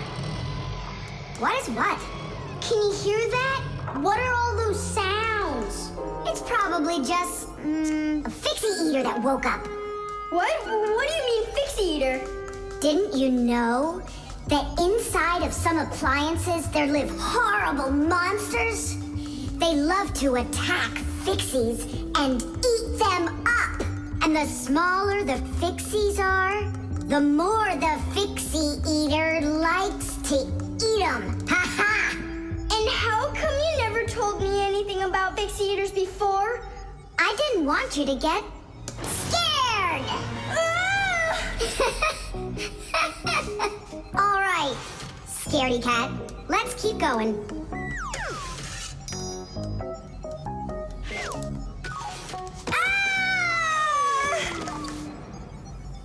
Simka, where are you?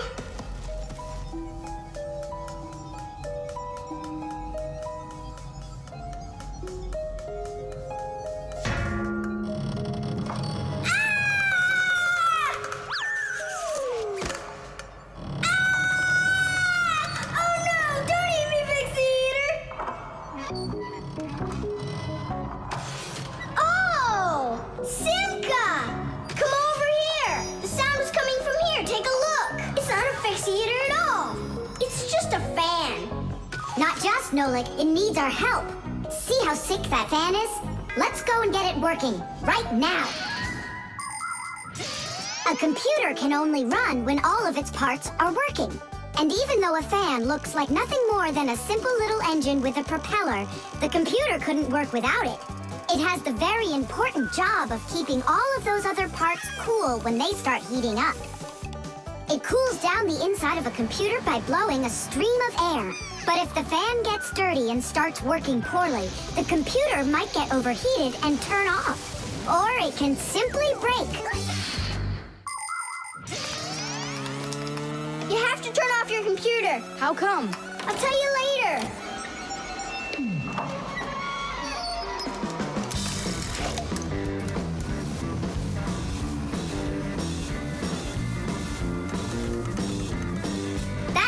done. Now we oil it. Let me try. All right. It's oiled up. Just like your nose. Tom Thomas! Turn it on!